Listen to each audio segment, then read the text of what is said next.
Hey, everyone, this video is a special request from one of our awesome family members. If you have any video ideas you'd like to see, let me know. The morning upload will be your choice, and in the afternoon, I'll share a video of my choice. Don't forget to comment with what you want to see. Your input means a lot.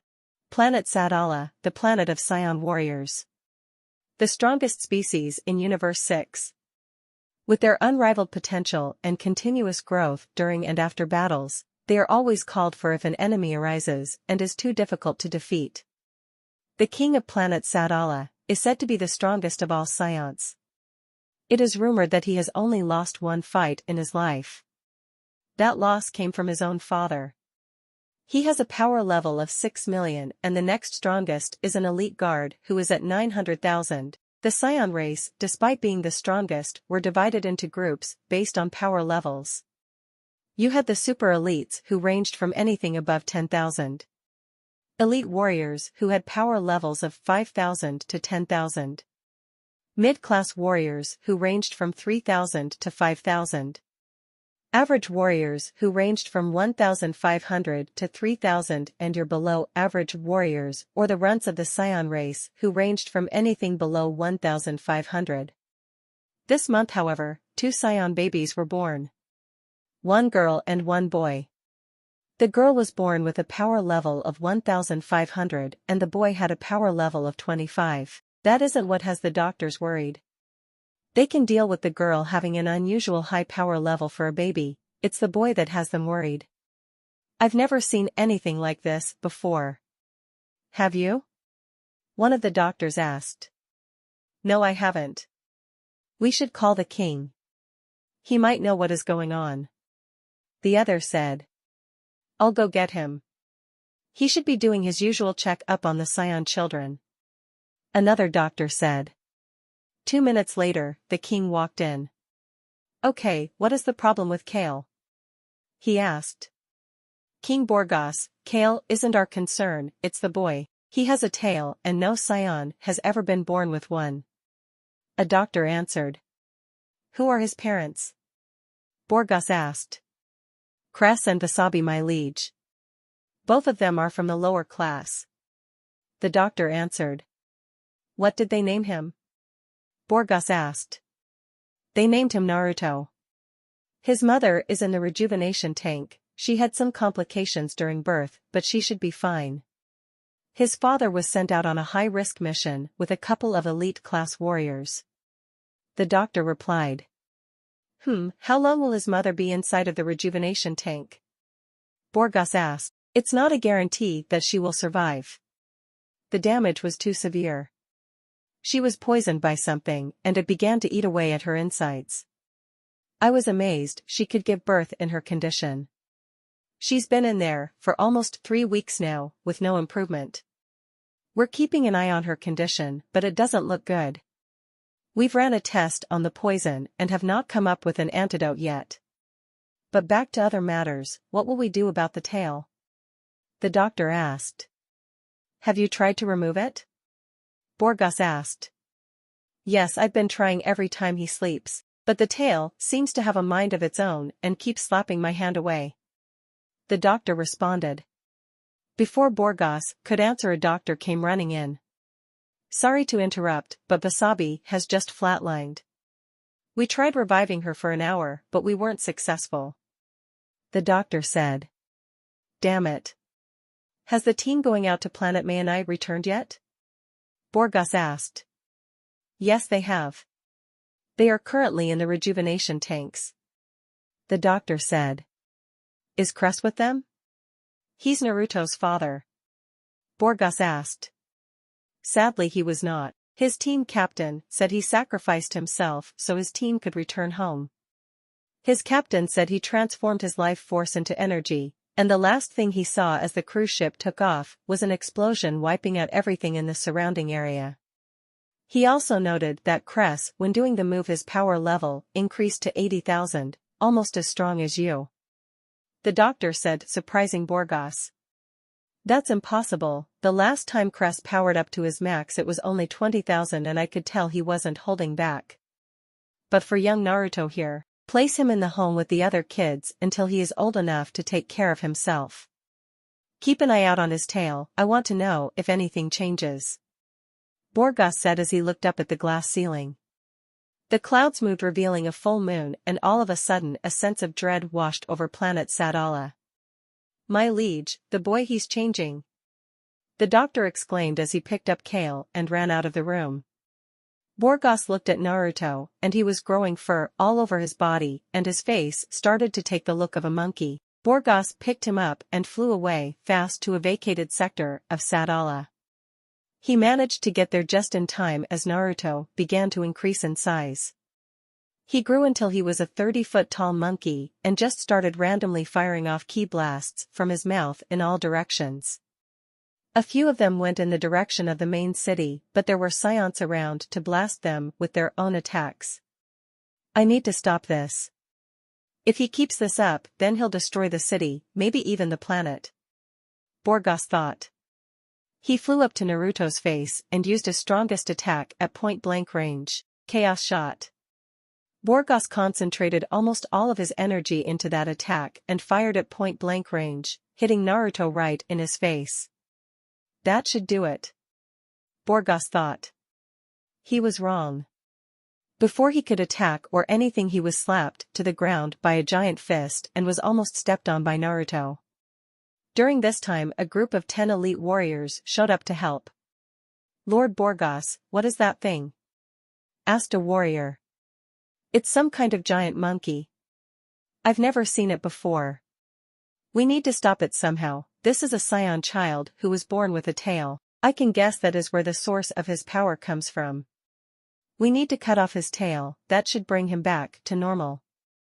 Borgas said, and all the Saiyans nodded. They all began sending ki blasts at Naruto to distract him, but he just kept firing ki blasts from his mouth. A couple of the Saiyans were hit but not killed. They continued to fly around firing ki blasts at Naruto until Borgas got a clean shot at Naruto's tail. He channeled energy to his hand that was as sharp as a blade and sliced the tail off. Naruto gave out a loud roar before he started shrinking back to normal. Finally, it's over. Borgas thought as he picked up Naruto. Alright, everyone, let's head back to the main city. Borgas said. My king, I mean no disrespect to you, but why bring the child back with us? It's clear that he is a threat to all of us. A Saiyan said. Do not worry, the threat is gone. We've removed the tail. It was the source of that giant ape. He is fine now. Borgas said. But what if it grows back? What if he goes on another rampage? The Saiyan asked. Borgas thought for a minute before responding. If the tail grows back and he goes on another rampage, then I will have no choice but to send him away. But, if the tail grows back and he does not go on a rampage, he can stay. Does that seem fair to all of you? Borgas asked. Yes, my liege, it does. The Saiyan said. Good. Now let's get back. We could all use time in the rejuvenation tanks, and I need to get Naruto back to the hospital. Borgas said. They all took off towards the hospital to drop Naruto off and get healed up. The Saiyans were looking at their king and have never seen him in such conditions before. He was only hit one time, yet he had broken bones, cuts all over his body, and one of his eyes were swollen shut. To think a kid did this to me. I'll never live this down if word gets out about what happened. Borgas thought to himself.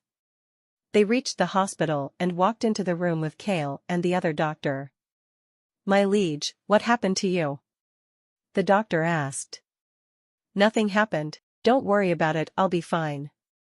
I just came to drop off Naruto and then head to the rejuvenation tanks.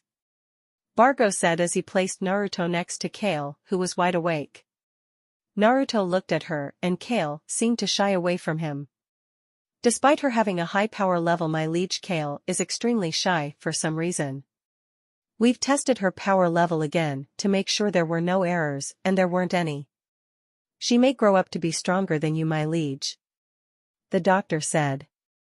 She just may, however, I don't think Naruto will amount to anything above an average Saiyan. I cut his tail off, so I think that was where most of his power came from. I'm afraid he may not be that much stronger than his father. His mother wasn't much of a fighter, so we stopped testing her power level. But I've heard people say she was stronger than Cress. Borga said. I agree, his power level didn't even manage to get up to 100. Our average newborn Saiyan child has an average of 120 when they are born. But I will not judge him, for he is only a baby. I will judge him based on how he trains when he grows up.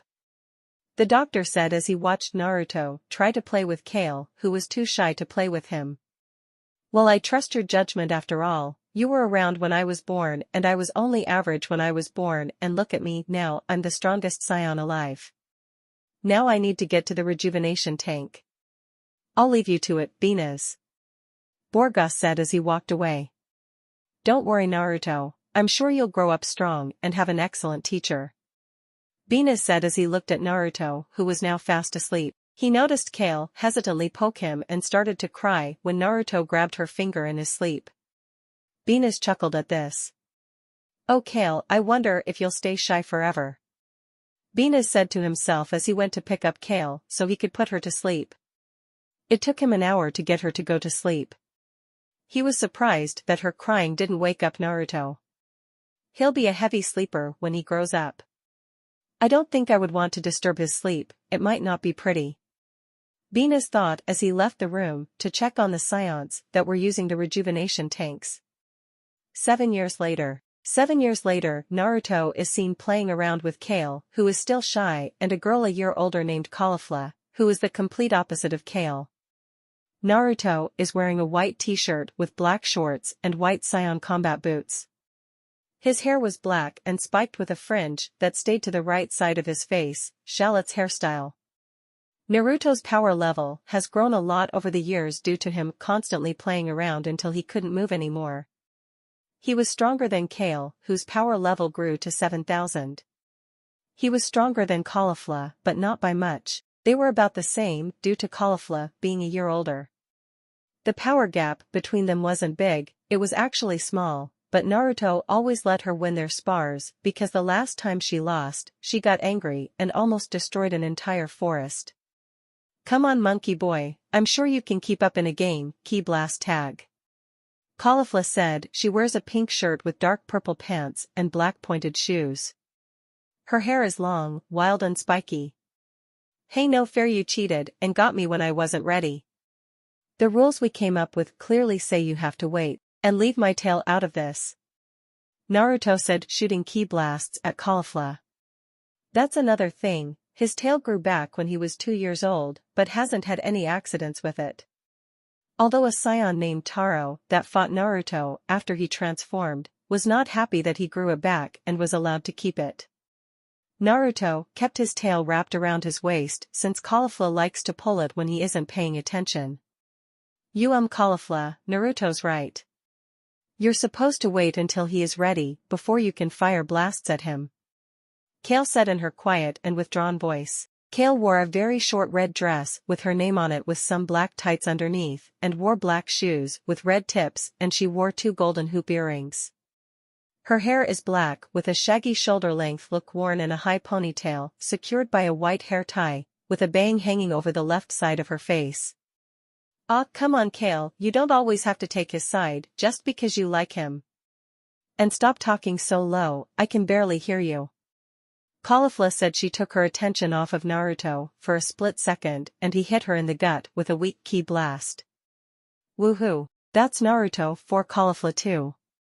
Oh, and Caulifla, you shouldn't tease Kale so much about her voice. If I remember correctly, when you met us 6 months ago, you were pretty shy yourself. You were stuttering more than Kale was at that point. Naruto said, laughing. Caulifla just tackled him to the ground and started choking him, but it was all in good fun since she didn't really put any pressure on his neck and he was still laughing. I thought I told you not to mention that again. I don't stutter. I was sick and had a cold. Caulifla said, making Kale giggle at their antics. Yeah, you had a cold all right. It must have been some cold since you had it for 2 months. Naruto said as he managed to get Caulifla off of him and put her in a headlock, giving her a noogie. Hey, stop, you're messing up my hair. Caulifla said, trying to get out of the headlock. Nope, now say sorry to Kale for teasing her and I'll let you go. Naruto said. No. I'll never say sorry to Kale. Caulifla said, struggling to get free. That's too bad. Now I have to do this even harder. Naruto said as he began to give her a noogie even harder. Okay, I'm sorry for teasing you, Kale. Caulifla said. Thank you, Caulifla. Kale said quietly. Nobody heard her.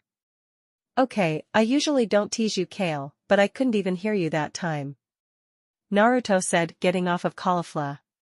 See, now you need to apologize to her. Caulifla said. No, I don't.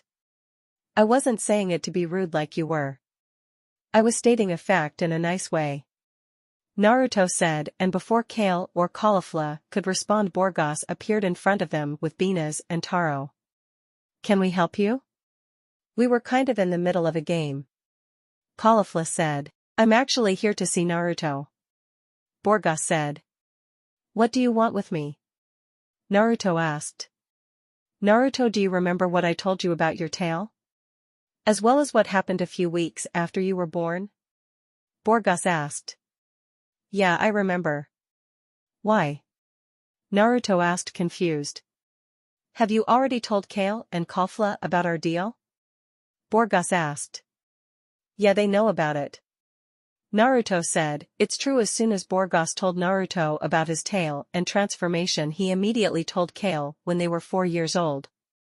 He told Caulifla 3 months ago during a spar. What's going on? Kale asked quietly. Well, Naruto, I'm sorry, but you have to leave planet Sadala. There was an attack on the city last night and we found fur that matches that of yours after you transform. Borgas said. What? But I didn't transform last night. If I did, the Caulifla would be dead since I stayed at her parents' house last night. Naruto said. Were her parents home last night? Because we really can't take the words of a bunch of 5-year-old runts. Taro said.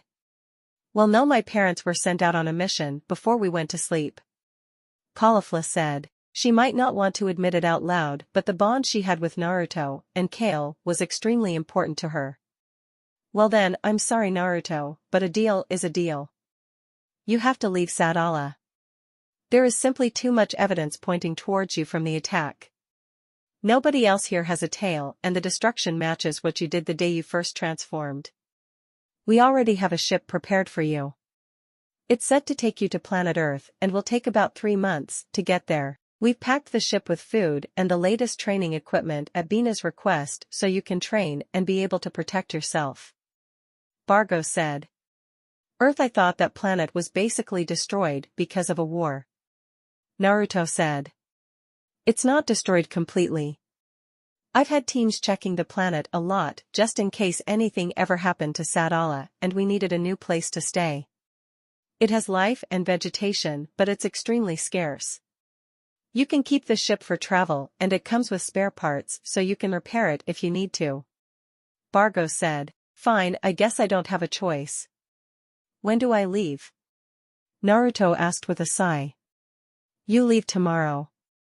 I'm sorry, Naruto, I tried to fight it but the evidence was too much against you. An extra day was all I could get. Bina said. I'll leave you 3 alone to say goodbye. Meet me at the royal palace in the morning. Bargo said as he flew away with Bina's. That's what you get, freak. You should have been killed the night you were born. Another thing, your parents would be ashamed of you. Taro said, laughing at the end. His laughter didn't last long because he was blasted away by Naruto, whose energy skyrocketed after that final remark. His power rose up to 20,000, that was half of Taro's full power level. Whoa, Naruto, when did you get so strong? Caulifla asked. I've always had bursts of energy when someone gets me mad. It usually takes a lot to get me mad, but talking about my parents is a huge no in my book. Naruto said as he calmed down. Naruto, you never told us about your parents. What happened to them? Kale asked. Yeah, you know our parents. They said they knew yours, but wouldn't talk about them unless you were okay with it.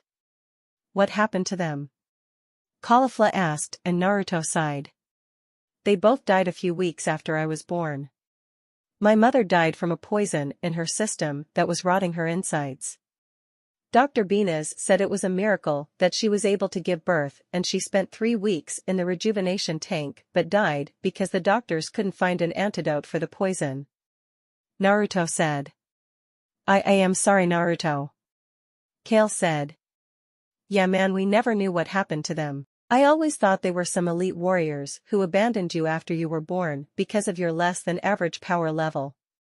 Caulifla said. What about your dad? Kale asked, and they saw Naruto crack a smile with tears in his eyes. He died about a week before I was born. He was sent out on a high-risk mission with a squad of elite warriors to planet Mayonai. I spoke to the captain of that team and he immediately recognized me. He told me his team was surrounded and severely wounded and needed to retreat, but the enemy was surrounding them on all sides. He said my father did an attack that turned his life force into energy, essentially making himself into a ticking bomb. He told me the attack was so strong that my dad almost surpassed King Borgas.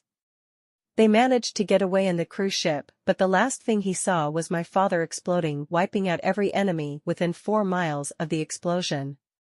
The captain came back and after he was healed and asked to have my father's name placed in the Hall of Fallen Elite Science. King Borgas accepted this, and despite both my parents being low-class Scions, he was added to the hall within a day. But the captain also said that my mother was stronger than my father, but she wasn't much of a fighter. It makes me wonder how strong I will become. Naruto said, looking up at the sky. Dang dude, that's horrible having to lose both your parents before you even knew them. Do you even know what they look like? Caulifla asked. No, I don't. But I'm told I look like my father, but with my mother's hairstyle, just a lot shorter. Naruto said. I think you'll become stronger than anybody, Naruto. I mean, you're already stronger than me, and Caulifla. I think you'll reach new levels unheard of from a Saiyan. Kale said. Thanks, Kale, that means a lot coming from you. Naruto said. So are we going to whine all day like a bunch of sissies? Or are we going to have some fun and make your last day here memorable? Caulifla said. I guess we can have some fun. So what did you have in mind? Naruto said. Well, we could train. I need to get you up to my level before you leave. I wouldn't want anything to happen to you on your journey to Earth. Secondly, we can terrorize Taro for the rest of the day. Caulifla said. Caulifla, Naruto's stronger than you. Kale said shyly. Now Kale, let's not make Caulifla angry. It's not my fault she can't keep up with me in terms of power and skill. Naruto said, making Kale giggle. Just because you two have been friends since you were basically born, doesn't mean you can just gang up on me like that. Caulifla said. Don't worry Caulifla, it's all in good fun. Now let's go terrorize Taro and train before I leave tomorrow. Naruto said, and they all took off running since they couldn't fly yet. The rest of the day they spent terrorizing Taro so much that they didn't have time to train. They made his ship fall apart, planted small energy grenades in his food so it would explode on contact. They even switched his clothes with female clothes and took his Saiyan armor. They finished it up by writing a fake letter from a female Saiyan, saying she wanted to marry him. He chased her down and was harshly rejected in public. They spent the whole day laughing and all decided to stay at Kale's house for the night. Next day, Naruto woke up early and saw it was food in the kitchen separated into 3 groups. One for him, one for Caulifla, and the other was for Kale. He did the only thing he could at this point. Food. He yelled and started eating. A few seconds go by and Kale and Caulifla are in the kitchen eating as well. Caulifla is eating messy just like Naruto, and although Kale is eating a lot of food, she eats with grace and proper etiquette. 10 minutes later all of the food is gone and everybody was satisfied. Kale, I didn't know your parents were home. Caulifla said. Me either. I guess they had to leave right out again. But it's nice that my mom prepared some food for us. Kale answered. Naruto, did you hear that? Caulifla asked. Hear what? He said. She didn't stutter her first word. She's still quiet, but there was no stutter. Caulifla said. You're right. You didn't stutter, Kale. Naruto said. Thank you, Naruto. Kale said. And it's back. Caulifla said. She'll get out of that as she grows. Now let's head over to the palace. It's almost time for me to leave. Naruto said. It's complete crap how you're being exiled from the planet. You didn't even do anything. Caulifla said. I know. I was set up, somebody else did that destruction. Because from what I was told, the amount of power that ape transformation had, I could blow up the whole planet if I went on a rampage with nobody around to stop me. Naruto said. Who do you think set you up, Naruto? Kale asked. I'm not going to say, because Caulifla would just attack whoever I think did it. I don't need any of you getting in trouble, so can you both do me a favor and stay out of trouble while I'm gone? Naruto asked as they left the house. I guess I'll try. We both know Kale is too shy to really do anything. Caulifla said. Kale, you're in charge of Caulifla while I'm gone. Naruto said, making Caulifla pout and Kale giggle. Why is she in charge? I can take care of myself. Caulifla said. Do you even trust yourself to not cause any trouble? Naruto asked. Caulifla didn't say anything and just walked ahead with her arms crossed. You're in charge, Kale, like I said. Make sure she stays out of trouble, okay? He said. Why, yeah, I can do that. She said. Great, let's go. He said as they ran off towards the palace so he could leave. Royal Palace. They all arrive at the Royal Palace and see Borgas, Venus, and Taro waiting for Naruto. I'm sorry it has to be like this, Naruto, but we made a deal. Borgas said. It's alright, I understand. Naruto said, and Caulifla wanted to say something, but a look from Naruto made her keep her thoughts to herself. Now Naruto, I've had our best scientists work on this ship. It has a training area, eating area with enough food to last a year for a Saiyan, a sleeping area, and you have a rejuvenation tank inside. The training area comes with a gravity machine that can go up to 500x normal gravity. Your ship has a built-in robotic system for guidance, and if you need your ship to be repaired, you just tell the ship to activate maintenance mode. It will clean the entire ship and check for any damage and will repair it for you. Venus said. Thank you, Dr. Venus. I'll make sure to take excellent care of it. Naruto said. Good, now get going before you destroy something else. Taro said rather harshly. Taro, that's enough. Now before you leave, Naruto, I want to gauge your power level. Taro, you will go first, you're an elite Saiyan. I want you to be the measuring stick for Naruto. Borgas said, and Taro nodded. Feast your eyes, kids. You'll see what an elite warrior's power level is like. Taro said as he began to power up. The scouter that was being used to read his level stopped at 40,000. 40,000, not bad, Taro, I can see why you're an elite warrior. Borgas said, would you ladies like to give it a try? Venus asked as he reset the scouter. Heck yeah, I do. Come on, Kale, let's do this. Caulifla said. Oh, okay. Kale responded as they both powered up. Kale was at 10,000 and Caulifla powered up to 11,000. Both of their power levels grew overnight after a full day of playing around, which they called training. You kids are only 7, yet you're almost as strong as an elite Saiyan. All of this is from playing kid games and friendly spars. Imagine if you were actually trained to use your abilities. You might even surpass me if I don't start training again. Borgas said. Surely you aren't serious about that, my liege. Venus said. I'm serious, Venus. The only kid stronger than them is Kaba, and that's only because he is being trained already. He isn't that much stronger than them though. Now Naruto, it's your turn before you leave. Borgas said. Naruto nodded and began to power up. They were surprised that his power level was higher than Kale's, but he wasn't finished. He kept going and surpassed Caulifla as well. The scouter reached 10,000 and Naruto could feel something keeping him from powering up more. Venus went to turn the scouter off, but Naruto stopped him. "No, don't turn it off. I can keep going," he exclaimed. He dug deeper and deeper until he felt the energy and his power level skyrocketed. It kept climbing until he couldn't go anymore. How is this possible? He's just a kid," Venus said. "What is it, Venus? What did the scouter say?" Bargos asked.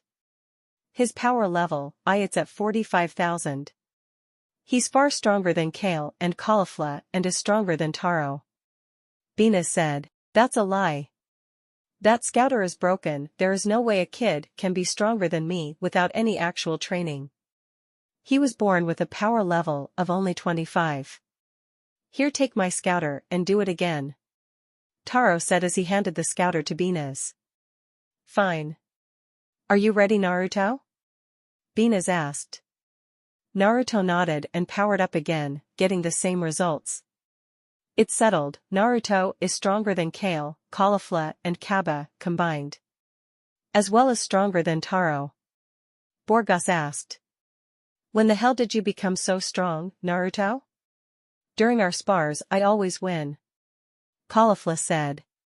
"No, I let you win. Do you remember the last time I beat you? You almost destroyed the entire forest because you were mad. But I will say the last time I had it checked my power level was only 8,000. I was powering up and felt a block just now and I had to power through it," Naruto said. "You will become strong indeed, Naruto. Despite your low power level as a newborn, you have come quite the way. Maybe on your journey away from here you will grow stronger and perhaps get an excellent teacher to train you. Now, it's time for you to go, Naruto. Say goodbye to these two now. You may never see them again unless they join the Sadala Defense Force or have access to a spaceship and are allowed to travel to different planets," Borgas said.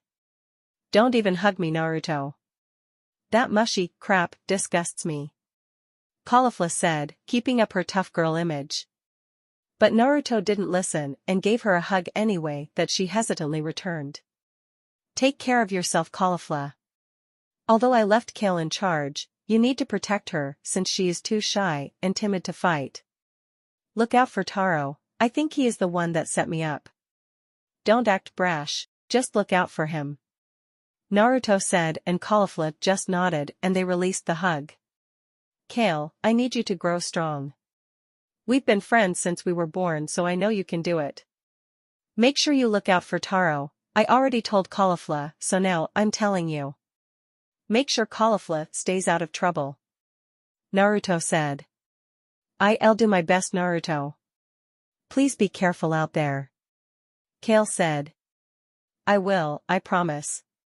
Who knows, maybe we'll see each other again in the future," Naruto said as he released the hug. "Naruto, I wish you the best in your future endeavors," Venus said as he shook hands with Naruto.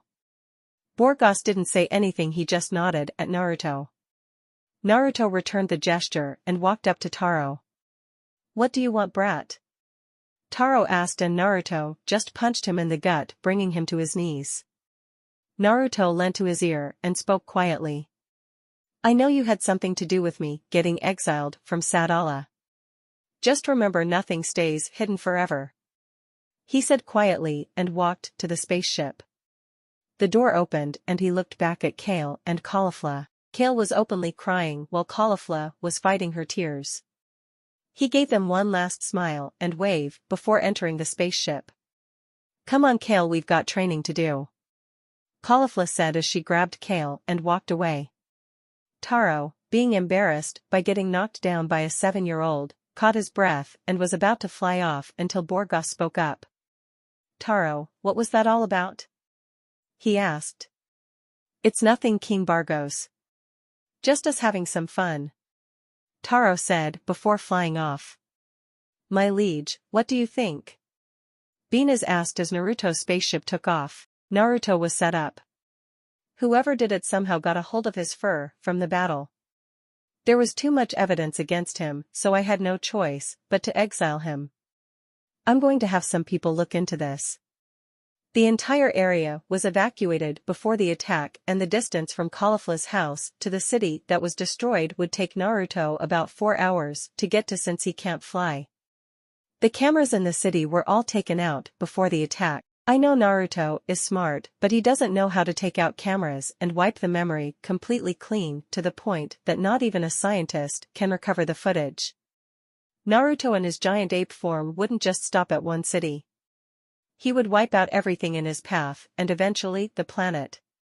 Taro has something to do with this, and I'm going to find out exactly what it is. Borga said. Anything you would like me to do, my liege? Venus asked. Get some of our best scientists and doctors head over the destroyed city and look for anything we missed.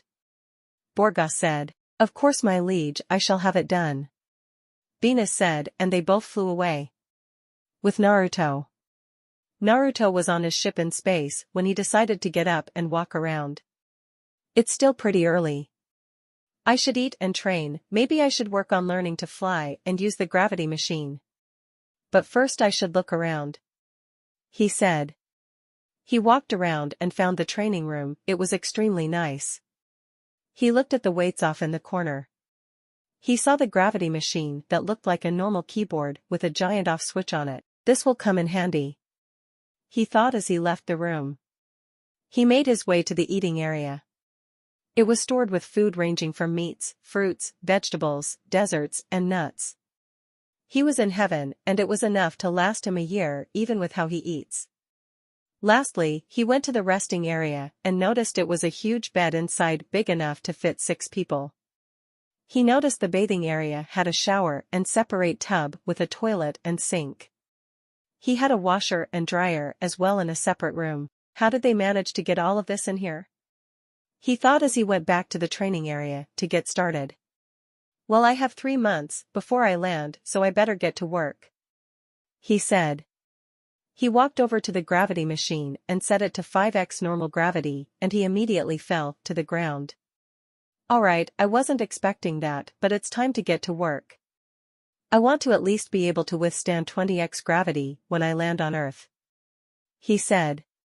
He began to do push-ups, which were extremely difficult due to the gravity. He did 100 push-ups and switched to doing 100 sit-ups. The sit-ups were harder for him since he didn't rely on his arm strength, instead he relied on his core strength. He trained for a grand total of 6 hours doing squats, weightlifting, and key control exercises. He tried flying in 5x gravity since it would be harder for him to do. He managed to float in the air for about 20 seconds before gravity got the better of him. He deactivated the gravity machine and walked to the cleaning room so he could wash up. He decided to take a shower, and 20 minutes later he was finished. He found some Saiyan armor his size and more in larger sizes. Man, this spaceship has basically everything in it. Dr. Venus really went above and beyond for me, he said as he put on some tights. He went to the rejuvenation tank, turned it on, and entered. He set the timer on the tank for 2 hours before letting him out. Man, I should really thank Dr. Venus for this, but I don't know how, he thought to himself as he felt his body being healed. He then started to think about Kale and Caulifla, his 2 best friends on Sadala. He wondered how they were going to be without him there. I give it a few weeks before Caulifla gets into trouble and drags Kale into it. I wonder where her brother is. She said she had an older brother, but we've never seen him before, he thought. 2 hours go by and he is released from the rejuvenation tank. He could feel that his power increased, but not by much. He could tell the gravity training would do a lot for him. My power level should grow to about 50,000 after I rest up tonight. I have 3 months before I land. I want to be at least 350,000 by the time I land, he said. Then his stomach started growling. I almost forgot to eat dinner. That training must have been harder on me than I thought, he said as he went to the kitchen. He grabbed a lot of food and started to dig in. All the food was gone in 20 minutes, and he was full, so he decided it was time to go to sleep. He walked up to the keypad on the wall and spoke into the microphone on it. "Activate cleaning mode," he said, and the ship started to clean itself. "That's really cool, but I'm off to bed now," he said as he went to the resting area and went to sleep. 1 month later. It has been an entire month since he began his travel, and his power has grown. He went from 50,000 to 90,000. It was much improvement in his eyes, and he was proud of it. Now he was in the kitchen eating breakfast. After a large breakfast, he went to start training, but before he started, the spaceship's warning alarm went off. Warning: magnetic field approaching. Naruto quickly left the room and made it to the pilot room and buckled himself down. 10 minutes later, the spaceship started to go through the magnetic field and everything in the ship started to go haywire, and the ride was extremely bumpy.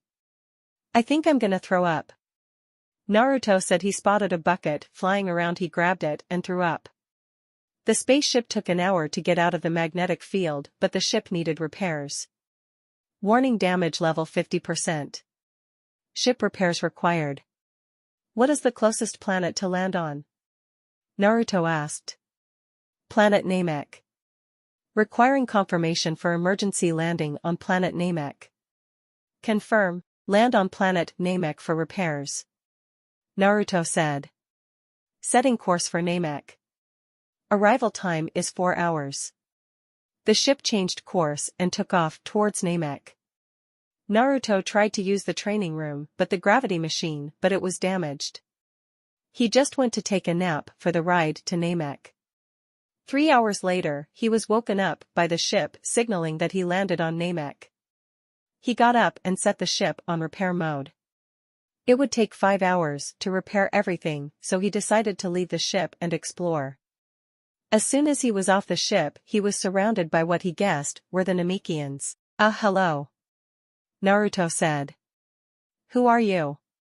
Why are you here?" a Namekian asked.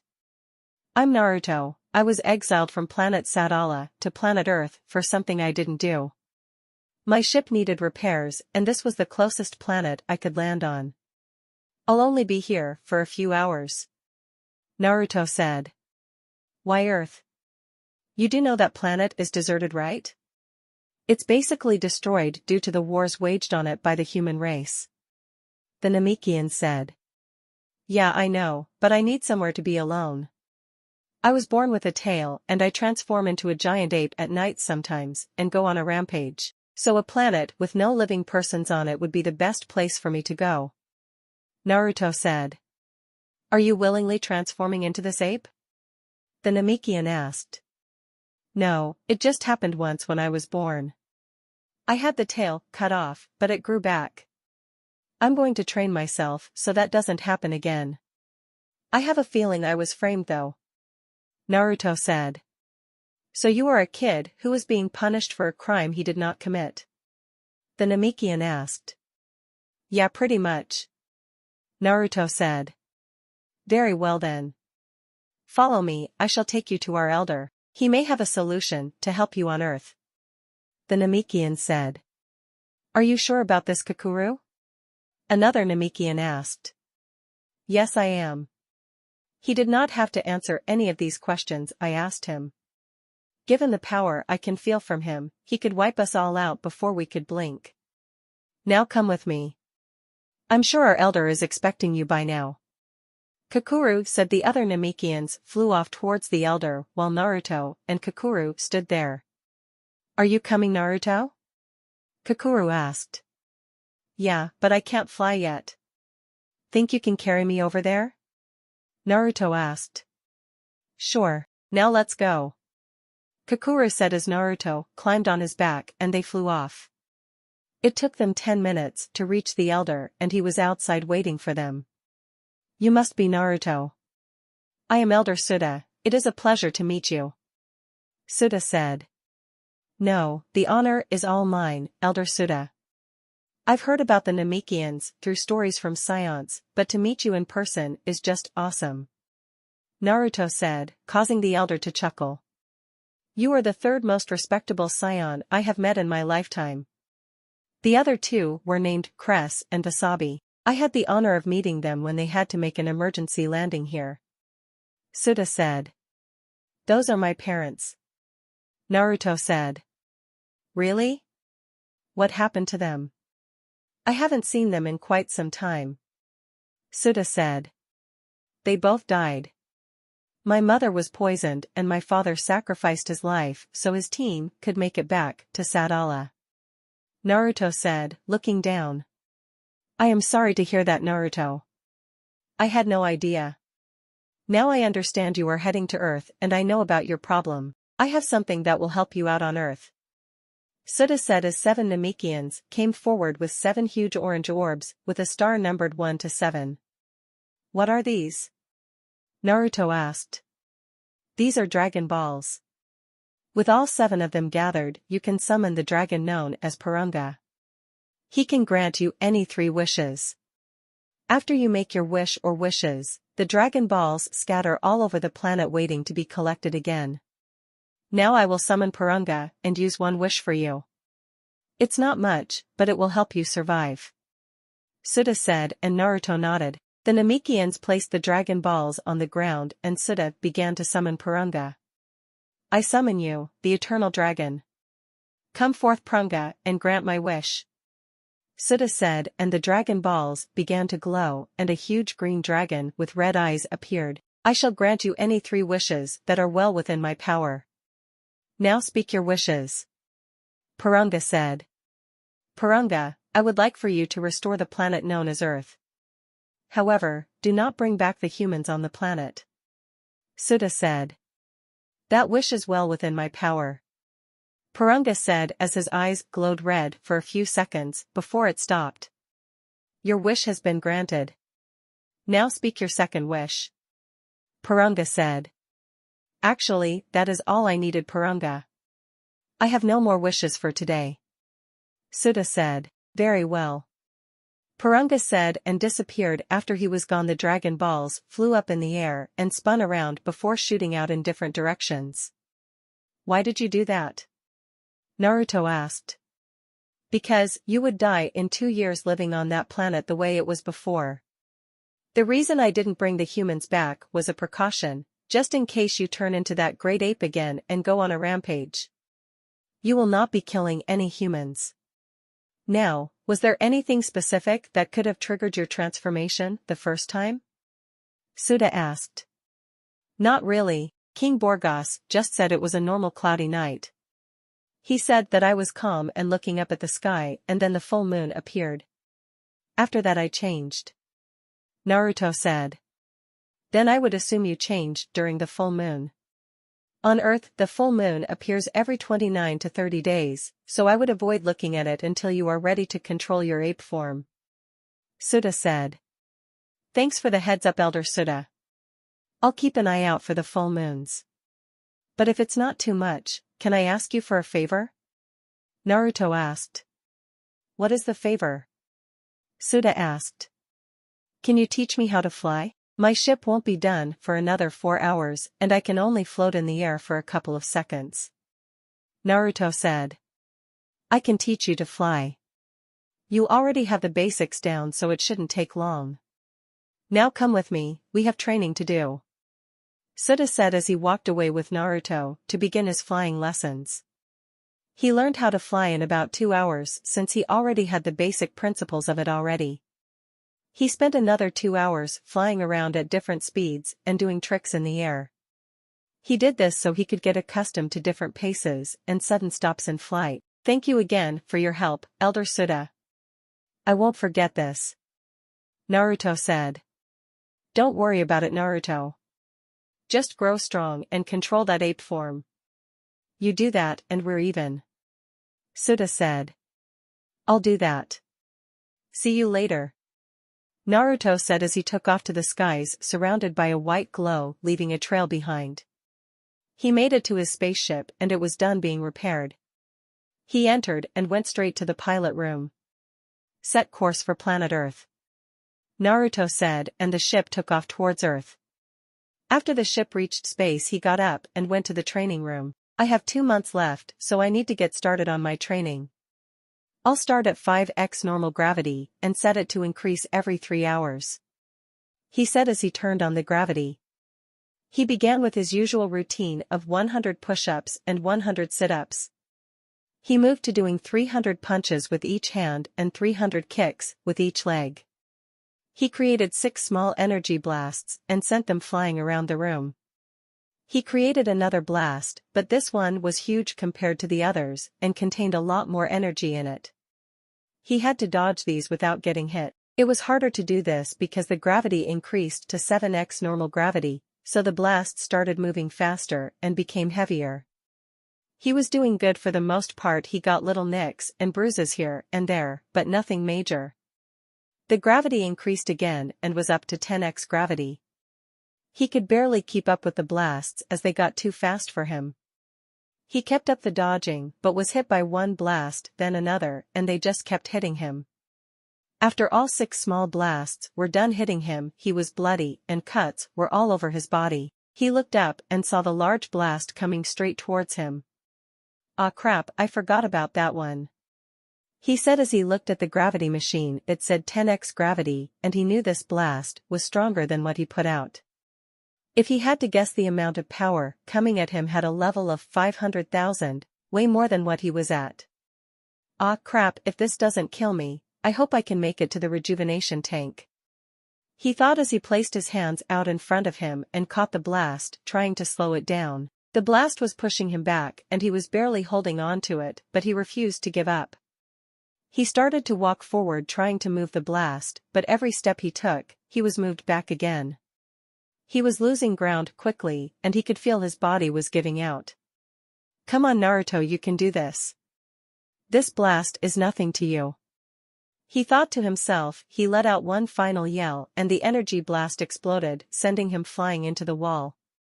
The ship didn't take any damage, because the walls could absorb the blast and convert that energy into power for the ship. He fell to the ground and his body was completely covered in cuts and bruises. "Oh man, I shouldn't have done that. I can already hear Caulifla calling me an idiot."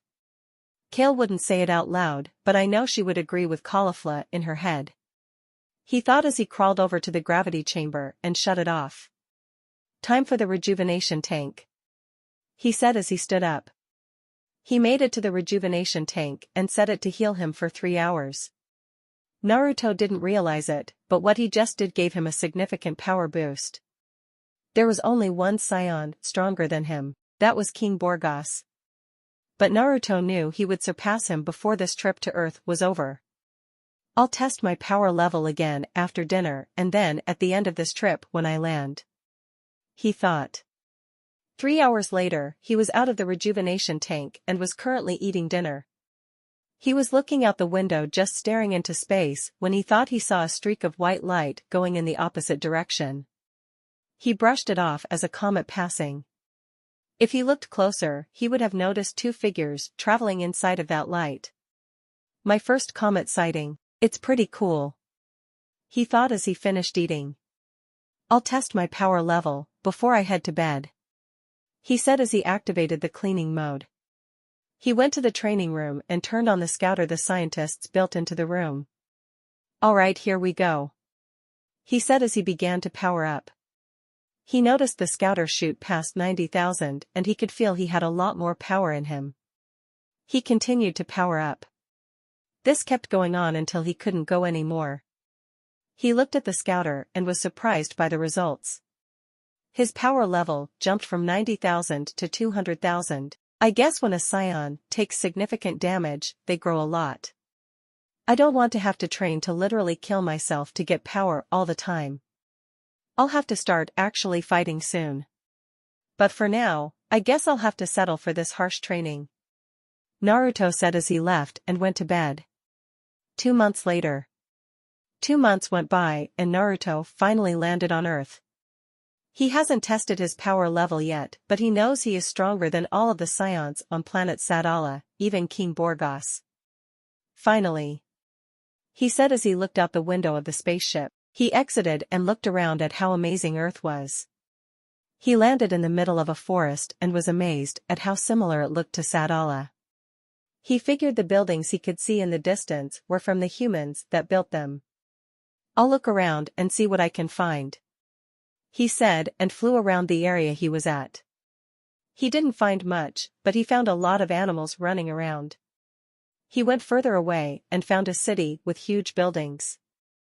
He saw some houses, and his favorite was the food district. "I'll use that after I run out of food on the ship," he said and flew back to his ship. He arrived at the ship, and when he walked inside he heard some kind of beeping noise. He went to the pilot area, and a button was flashing on the control panel. He pressed the button and Kale and Caulifla appeared on the screen. "Hey Naruto, are you there? Dr. Benas said we could talk to you," Caulifla said. "Is this a live video?" he asked himself. "Of course it is, you doofus. What the hell did you think it was?" Caulifla said. "Okay, so it is a live video. How are you able to talk to me? I'm literally on a different planet right now," he said. "Oh, Dr. Benas set this up before you got in the spaceship. He said it's only a one-time thing. I guess he knew Kale would miss you, so he built in this little feature himself. I couldn't let Kale do it alone because she would get emotional, so I decided to join her," Caulifla said. That's not true, Caulifla. You said you couldn't wait to talk to Naruto. We miss you, Naruto. Are you doing okay? Did you make it to Earth?" Kale asked. "I knew Caulifla would miss me, but to answer your questions, yes, I'm okay, and I did make it to Earth. I only had one problem. That was when I went through a magnetic field and the ship needed to repair itself a month into the trip, so I stopped on planet Namek," Naruto said. "Did you meet the Namekians, Naruto? I heard they are quite nice and hospitable," Dr. Benas said. "Actually I did. I met the elder and he knew my parents from when they also had to make an emergency landing there. He used something called Dragon Balls to restore the Earth for me, but didn't bring back the humans just in case I transformed into the ape again. He also taught me how to fly," Naruto said. "Huh, we learned to fly the week after you left. We've also gotten much stronger. I bet I could beat you now, Naruto. Kale got stronger too. She's almost my equal," Caulifla said. "That is true, Naruto. Caulifla has a power level of 470,000 and Kale has a power level of 400,000. Dr. Benas said. "That's great, but I'm way stronger than both of them. However, Kale is a lot stronger than that. She should be slightly stronger than Caulifla by now. I could always sense she was holding back her true power. So Kale, can you power up for me and not hold back this time?" Naruto asked. Kale was hesitant but nodded. Dr. Benas turned on the scouter and Kale powered up. She was done and the scouter read she had a power level of 500,000. "I never knew Kale was this strong. Why hasn't she ever shown this before?" Dr. Benas asked. "Because Kale is shy and timid. She thought Caulifla would be upset with her for being stronger. But Caulifla, being a prodigy, can easily catch up to Kale. That would drive her to train harder and grow stronger," Naruto said. Yeah, whatever. So how strong are you now, Naruto?" Caulifla asked. "Yes, I'm also curious. You left here, quite strong for your age. I can only imagine how strong you've become," Dr. Benas said. "I actually don't know. The last time I checked was after I left planet Namek 2 months ago after a harsh training and recovery. I was at 200,000 back then and I haven't checked since. I wanted to train as much as possible and not worry about my power level until I landed. I was actually about to check it out until I answered your call," Naruto said. "Well, what are you waiting for? Do the test for us already," Caulifla said. "Yes, go ahead, Naruto. I'm also curious about how strong you are now," King Borgas said as he entered the room. "Naruto, when you turn on the scouter, it should automatically show up on the screen for us to see.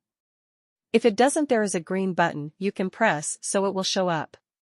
Dr. Bina said. Naruto turned on the scouter and pressed the green button and it popped up on the screen for them to see. Alright, are you all ready? He asked. Yes, now hurry up, we don't have all damn day. Caulifla yelled.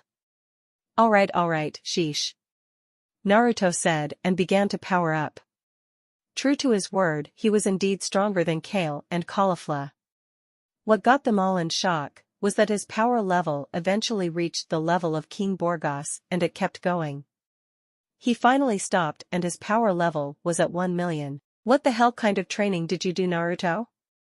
Caulifla asked. I just did a lot of kicks, punches, push-ups, sit-ups, dodging energy blasts, and key manipulation exercises. He said. What he didn't tell them was that after every training exercise he was pretty much dead and had to crawl to the rejuvenation tank. Despite him having a power level of 1 million, he felt that he had a lot more power in his body he could have let out but didn't want to. Well, I guess I'm in competition to be the strongest Saiyan alive. Borgas said. It appears so, my liege. I thought for sure Kale would be the one to surpass you first. But Naruto reaching 1 million means I was wrong. I guess he will be the first person to surpass you in a few years. Bina said. I did too, but we never took into account what Naruto's growth rate would be. Research shows kids born with low power levels less than average never amount to much of a fighter. However, I understand we are short on time, so I'll be brief. Naruto, I have been looking down into the crime you were framed for. We have a potential suspect, but he covered his tracks really well. Bargo said. It was Taro, I know it was. So does Kale and Caulifla, I told them before I left. When you find any clues, they will lead back to him. I told Caulifla not to do anything, but given from the look on her face, I know she did the complete opposite. So Kale, what did she do? Naruto asked as Caulifla looked away with a guilty look on her face. She went to Taro's house and tried to kill him. Kale said. He got one of my best friends exiled. I'm not going to stand around and do nothing. Caulifla said. It's okay, Caulifla. But now he might go on the run. Most likely he'll come looking for me.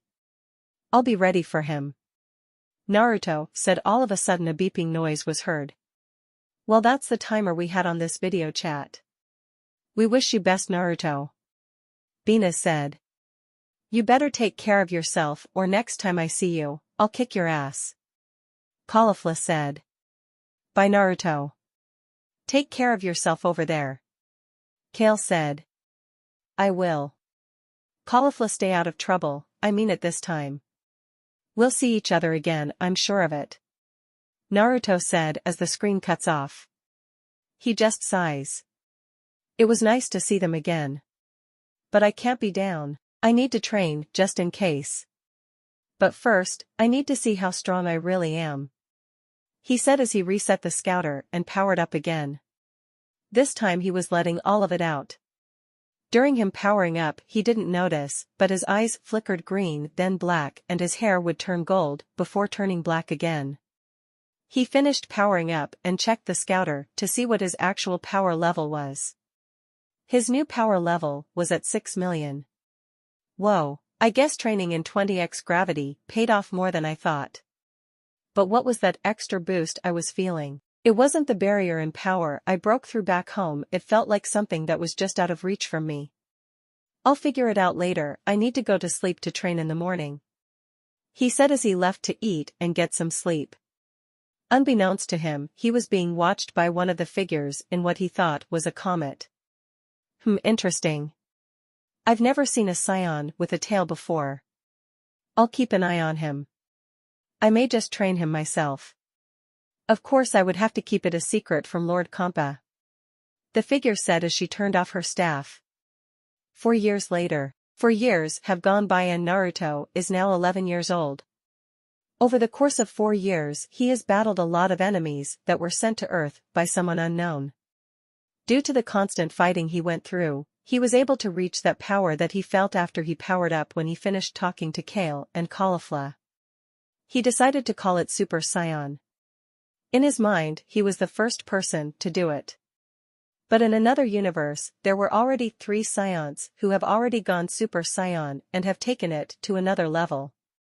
Over the years he has grown quite a bit. He now stood at 5 feet 2 inches, which was tall for his age. His hair hasn't changed, but he did put on some muscle. He was thinking about going out to find him a teacher to train him properly when he felt a power level arrive at his location. He stood up and watched as a ship landed in front of him and somebody walked out. "Who are you?" he asked. "I'm the one responsible for sending troops to this planet. They never returned, so I decided to come check out what's going on myself."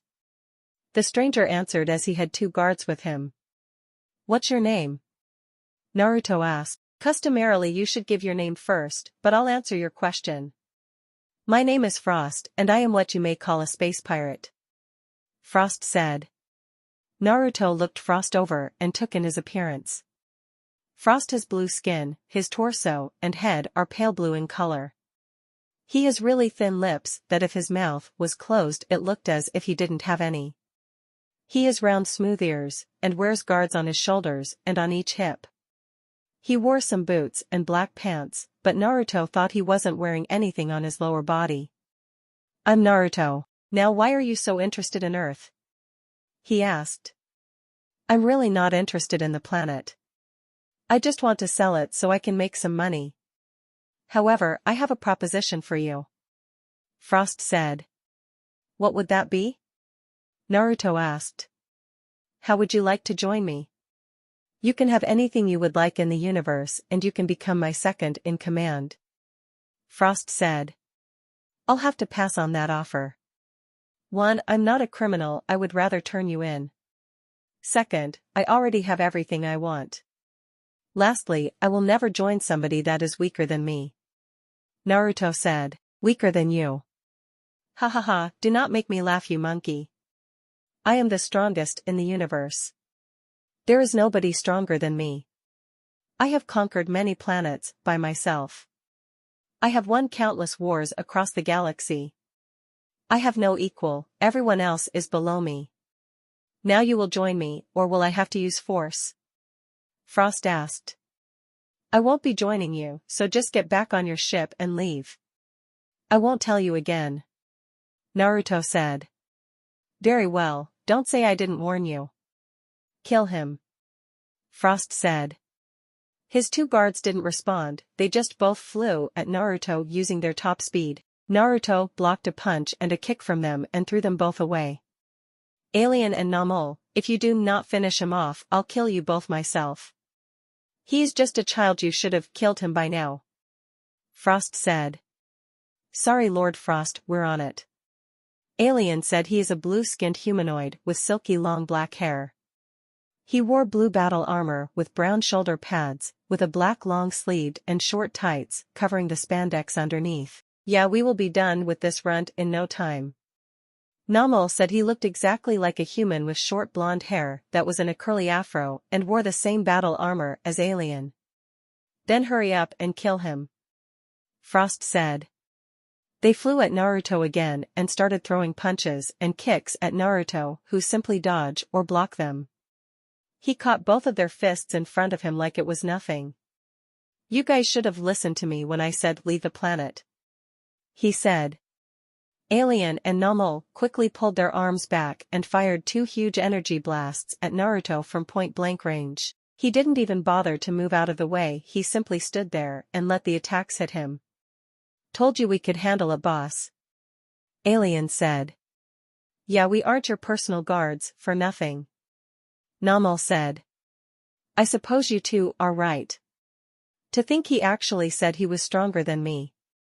What a pity, he would have been a fine addition to the troops.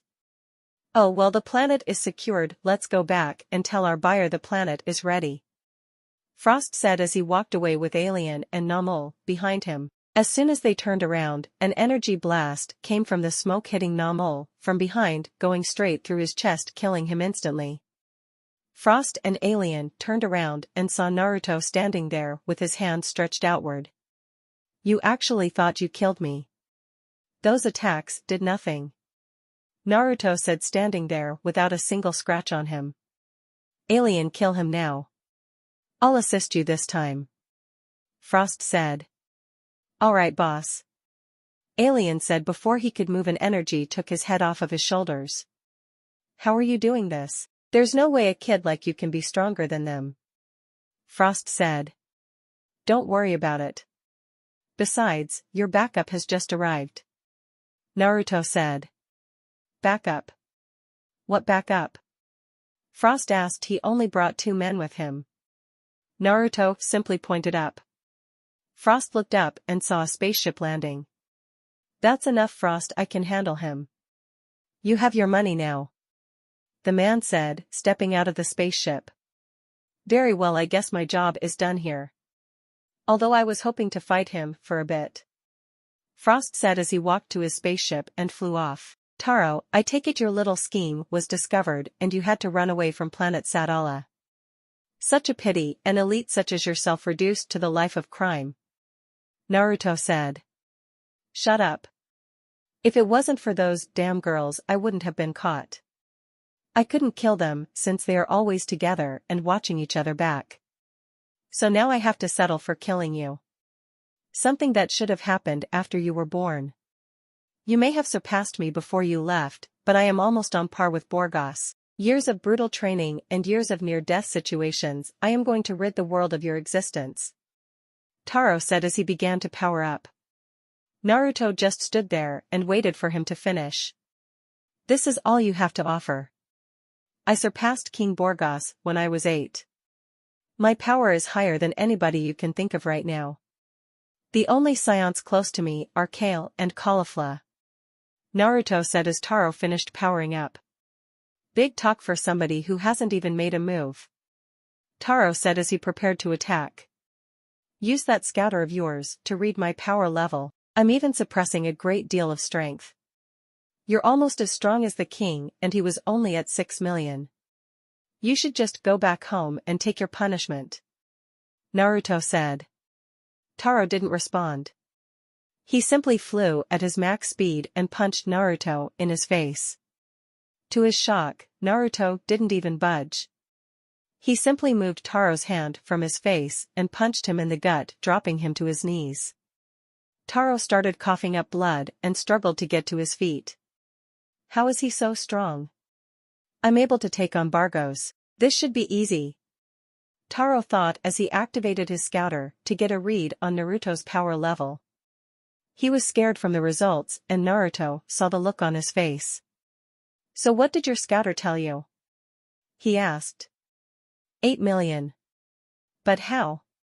You were only born with a power level of 25. Taro said. Just because I was born weak doesn't mean I will stay weak. I have been training my ass off for the past 4 years. 8 million doesn't even come close to my actual power. I told you before, you are way out of your league. Leave now and we won't have any problems. This planet is not for sale, so that transaction you did with Frost was for nothing. Now leave, before I kill you. Naruto said. I'm not leaving. I'll kill you, just like I killed your mother. Taro said and immediately regretted his decision to say that. Naruto appeared in front of him and punched him in the gut again, but this time he broke a few ribs. He kicked Taro in the chin, sending him up in the air, where he flew up and kicked him back down to the ground. He began shooting multiple ki blasts at Taro and he could hear him yell out in pain from the continuous blasts. I always had a feeling she was killed by one of her own. If a female Saiyan is pregnant, they are pulled from missions. I guess you got the poison from your buddy Frost. Let me guess, she rejected you and started to date my father. By the look on your face, I guess I'm right. Naruto said. Cress ruined my life. I was always bigger, faster, and stronger than him. When we were little, I would always outdo at him everything, yet people liked him more. Even our own parents cared for him more. That's right, little boy, I'm your uncle. So what are you gonna do now? I'm the last family member you have left. Taro said. I don't have a family. I'll make my own family once I get older. I could care less that you're my uncle. You killed my mother. You tried to kill me, and you even tried to kill my best friends. I'm not some naive little orphan who would cry about having a surviving family member. This is way beyond having a family bond can save you from. Before your death, I'll show you something that I've discovered through my hard work and desire to get stronger. Naruto said. He began to power up and the scouter on Taro's face exploded once his power level increased to 30 million. He powered up some more and with final push he transformed into his Super Saiyan transformation. What is that? Taro asked, scared. This is what I like to call Super Saiyan. If I had to guess in this form I'm 50 times stronger than I usually am. My base power level at its fullest is 30 million. Like I told you before, you are way out of your league. I could have killed Frost, but you showed up. This is your final day alive. I hope you enjoyed every day of your life as much as possible. Farewell, uncle. Naruto said, and with those final words he sent a blast at Taro, evaporating him from existence. He sighed and powered down. After he powered down, he immediately was on guard. He could feel a shift in the wind telling him somebody just came to Earth. He looked around and saw nothing, but he looked up to the sky. He thought somebody was watching from above him in the sky, so he looked up but didn't see anything. He narrowed his eyes and shot an energy blast in the direction he felt whoever it was. He didn't hit anything, but he knew somebody was there. I know somebody is there. I can't sense them, but I know whoever it is was just there. He said as he walked away from the area and went to fly around and grab some food. In space. Two figures were floating in space watching Naruto fly around. They felt a tremendous power spike and they immediately went to investigate. They didn't see the transformation, but one knew the power came from him. Well, what do you think? One asked. I can see why you've taken an interest in him, although I can't believe he was able to sense our energy. It should be impossible for any mortal to sense us if they haven't been trained to do so. Vados. The other said. Yes, although I don't think he'll want to replace Kompa. I have a feeling with his incredible growth rate in a few years he may become stronger than some gods of destruction. But he did not sense our energy. Fua, he is somehow more in tune with nature almost to the point of an actual animal. He's almost caught me quite a few times already. But he isn't ready to meet me just yet. Vados said. What is he? I've never seen anyone like him before. His tail is quite unusual. Fua said. I believe he is a Saiyan from planet Sadala. But I've never seen a Saiyan with a tail before. Vados said. Yes, I have never heard of a Saiyan having a tail either. But to think he became this strong on his own is an amazing accomplishment in itself. No one to train him properly, but from what you've told me he was in near perfect form.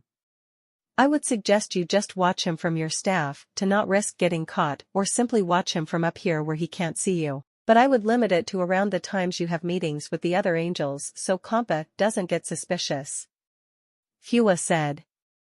I will watch from here, but in a few years I will let myself be known to him and offer him the chance to learn under me.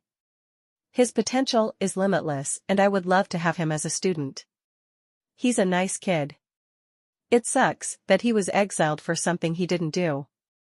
But I see he has taken care of the person who framed him. Vados said as she stared down at the earth. If I didn't know better, Vados, I would say from you watching him you've gained some type of motherly affection towards the boy. Fua said.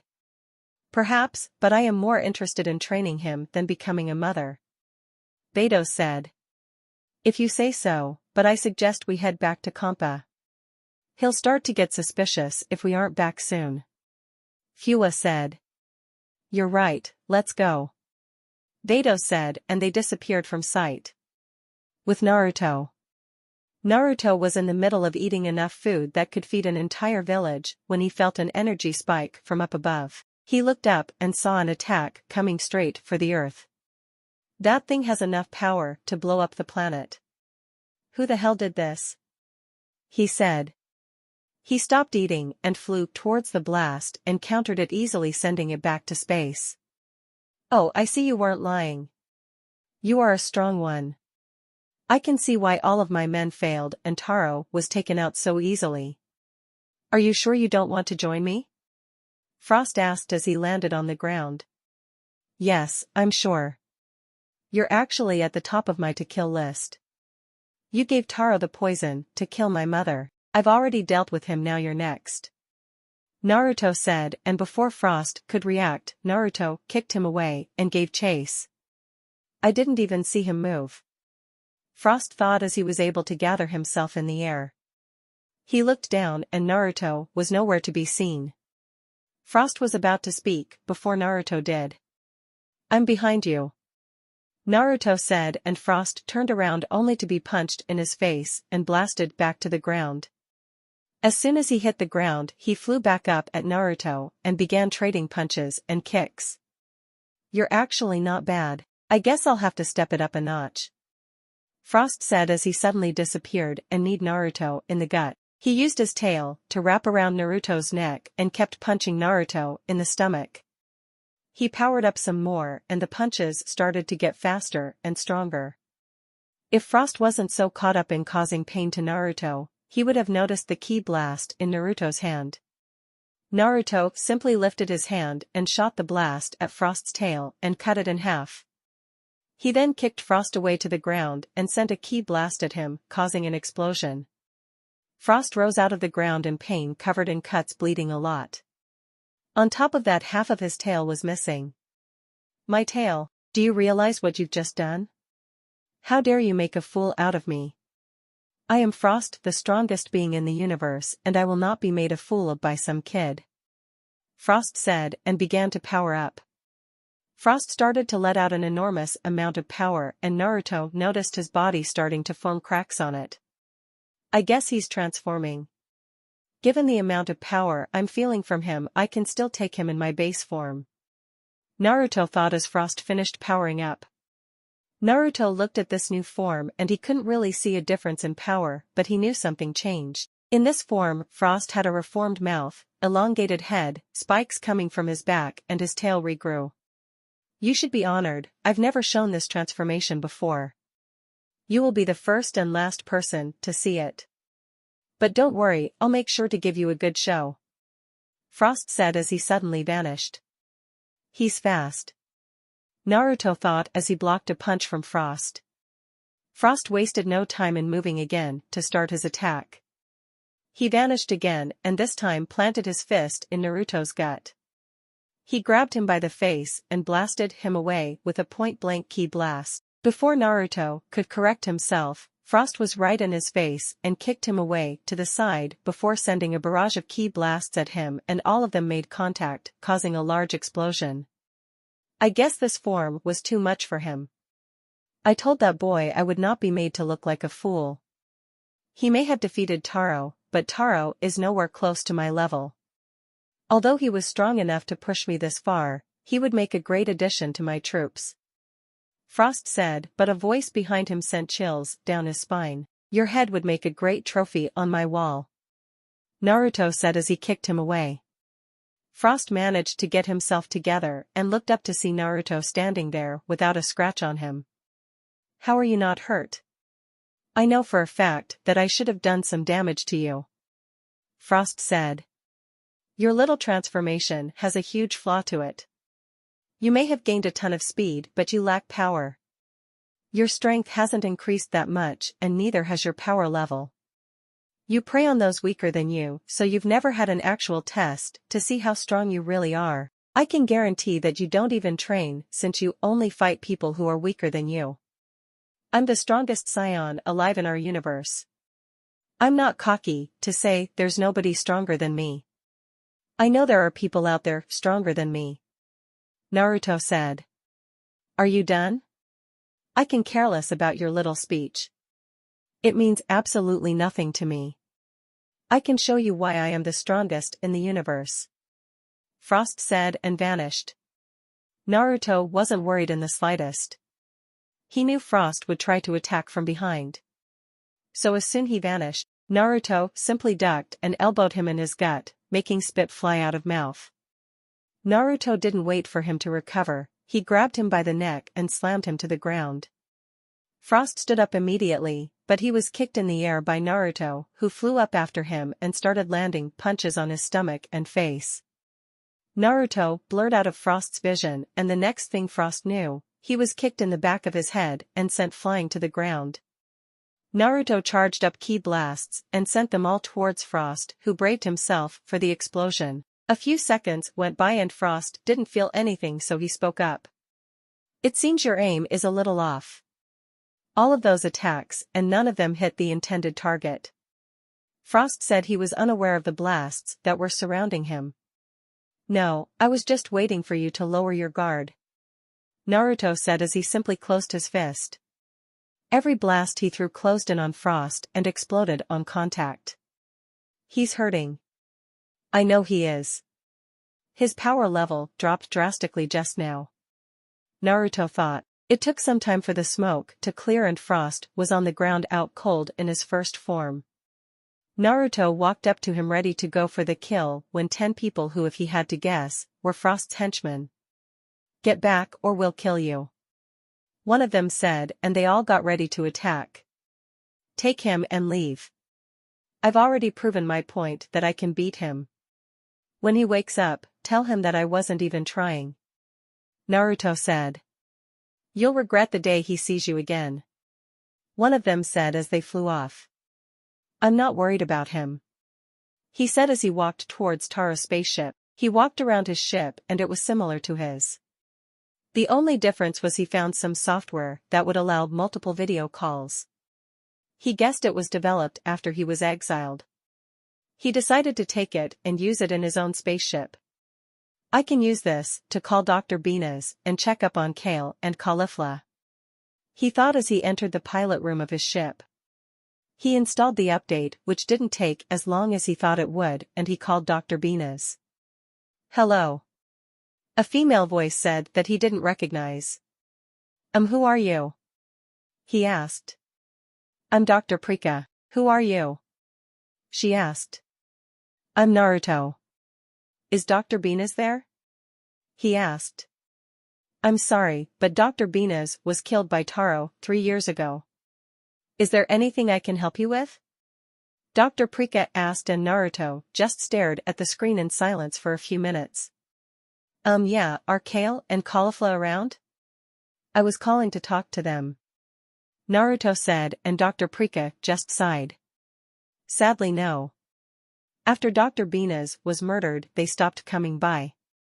Nobody has seen them, but rumors say Caulifla ran off to join some kind of local gang and that she took Kale with her." Prika said, "What the hell is going on? Is King Borgas available?" he asked. "No, he is busy at the palace. Taro has gone rogue and he is trying to track him down as well as Kale and Caulifla." "Can I give him a message?" Prika asked. "That's fine, Dr. Prika. I can hear this out myself," Borgas said as he walked in the room. "Of course, my liege," she said as she backed away from the screen. "So Naruto, what can I do for you?" Borgas asked. "Stop trying to find Taro, Kale and Caulifla," Naruto said bluntly. "Who are you to order our king around, little boy?" Prika asked. "The same little boy that can easily defeat him. If you don't believe me, check my file Dr. Benas had on me and read my last recorded power level," Naruto said. Prika grabbed his file and decided to humor him. She dropped the file after reading who he was and what his power level was. 1 million, your last recorded power level was 1 million. I don't believe it," Prika said. "I didn't even power up to my fullest. At that time, my actual power level was 6 million. Naruto said. "I'm sorry if I offended you, but the king is not to be disrespected. Are you the same Naruto who was born with a tail?" she asked, and he nodded. "I would like to apologize again. Dr. Benas has held you in his highest regards. He spoke very highly of you." "I am really sorry," Prika said. "It's okay, it doesn't bother me. You were doing what anybody in your shoes would do," Naruto said. "Now Naruto, why should I call off my search?" Borgas asked. Well, you won't find Kale or Caulifla. They won't allow you to. Caulifla's brother may know where she is, but if he hasn't come running to you, she isn't in any kind of danger. The same goes for Kale.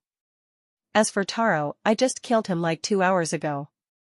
He tracked me down to earth and was easily beaten. Naruto said. Very well. But I'll need to see his body for proof.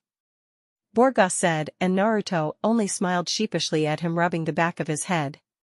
What did you do, Naruto? Borgas asked. Well, he kind of admitted that he was the one who poisoned and killed my mother. I kind of destroyed his entire body. Naruto said. Fine, I'll just have to take your word on this. Anything else you need? Borgas asked. Oh yeah, did you know Taro was my uncle on my father's side? He asked, surprising Borgas. How is he your uncle? Borgas asked. Oh come on, I'm 11 and I even know how. Do me and Dr. Prika need to have the talk with you, King Borgas? Naruto asked, mockingly, causing Dr. Prika to giggle at this. While Borgas caught a dangerous eye twitch. I know how, smartass. I mean, how is in your grandparents are on file for only having one child. A few years after returning from a 2-year-long mission. Oh shit. Borgas said. What is it, my liege? Prika asked. After a Saiyan takes a year-long mission or longer, they have a week to themselves before reporting in. His grandmother must have gotten pregnant during that mission and never returned home, like protocol states you should if you are severely injured or become pregnant. She must have had Taro during the mission and never reported it. 2 years after she returned, your father was born. She claimed to find Taro on the streets and took him in. I guess this whole time he was his blood brother. Borgas said.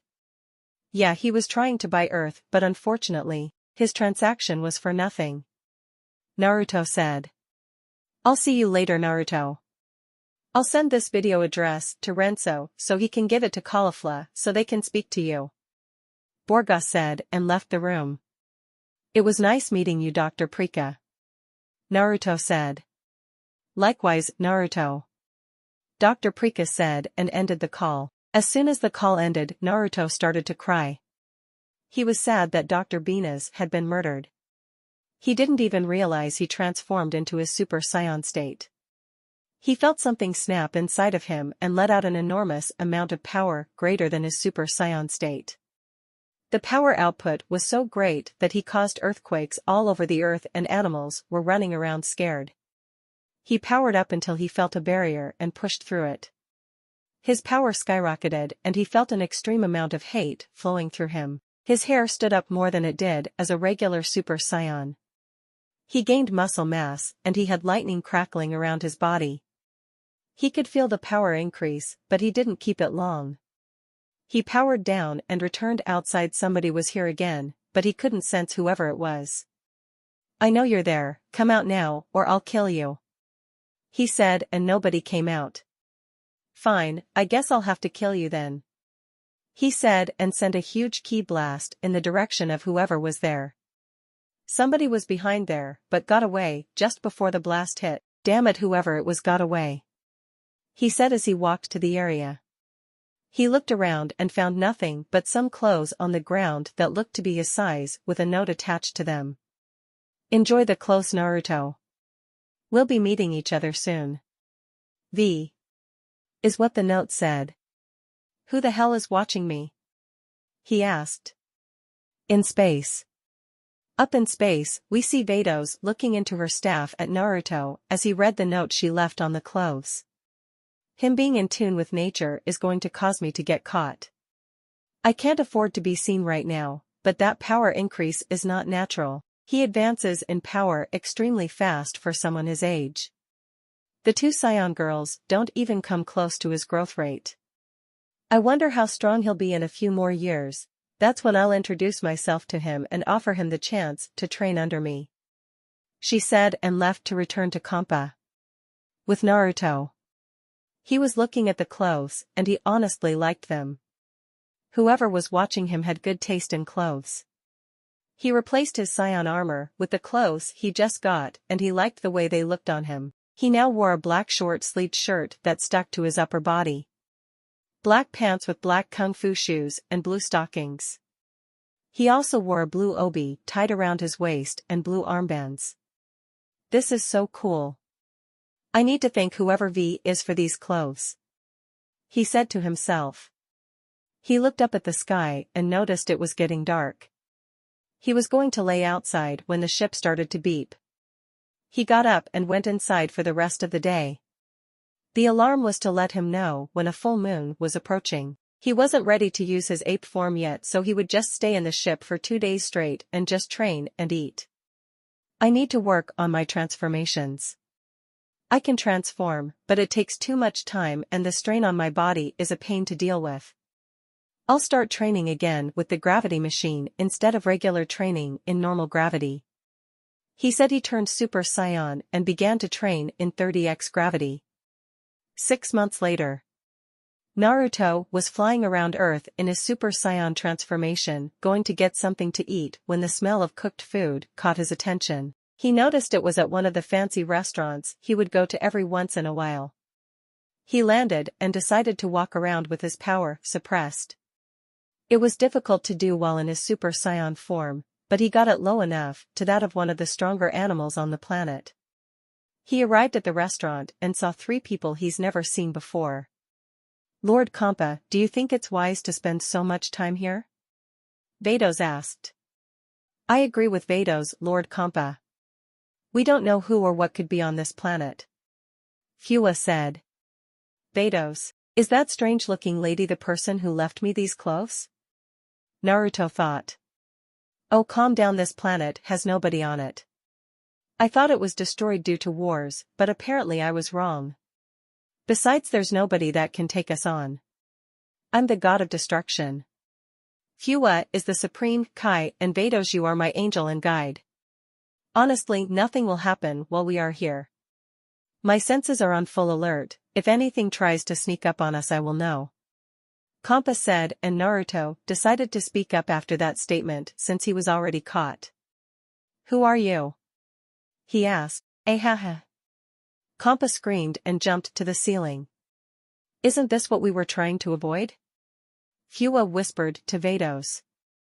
Yes, but apparently Lord Kompa and his appetite had better ideas. Vados said. Well, what do we do now? Should we introduce ourselves?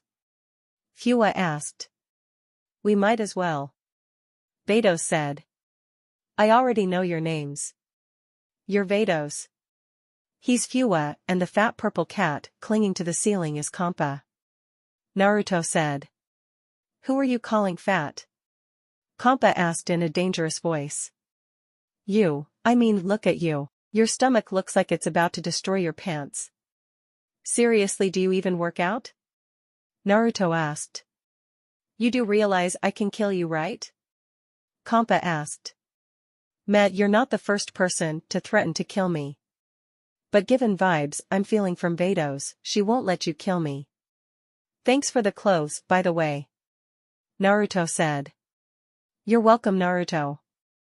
Vados said. How do you know my name? I haven't told you it yet. Naruto said, then he thought about it. Wait, was it you 3 who have been watching me? Naruto asked. Well, no, not all of us. It was mainly Vados. I came along once, and that was after you killed that guy Taro, I believe his name was. Fua said. Yes, I have to say, quite impressive for you to almost discover me being here. I know you can't detect my energy, so I'm guessing you use other methods. Vados said.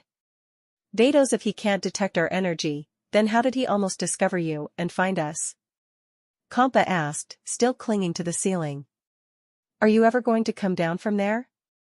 I mean, honestly, a god of destruction getting scared by an 11-year-old, that is a bad look on your image, man. But to answer your question, I'm more in tune with nature, most likely because of my tail. Due to that, I can sense the slightest change in the wind if it's unnatural. So I always knew somebody was watching me. I just had a hard time finding out where. As for me finding you today, I simply smelled the food you were cooking. Naruto said. I'm impressed by your growth, Naruto. However, I do not feel the same energy from you that I've felt before. Perhaps you have strength that comes out at a certain period of time. One more thing, I thought you had black hair and black eyes, not blonde hair and green eyes. What happened to you? Vados asked. It's something called hair dye and eye contacts. I think I look good like this. Naruto said, lying. He didn't want anybody to know about the Super Saiyan transformations yet.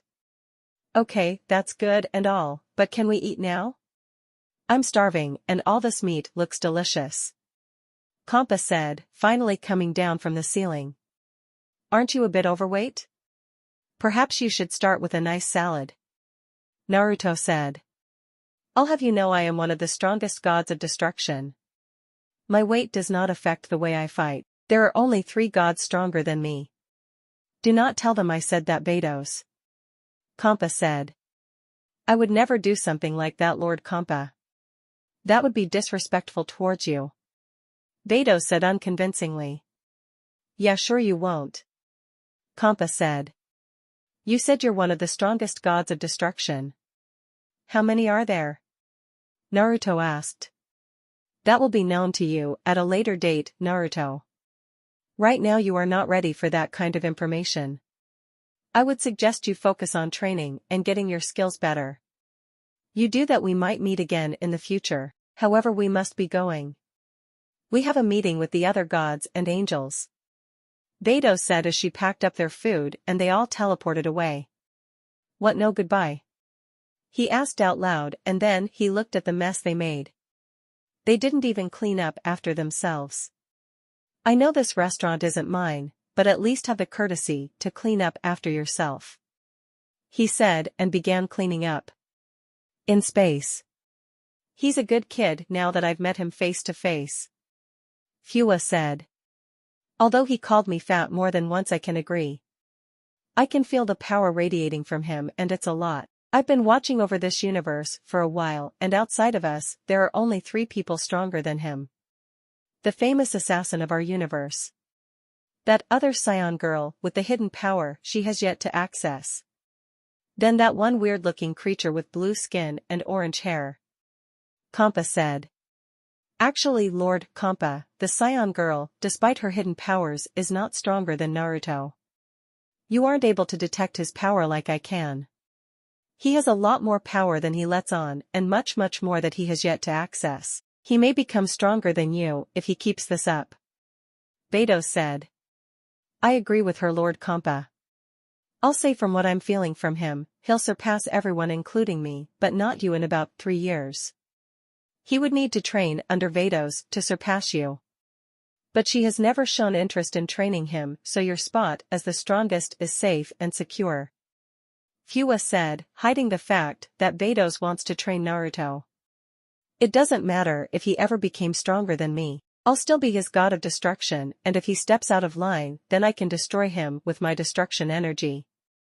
Kampa said as he started to eat. Not necessarily, Lord Kampa. I believe that if somebody is strong enough, they can overpower the destruction energy and render it useless. You shouldn't take him lightly, especially if he gets strong enough to challenge you.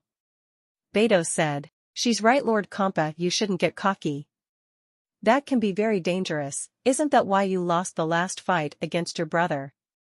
After all, you two should be pretty much equal in power, yet he always seems to beat you. I would suggest dropping the attitude, and maybe you might be able to win against Beerus or at least tie with him. Fua said. He cheated during our fight, now drop it. I have some lovely delicacies to eat. Kampa said, and nobody else spoke during the trip. With Naruto. He just finished cleaning the mess Vados, Kampa and Fua made, and now he was eating his own food. Staying in Super Saiyan this long isn't draining my energy anymore. I'll stay like this for another month. After that, then I can start staying in Super Saiyan 2 for the same amount of time. I have a feeling, though, that Super Saiyan 2 will take much more time. By then, I'll start exploring more planets. Maybe try to make some friends, if not, oh well. He thought as he finished eating. Maybe after a few years I'll start looking for another level of Super Saiyan. If there is another level, I know it will be even more energy draining than the first two. He said as he left the restaurant and went back to his spaceship.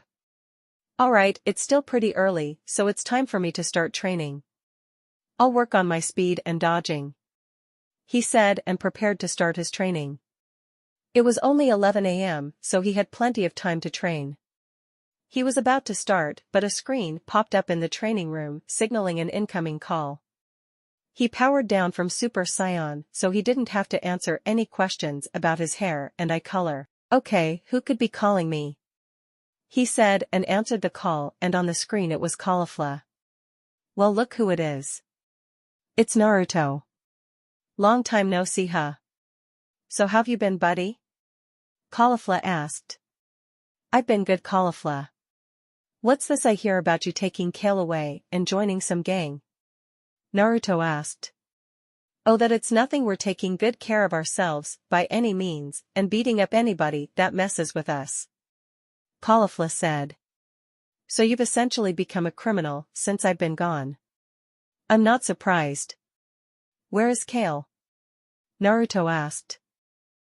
You see about that, she's out handling some business for me. She'll be back later tonight. Don't worry, she's with some of our best people. Caulifla said. Caulifla, you dragged Kale into a gang and turned her into a criminal. What the hell were you thinking? Naruto asked. Hey. I'm the one taking care of her, not you. You left and everything went wrong. I'm protecting her from being taken advantage of. Caulifla said. Turning her into a criminal is not taking care of her. You know how timid she is. She isn't meant for that kind of lifestyle. I can't believe you would do something so stupid. He said. Stupid? You call me taking care of her, making sure she has food, water, and clothes on her back stupid? She's perfect for this kind of business. Her shy and timid personality is how we bring in some of our stuff. Hell, the older girls said once she turns 16 that she can start going on missions with them. They are the ones bringing in the most money and goods. Caulifla said. That's because they are using their bodies to get what they want, Caulifla. They aren't robbing anybody like you send Kale out to do. They're having sex with people for what they want.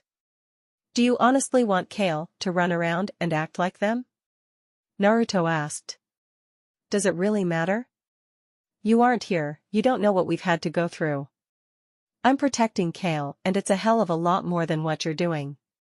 Let me guess, you do nothing but train all day while not even trying to come back to Sadala. Did you know Kale would cry herself to sleep because you weren't here? No, you didn't. Were you there for her when her parents were killed? No, you weren't. I was. You are not here, so don't tell me how to deal with Kale. We are doing perfectly fine without you. I don't need you. Kale doesn't need you. We are fine. If you're going to criticize the way we are, then you aren't our friend anymore. We have new friends now, basically a family, and you aren't included. So what's it going to be? Are you going to show your support? Or are you not going to support us? Kale asked. I'm sorry, Caulifla, but I can't approve of that lifestyle and what it involves. I won't support this. I don't want you or Kale living that kind of life, especially doing what the older girls are doing. Naruto said. Well, too bad. It's not your decision on how we live our life. I guess you aren't our friend anymore. Me and Kale won't be needing these anymore then. Caulifla said and pulled out 2 bracelets that her and Kale wore. She destroyed them and blew the ashes into the camera. Goodbye, Naruto. Have fun in space by yourself, she said and ended the call. Naruto looked down and pulled off one of his wristbands, revealing his own bracelet. He took it off and threw in the garbage. Fine, no more friends. I'll be strong on my own and make new friends. I don't need them. He thought as he powered up to Super Saiyan and turned the gravity on up to 50x gravity. He fell to the ground and started working out. With Caulifla. Caulifla was sitting in her room staring at the wall. She couldn't believe it. She just ended the friendship she had with one of her best friends. I know he meant well, but he has no right to judge us on how we live our lives. She thought. She didn't want to end her friendship with Naruto, but in her mind she was right. She was taking care of Kale and kept her from being taken advantage of. She knew Kale was strong. Kale was equal to her full power of 7 million, nobody would be able to hurt her.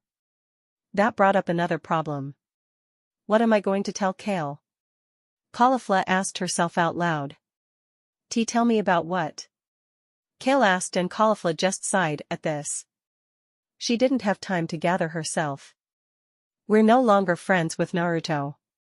I called him and we had a huge argument. Caulifla said bluntly. Why did you two start to argue? Kale asked. Because he doesn't approve of our lifestyle now. He said I was stupid for dragging you into this kind life. He didn't agree with what we did and said he wouldn't support us. Caulifla said. But I thought we were supposed to do anything for our family. We've been with these people for 4 years, they're like family. Why wouldn't he approve? Kale asked. Because he said we're basically criminals now. He heard that the older girls wanted you to join them when you turned 16 and it set him off. Caulifla said. But we aren't criminals unless we get caught, that's what we were taught. He was the one that told us family sticks together and doesn't turn their backs on each other. Did he turn his back on us? Kale asked. Yeah, he did, Kale. I know you two have been friends since you were born, basically family, but he's turned his back to us. Caulifla said. What about our bracelets? Kale asked. I destroyed them and blew the ashes into the camera before hanging up on him. Caulifla said, pointing to the ashes scattered around the room. Do you think he got rid of his? Kale asked. I don't know, Kale. Honestly, I don't care. He made his decision and now we're no longer friends. Caulifla said. Can we at least call him one more time to see if he'll change his mind? Kale asked. Fine, Kale, go ahead. Caulifla said. Kale nodded and went over to the monitor and tried calling Naruto. It didn't work and went straight to his voicemail. She tried a few more times and then a red X appeared on the screen. Naruto blocked them from calling him. He blocked us. Kale said, getting ready to cry. I'm sorry, Kale, I really am, but I guess we're no longer going to hear from Naruto. Caulifla said as she gave Kale a rare hug. Does this mean he's our enemy now? Kale asked. I don't think so. Remember, he isn't allowed on Sadala, so he won't be in our way. The only way I could see him stopping us is if we travel to another planet that he's on and we're causing trouble.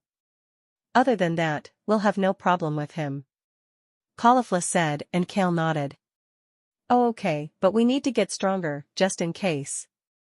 I know for sure we're both no match for him. We never were, he would always hold back against us. Kale said. You're right, Kale. Tomorrow we start training so hard that it will almost kill us. Let's get some sleep, it's late. Caulifla said it was midnight and they needed sleep. With Naruto. It's been 13 hours since he ended his friendship with Kale and Caulifla. He hasn't stopped training even for a second. He was currently in his Super Saiyan state training in 100x gravity. He powered up and sent out multiple blasts to fly around the room. He then sent out a fully powered blast and had it do the same. He powered down to his suppressed Super Saiyan state and began his dodge training. The gravity increased to 105x gravity, so the blasts gained speed and became heavier. He would dodge one and immediately have to dodge another. The interesting thing about this training was the blasts weren't going in a circle around the room. After he went over to the training programs, he saw that the ship could produce little machines that would float around the room and reflect the blasts at him. So now, instead of them just going around in a predictable circle around the room, they were now in an unpredictable pattern and Naruto was getting scrapped a lot. But nothing major to cause him problems. This is getting difficult. The gravity keeps increasing and I haven't gone past 110x gravity yet. I need to turn it off or I'll get killed. he thought. As soon as he was about to turn the gravity of he was hit in the back by a blast. He quickly recovered, but another hit him in the stomach, then the back again. This kept going on until the largest blast with his full power was coming right towards him. He was going to block it, but the gravity increased to 120, and he fell to the ground with the blast headed straight towards him. Ah crap. Was all he thought before the blast connected and exploded, sending him flying into the wall unconscious. He didn't exit his Super Saiyan state, but he was unconscious on the ground. Vados, who had come to Earth so Kampa could have some more food, decided to see what Naruto was up to. She only caught the tail end of his training when he was hit by all of the blasts. Given the amount of power and speed behind those attacks, especially due to the gravity being so high, he's lucky to only be unconscious. He should be dead right now, she said as she teleported into the room and deactivated the gravity machine. I'll place him in his healing tank before I go, she said as she picked him up and walked to his healing area. She placed him in the tank and set it to heal him for 12 hours. He should be fine by then. I'll head back to Lord Kampa before he gets angry and starts randomly destroying planets again, she thought, and teleported away from Earth back to Kampa's planet. Before she left, she made him some more clothes that were more durable and gave him a lot of different sizes for when he grows or destroys an outfit. Next day. Naruto woke up the next day early in the morning and could feel himself fully healed. He heard an alarm going off and liquid draining off of his body. He realized he was in the rejuvenation tank. I don't remember going into the tank. I don't even remember anything after I was hit by that blast, he thought as he exited the rejuvenation tank. He flexed his muscles and rolled his shoulders and felt no pain. Good as new, but I still need to take a shower, he said as he left the healing area. After his shower, he went to put some clothes on and noticed he had a lot of outfits in his room. I don't remember having this many clothes. Why is there so much clothes here? He asked himself. Then he thought about it. It was only one person who could have done this for him. Vados, he thought. You know, if you wanted to act like my mom, all you had to do was ask, he exclaimed, since he knew she was somewhere watching him. Kampa's planet. She was watching him from her staff and she simply smiled at his reaction. What's with the smile, Vados? Kampa asked. It's nothing, my lord. Did you need anything? She asked. Yes, that boy we met on Earth, Naruto was his name if I remember correctly. How strong do you think he is right now? Kampa asked. Well, I felt his base power level hit 30 million. But, I felt his energy spike up to 1.5 billion and 3 billion. I'm guessing he can suppress his power level. The lowest I felt him suppress it was down to about 500, and that was when he scared you, my lord. Vados said. He didn't scare me. I simply thought I saw a piece of meat on the ceiling and didn't want it to go to waste. Anyway, I want you to keep an eye on him. His growth rate impresses me from what you've just told me. I know he's only 11, but he's caught my interest. If he grows to a point of my liking, I want you to train him. I know it seems odd, but I have a feeling in the future that we will need strong fighters for something. I don't know what for, but I think it's going to happen. Kampa said. As you wish, my lord. How often shall I check up on him? She asked. You don't need to see him in person, just monitor his power level for the next 3 years. If he reaches a certain point, I'll let you offer him your training, but for now, just monitor him. Kampa said. As you wish, my lord. Vados said as Kampa walked away. With Naruto. Okay, I've used my regular Super Saiyan form since I was 8 and have been using it regularly for 3 years. Add in the fact that I've been transformed for almost a year. I should start focusing on getting used to Super Saiyan too. I'll need to add meditating to my training routine. That form generates a lot of malice, and I'm usually a calm person, but I didn't want to do anything but kill Taro again after I transformed. He said. He began to transform into Super Saiyan too, but it was hard. He could feel the power but had a hard time grasping it. He figured he would have to find something he hated and use that to fuel the transformation. He thought about Taro getting him banished and killing his mother. And he thought about Frost sending his men to the planet and himself coming to kill him. Neither of those worked. There was only one thing left for him to think about. Kale and cauliflower. He thought. That was the trigger. He felt the power swell inside of him, and like a dam breaking, the power flooded through his body. With one final push, he transformed. His hair stood up more than it was in his regular Super Saiyan state. The lightning was more intense than the last time, and his aura was more fierce and intense, like a raging flame. Do I really hate them that much? He thought as he sat down in the training room. This will take a while to get used to, he said as he began to meditate. Compass planet. That must have Naruto's spike in power. But why is it filled with so much rage? Beido's thought. Beido's picked up her staff and used it to check on Naruto. When she got a picture of him, he was just sitting down meditating, but his face was scrunched up like he was angry at something. Nothing seems out of the ordinary for him. His hair seems to be spikier, but I could be wrong. This isn't much to inform Lord Kompa about. I'll just monitor his power level every time it increases. I can't check on him every time his power level spikes. Perhaps Fua was right, maybe I have gained some kind of motherly affection for him. She thought as she turned off her staff and set it down. I'll check his power twice a year for the next 3 years. That should be a decent amount of time for me to gather his power level for Lord Kompa, she said. Kale and cauliflower. Alright Kale, it's time for us to begin our training. Let's start off with a spar and move on from there, Cauliflower said, powering up. Right. Kale said as she powered up as well. They flew at each other and their fists connected with one another, creating a crater underneath them. Just you wait Naruto, next time we see each other I'm kicking your ass, Cauliflower thought. With Naruto gone I'll have to step up and become stronger. I will not let Cauliflower's training go to waste, Kale thought. With Naruto. Watch out world, Naruto is going to show himself to you all really soon, he thought as he got ready for the rest of his training. In space.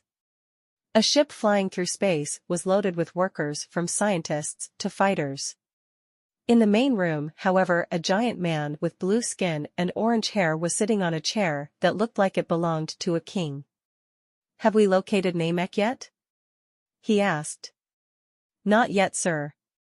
But the other scientists have narrowed our search down from 12 years to 3 years. We're getting closer, a scientist answered. That's good news, try and speed it up, the man said. Yes, sir, the scientist said and left the room. I want those Dragon Balls for myself. I'm the only person who knows about them, so I should be able to find them without a problem. I will become immortal even if I have to wipe out all of Namek to do so, the mysterious man said with an evil laugh. 3 years later. Naruto, now 14, was just finishing up some training. He stayed in his Super Saiyan 2 transformation for 2 of the last 3 years. He had an extremely hard time doing this training because of how powerful the transformation was. It drained him so much that the first 7 months of physical training was so hard that he would pass out after 2 hours. His stamina increased exponentially since he never left out of this transformation. He hasn't seen or heard from Beido's, Kompa or Fua in the last 3 years, but he had a feeling they were watching him. Okay, the training for the day is over with. I'll head out to explore sometime next week. I'll rest up for this week, probably head out to Namek first before I go anywhere else, Naruto said. Another thing over the last 3 years he did besides training was he had to deal with Frost continuously sending his troops to Earth trying to kill him. They were all dealt with easily. He did fight one person who almost made him power up to Super Saiyan, but it wasn't needed. He asked if this person worked for Frost and he replied saying he worked for somebody stronger than Frost. Who is it that's stronger than Frost? He thought. He sighed and stood up to go grab a bite to eat. He flew to a restaurant he was at yesterday. He entered and it was a mess. There were dishes everywhere and raw food left out. Damn it Vados, if Compa is going to come here to eat, can you at least make him clean up after himself? Naruto said to himself. He cleaned up Compa's mess, because it was everywhere and he had no space to make his own food. He was going to start eating, but somebody came into the restaurant. It wasn't Vados, Compa or Fua, because he could sense the key signature. He walked out of the kitchen and saw some kind of blue alien-looking thing with a round head, no ears, and small eyes. Who are you? Naruto asked. I am called Akis. I have been requested as a favor from somewhere far away by an important person to help you with your training. Akis said. I don't trust you. Who sent you? I'm not doing anything unless you tell me who sent you. Naruto said. I was sent by someone who has been watching you. I mean you no harm, I simply wish to train you in a technique that will help you in your travels. Akis said. What's the technique called? Naruto asked. It's called instant transmission. You can travel long distances instantly with this technique. However, in order to learn instant transmission you must learn something called spirit control. Akis said. What's that? Naruto asked. It's an advanced key manipulation technique known primarily by the Yardrats, the race I come from. With spirit control, you can learn many things, instant transmission would be one of them. Other things include cloning, gigantification, healing, which is an advanced ability, and something called forced spirit fission. All of these are learned through spirit control, by splitting, shifting, and growing your spirit. After you gain good spirit control, you will be able to sense ki from a greater distance and use your energy much more efficiently to attack. However, once you learn this, it will take you some time to get used to using your ki with such precision, so I would suggest if you accept this training to take some time before going into a fight. If you do not wait and get used to the control you can kill yourself. Now will you accept the training I wish to teach you, or will you decline and continue on your journey? Akis asked. If I accept this training you were sent to give me, how long will it take? Naruto asked. It all depends on what techniques you wish to learn after you learn spirit control. Akis said. I want to learn all of them. The whole becoming gigantic thing may come in handy one of these days. Naruto said. Learning all of those would take you 3 years to learn and to get used to how easy it will be for you to use your ki. If you don't do that, then you can blow up an entire planet when you only want to create a small harmless blast. Akis said. So 3 years of training this new control, some techniques, and ki control. I guess my journey to Namek will have to wait. When do we start? Naruto asked. After you finish eating. Is that fine with you? Akis asked. Yeah, sure, that's fine. Naruto said. Naruto went to the back and came out with a tray stacked with food. He did this 20 more times and it was enough food on the table to feed about 200 people. I'm thankful for the hospitality, however I do not eat meat. Akis said. Oh, I made this for myself. If you'd like, I can go make you a salad and grab some fruit for you. Naruto offered. No, it's fine, I already ate. Akis said. Oh well, if you say so. Now, can you tell me who sent you? Naruto said. I am not at liberty to say who this person is. I am told that you will meet them sometime in the future, so you do not need to worry. Akis. Did this person say anything else about me? Naruto asked. Not really, only that your power level has grown quite a lot in such a short amount of time. I'm told your power level at its fullest is in the trillions, possibly quadrillions. Now eat your food, we have 4 years of training to begin. Akis said. Naruto didn't respond, he began to eat his food at a rapid pace. Akis could only look on at this in amazement and disgust. He wasn't a fan of people who eat like Naruto, and now, he would have to spend 3 years with Naruto and his barbaric way of eating. This is going to be a long 3 years. Akis thought to himself. as he watched Naruto finish eating. About an hour later, after Naruto cleaned up his mess, both Akis and Naruto were standing in the middle of the forest where his spaceship was located. Akis created some tall yet skinny spikes out of a huge tree and went to stand on one. "What are these for?" Naruto asked. "These are to help you with your spirit training. You need to balance your mind and body to accomplish this training before learning any of the techniques. Now the key is to balance on these only using your feet," Akis said by demonstrating how he should do it. "Okay, that seems easy enough," Naruto said. "No, it isn't as easy as it sounds. For this, you must complete balance and not fall off. If you have the body part of training done and not the mind part, you will fall to the left. If you have the mind part and not the body, then you will fall to the right. If you fall to either side, then you are not balanced," Akis said. "What happens if I have neither?" Naruto asked. "Ah yes, that's what the spikes are for. If you have neither, then you will fall straight down on the spike.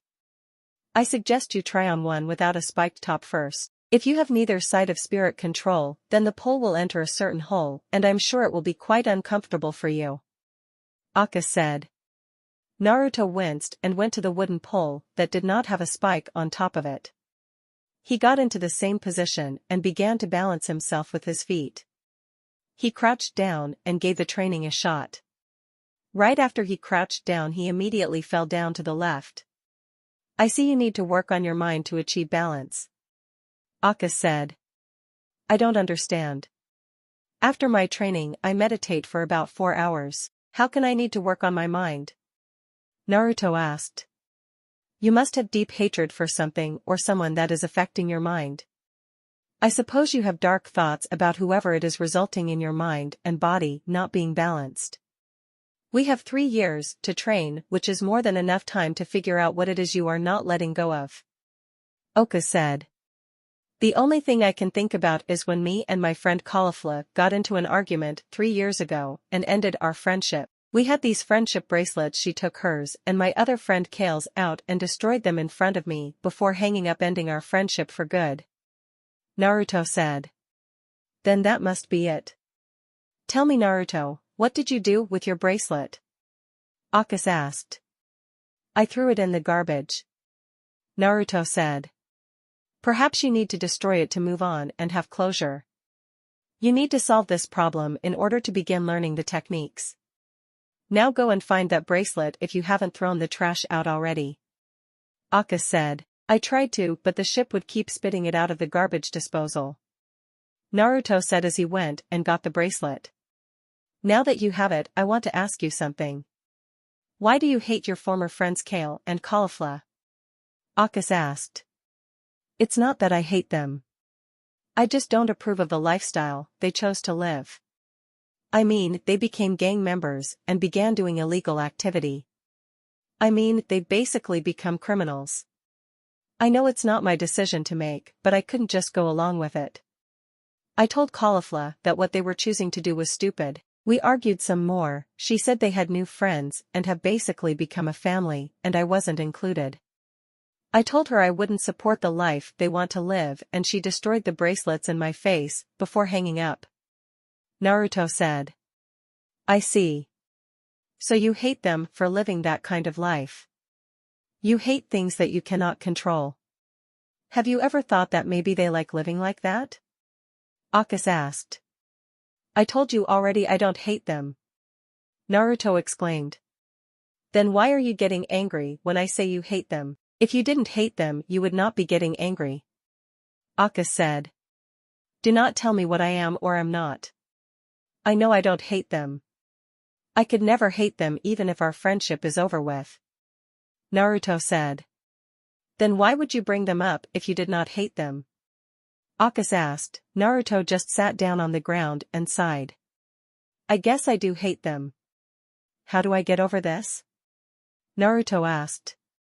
"Well, you've completed the first step, which is admitting that you hate them. What I want you to do next is meditate as you normally do. Think about the good times you all had and cherish them. I want you to get rid of the hate. In order to do that, you need to accept it. Now meditate and do as I said. It will help you with your training. Akis said. Naruto nodded and began to meditate. He entered his mind and saw the best moments he had with Kale and Caulifla. He saw how he and Caulifla had taken care of Kale after she received a nasty gash on her arm from them playing too rough. They were all smiles and happy. He noticed the time his tail got slammed in the door and left him basically paralyzed for 3 days, and Kale and Caulifla were taking care of him, making sure he ate, and Kale even rubbed his tail for him. Then came the time Caulifla's brother left on a mission when she was 4 and would be gone for 3 years. She cried all day basically, and Naruto came up with the idea they would all stay at Kale's house until her brother came back.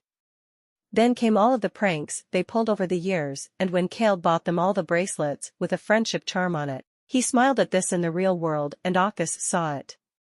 He's remembered the good times they had together as friends. Now comes the next part, accepting the hatred. Akis thought. Naruto was meditating and came across the memory of him and Caulifla's argument. The scene kept playing over and over again. You see, Naruto, they hate us.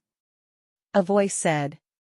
He looked up and saw some kind of black mist with red eyes. What are you? Naruto asked. I am your hatred. Now why don't you kill the girls? It was made clear that they don't need you anymore. Kicked you to the curb, destroyed the friendship bracelets they wore. We don't need them, you can get new friends, remember when you said that? You can go to Sadala and blow it up. All you need to do is give in to your hatred, let me take over. I can make everything go away. You are the strongest in the universe, nobody can stop you. The black mist said while reaching out towards Naruto. You are right about them throwing me away to the side, ending our friendship. But I will not kill them. I've admitted that I hate them, but that's the way they chose to live their lives, and I have to deal with it. It isn't my place to tell them how to live their lives. I was wrong. Yes, I hate them for ending our friendship, but I have no choice but to accept it. Like I accept you. I probably wouldn't have reached the level I'm at without hatred, but I no longer wish to get stronger while hatred is creeping in the back of my mind. Naruto said. He reached out to touch the mist and it began changing into a bright gold color before entering his body. He felt an enormous amount of power enter his body, but it was deep inside him. He knew he would have to work hard to grab it. He opened his eyes and he was back in the real world. Well done, Naruto. I thought you would take longer to get rid of the hatred. Now I believe there is one more thing you must do before we begin training again. This is the final step. Akis said. Yeah, I know. Naruto said. He opened his hand, revealing the friendship bracelet he had. He sighed and looked up at Akis, who only nodded his head at him. Naruto created a ki blast in his hand and destroyed the bracelet, officially ending the bond between him, Kale, and Caulifla. Let's begin, Naruto. Akis said. Naruto nodded and flew up to a pole with a spike in it and got ready to begin. Now that you have rid yourself of hatred, you should not fall off. However, you will lean slightly to the left still. You will get the perfect balance after doing this for a bit. I want you to stay up here for 30 days straight. I will provide food and water for you. Only breaks you may have are bathroom breaks. Now begin. Akis said. Naruto nodded and began his balancing practice. He did lean to the left like Akis said he would, but it was only a slight lean, nothing that will make him fall over. Planet Sadala. Kale and Caulifla were in their room, which was upgraded since Caulifla became the second in charge of things within their gang. They were laying around when all of a sudden they heard glass cracking all around their room. What the hell was that? Caulifla asked. I don't know. But it sounded like glass cracking. Kale said, let's check it out. Caulifla said. They began checking all around their room for anything broken, but found nothing. Caulifla was about to leave the room when Kale called her. Caulifla, you might want to come look at this. She said quietly. That's one thing that hasn't changed. Kale no longer stuttered when she talked, but she was still timid and spoke quietly. Caulifla walked over to see what she wanted. "What's up, Kale? What did you find?" Caulifla asked. Kale didn't respond, she simply pointed at what she was looking at. Caulifla looked and was shocked at what she saw. Every picture from their childhood that had Naruto in it had a crack on his face and a crack making it look like he was being separated from them in the pictures. The cracks on his face were so bad that you couldn't even see his face. "What does it mean, Caulifla?" Kale asked. "I don't know, Kale. I don't know," Caulifla said. "Do you think we should try reaching out to him?" Kale asked. "Why? I thought we agreed to never talk to him again," Caulifla said. "We did, but shouldn't we make sure he's okay?" Kale said. "Come on, Kale, he's a big boy now. I mean, we're all teenagers now. Remember how strong he was when he was 7? I highly doubt anything happened to him," Caulifla said. "Maybe we should try one time," Kale said. "Why? Do you miss him?" Caulifla asked. "No, not really. I mean sometimes. You forgot we were friends since we were born. I'm going to call him one time," Kale said. "Fine, go ahead. Don't be disappointed when he doesn't answer. Go call your little boyfriend," Caulifla said. Kale didn't respond to Caulifla's little jab, she just went over to the monitor and called Naruto. It didn't show the big red X on the screen anymore, so that was good. They didn't expect a different person to answer though. "Hello, who's calling?" Akka said. Who are you?" Kale asked. Caulifla was sitting in the background just watching silently. "I am Akkas. May I know who you are and why you are calling?" he asked. I'm Kale and the girl in the back is Caulifla. I'm just calling to talk to Naruto. Is he around? I want to check on him," Kale asked. "I'll let him know you want to talk," Akka said, disappearing. "Well, would you look at that? Maybe he misses you as well, Kale, if the call went through," Caulifla said. "Do you think you will want to talk to me?" Kale asked. "You have a better chance than I do," Caulifla said. Just then Akkas came back on screen. "Naruto said he has no reason to talk to you and neither should you. He also said that he has officially given up on the bond you all once had." "I'm sorry, but I must be going now," Akkas said, hanging up. Kale was just standing there frozen and tears started falling from her eyes. Caulifla walked up to her and Kale lunged at her and broke down. Caulifla just sighed and hugged her back. "It's going to be all right, Kale," Caulifla said. "No, it's not. I thought he would at least say something to me. He just blew me off like I was nothing. Like he never cared about me. I hate him," Kale said, crying. "You don't mean that, Kale," Caulifla said. "Yes, I do. I never want to see him again," Kale said. "Fine if that's what you want. Now we have training to do. Let's get to it," Caulifla said. "Okay," Kale said, releasing the hug. Kompa's planet. Kompa was looking around for Vados. He couldn't find her, he thought she was still on his planet. "Where the hell could she be?" Kompa said. "Did you lose something, Lord Kompa?" Vados asked, appearing behind him. "Ah!" Kompa screamed.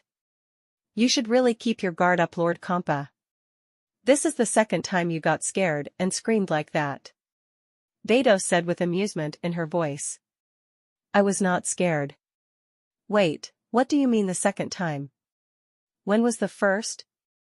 Kompa asked. "I believe it was the first time we met Naruto, my lord. He thought you knew he was there, so he spoke up from behind you. If my memory is correct, you jumped and clung to the ceiling like a scaredy cat," Vados said. "He didn't scare me, I told you I thought I saw a piece of meat on the ceiling and didn't want to waste it. Anyway, speaking of the boy, how strong has he gotten over the years?" Kompa asked. At his max power level, I've detected him to be just under a quadrillion. Vados asked. When he reaches about 5 quadrillion, I want you to offer him your training services. I still have that nagging feeling in the back of my mind that somebody will do something stupid and put our universe at risk. Kampa said. As you wish, my lord. Vados said. Kampa simply nodded and walked away. 3 years later. Naruto has completed his training with Akis, and now Akis was preparing to leave. Naruto, I must say you are by far the best person I have trained. Your ability to grasp the spirit control is better than most of the yard rats from when I was around. Your ability with the instant transmission is beyond what I would have expected. Being able to use it without the delay of using your finger on the forehead to concentrate is truly astounding. Your healing prowess, cloning, and forced spirit fission are great as well. However, your use of instant transmission is what really stands out.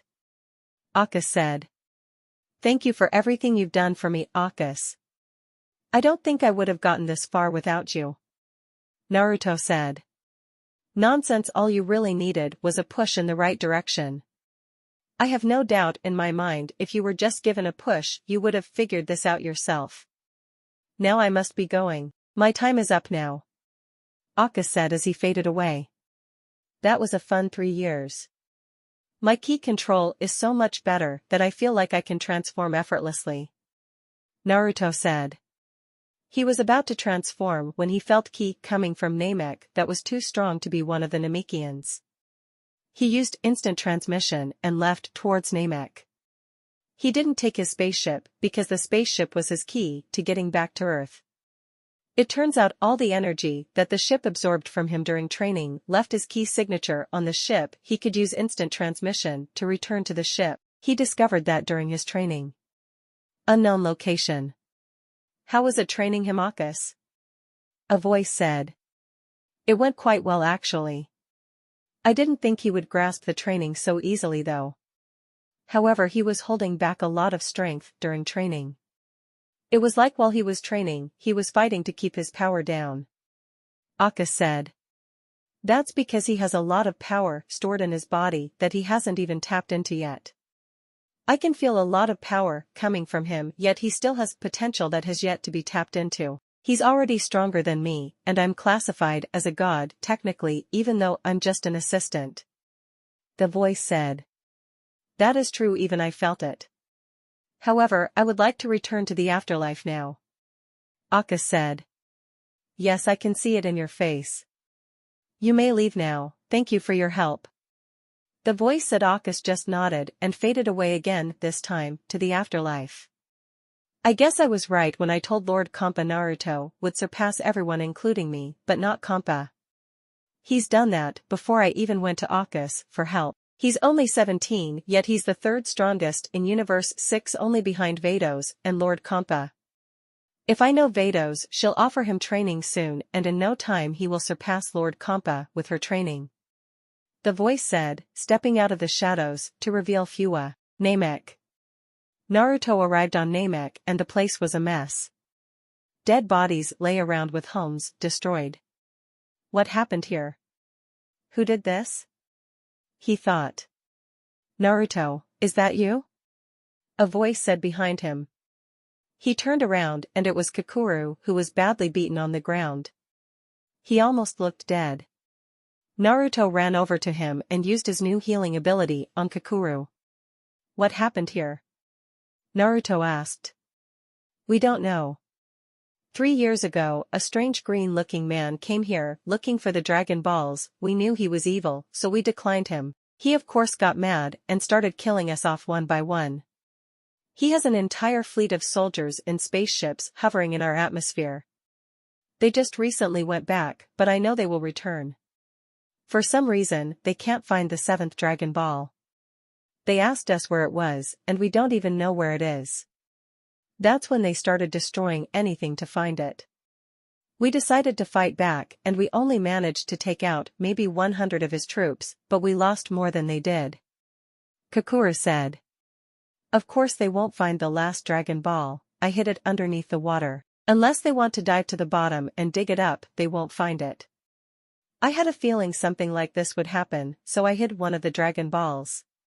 I saw the dust on them when you guys used them for me, so I figured you wouldn't mind if I hid one, since you barely use them. I can feel the entire fleet up above me. I'm going to destroy the entire fleet. The only one who should be alive is the leader. I want you to clear out the Namekians who are still alive and get them away from here. I'm going to deal with the leader. Naruto said as he powered up to his Super Saiyan form. What is that, Naruto? Is that the controlled power of your giant ape form? Kakuru asked. No, it's something I like to call Super Saiyan. I have a feeling I'll need it for this fight. I'm only showing you this because I feel like I have no choice. Can you keep this a secret for me? Naruto asked. Of course. I'll get started on looking for wounded in other areas. Everyone is dead over here except me. Good luck, Naruto. Kakuru said and flew off to find survivors. Naruto looked up to where he felt the fleet of whoever was attacking and created a small ki blast in his hand the size of a baseball. The color of the attack was a silver orb with different colors of the rainbow around it, and it had sparkles going around it. He threw it up towards the fleet like a baseball pitcher and watched as it left behind a streak of a rainbow as it flew through the air. He powered down and waited for the right time to activate the attack. In space. My lord, there is an attack coming straight for us. A soldier said. How strong is the attack? The leader asked. Our best sensor on the fleet said it has a power level of 500. It's not much, but it can still damage the ships. The soldier said. Let it hit. We can just repair the damage. The Namekians are weak, we do not need to worry about their petty attempts at taking us out. The leader said. As you wish, my lord. The soldier said. Namek. Naruto looked up in the sky and sensed no change in any of the enemy's power level, so he decided to cause some trouble. Majestic grenade. He said. The attack exploded in the atmosphere, taking out the entire fleet except the leader just as he expected. After the attack was done, all you could see was a rainbow in the sky with sparkles going along it. He looked up and noticed somebody was coming down. Must be the leader. He has a decent power level, but I can tell he has it suppressed. Might have to power up to Super Saiyan again. He said. The man landed and Naruto could tell he was strong. Naruto took in his appearance and wasn't really surprised by what he saw. The man has teal skin and orange hair. He wore a suit, but the top was black and was open enough to show off his entire chest almost. He wore white pants with yellow boots. He wore a purple headband and had a red sash over his left shoulder. So who are you? Naruto asked. My name is Kogu. Now you will tell me where the Namekian is who just took out my entire fleet of soldiers. I am in no mood to sit around and talk. Kogu said. Well, you won't find the Namekian who took out your fleet because it wasn't a Namekian. It was me who took out your entire fleet. Before you go on a whole tirade about how it couldn't have been me just because I'm a child, let me get a few points across. 1. I'm 17 years old. Number 2. All the Namekians around here are dead. Last, but not least, number 3, sense my power level right now and you'll see that I'm right. Naruto said.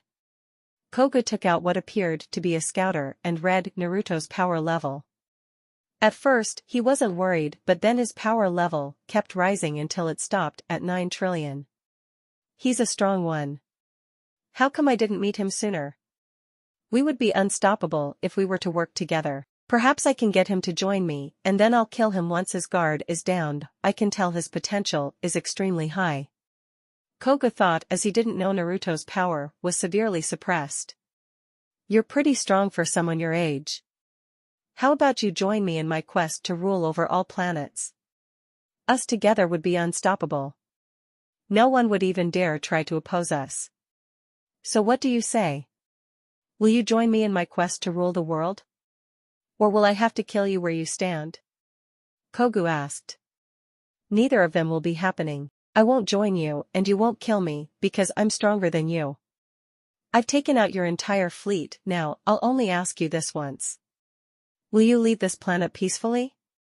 Or will I have to kill you? Naruto asked. I'm not leaving until I have that final Dragon Ball. Koga said. Well, you won't find it since I'm the only one who knows where it is. Now leave. Naruto said. Then I guess I'll have to force you to tell me where it is. Koga said. As soon as Koga finished talking, he flew at Naruto aiming to punch him, but Naruto met him halfway and their fists collided. Naruto thinking quickly dropped his fist making Koga fall forward and then gave him a quick uppercut followed by a roundhouse kick. Koga went flying into a mountain but only made an indent on the mountain. Koga removed himself from the mountain and wiped his face. His nose and lip were bleeding and that didn't sit well for him. Okay, you little brat, I'll admit you got me on that one, but now playtime is over. Koga said. He began to power up and Naruto felt his power increase dramatically. Koga turned green and his suit top ripped apart, but for some reason his red sash was not touched. His muscles grew a lot and Naruto immediately knew his speed decreased, but his power increased as much as his power level. Okay, I guess he's as strong as my full base power. It's no big deal to me, since I can go Super Saiyan, but he may have a trick up his sleeve. Naruto thought as he powered up to his max base power, which was 600 trillion. Hope you're ready for round 2. Koga said. Naruto didn't get a chance to respond because Koga just appeared in front of him and punched him away. Naruto managed to get his arms up to block, but he still felt the power in his punch. Okay, his speed increased just as much. That power though, it's insane. My arms are tingly from just one punch. He thought. He was broken out of his thoughts when Koga grabbed his leg and slammed him into the ground making him grunt in pain. Koga wasn't done yet because he held Naruto upside down by his ankle and punched him in the gut. Naruto coughed out some spit before Koga threw him away. Koga used his impressive speed to run after Naruto instead of flying after him. He was soon running right next to Naruto, but then disappeared. Naruto was shocked that he was moving so fast, but his moment of shock cost him. Koga was underneath him and kicked him in the air. He flew up after Naruto and knees him in the back. He then proceeds to go above Naruto and gives him a countless amount of punches to the stomach before using a hammer fist to knock him to the ground.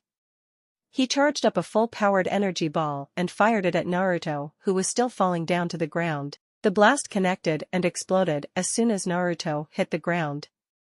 Adding insult to injury, Koga threw a volley of ki blasts at Naruto, and he knew each and every one of them connected. I can't believe I was worried about this kid. I guess the scouter was wrong. He's actually weaker than my full power. I have no doubt that he's dead, so I'll have to tear this planet apart for that Dragon Ball. Koga said. I'm afraid that won't be happening. Naruto said from behind him. Koga was surprised Naruto survived all of that. How did you survive that? That was my strongest attack that has never failed me. Koga said. I survived because I'm simply stronger than you. I could have ended this fight before it even got started, but I wanted to see how strong you are. I'll admit you are indeed fast and pack quite the punch. However, it's not enough to beat me. Now I want to show you something, you're only the second person to ever experience this in battle. Naruto said as he began to power up. It didn't take long for him to transform and the scouter Koga had exploded in his hand as he was checking Naruto's power level. He was getting a look at Super Saiyan Naruto. His power level shot up way past Koga's, who was now scared. You had your fun, now playtime is over. Naruto said. He appeared in front of Koga and punched him in the face, breaking his nose and jaw. Koga flew away, but Naruto was on him just like Koga did to him, but instead of disappearing Naruto grabbed his face and slammed him into a mountain. Koga coughed up blood and Naruto decided to end the fight. He broke Koga's arms and legs, leaving him defenseless, and got ready for his final attack. He created the same rainbow-like orb, but this time he had one in both of his hands that were stretched out at both sides. He brought his hands together and pointed them outwards, toward Kogu. Majestic destroyer cannon. He said.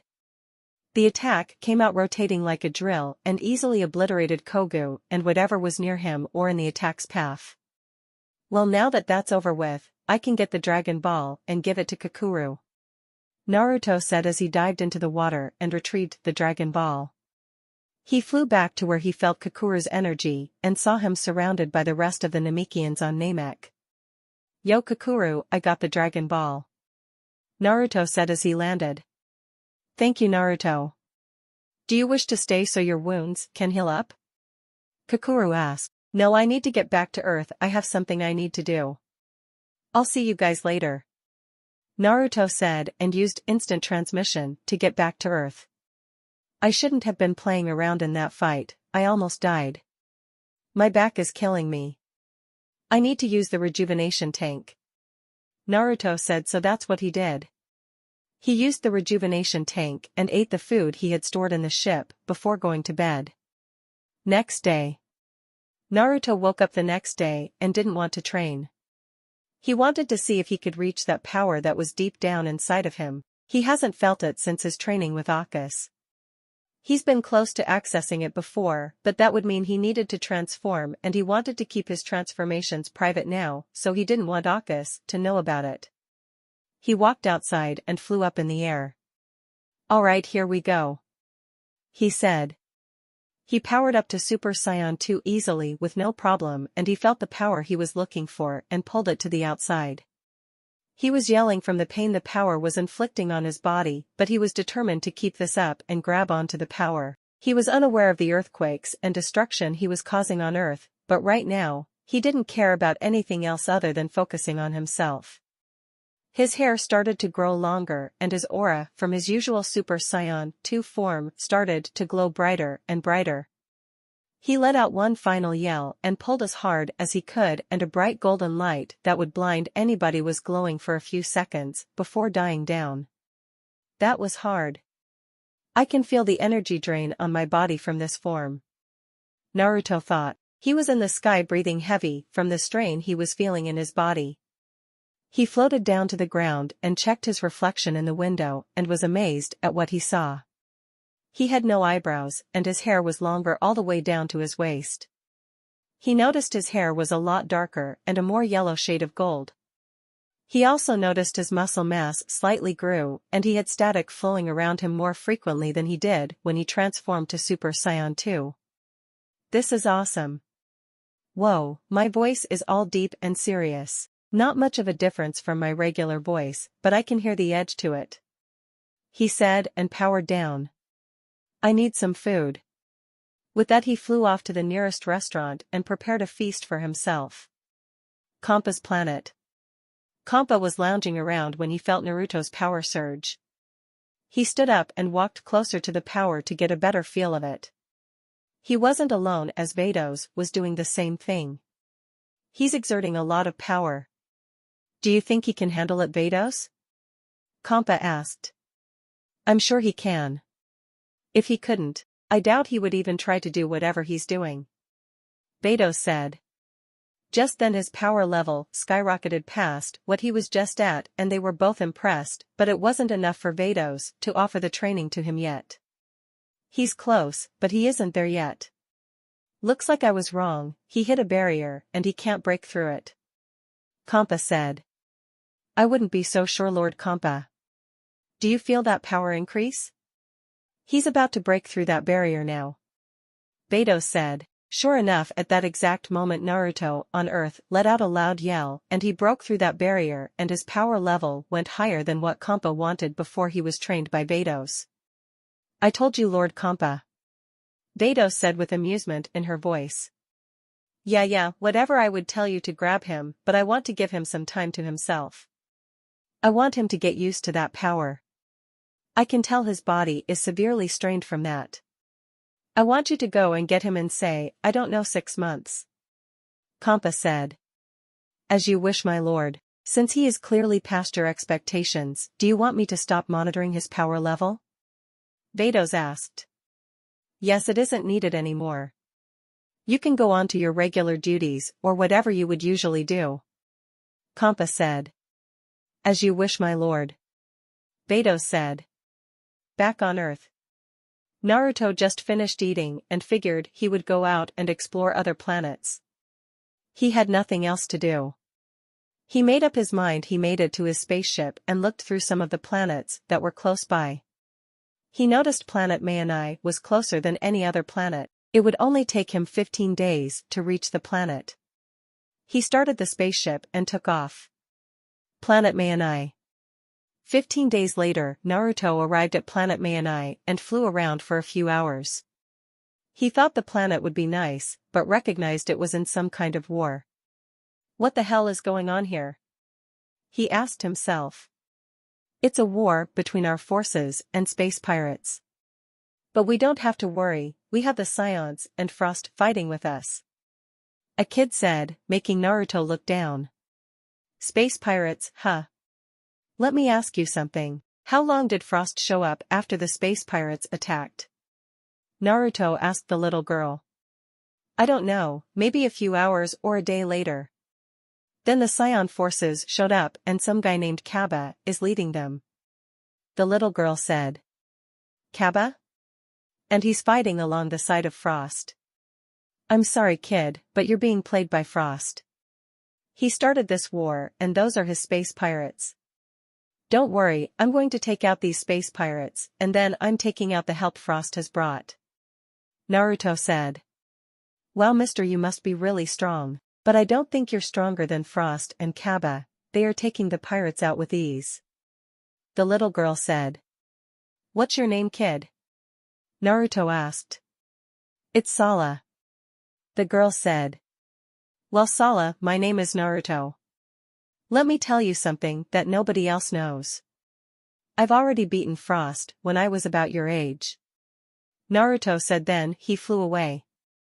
Well, he must be really strong. Sala said and skipped away. Battlefield. Naruto made it to the battlefield and saw all the fighting going on. He noticed Frost was fighting, but he wasn't doing any damage. He was just tapping them and they would fall down. Naruto, having seen enough, landed next to Frost and killed all the men on the ground that were faking with an energy blast. Who are you? Why are you killing them? I already had them killed. Frost said. Oh please Frost, you can't play me. I've already seen you barely touching them. I know you don't want to lose your men, but now that I'm here, you're about to lose a lot of men. Naruto said. Who are you? Frost asked angrily since he was busted.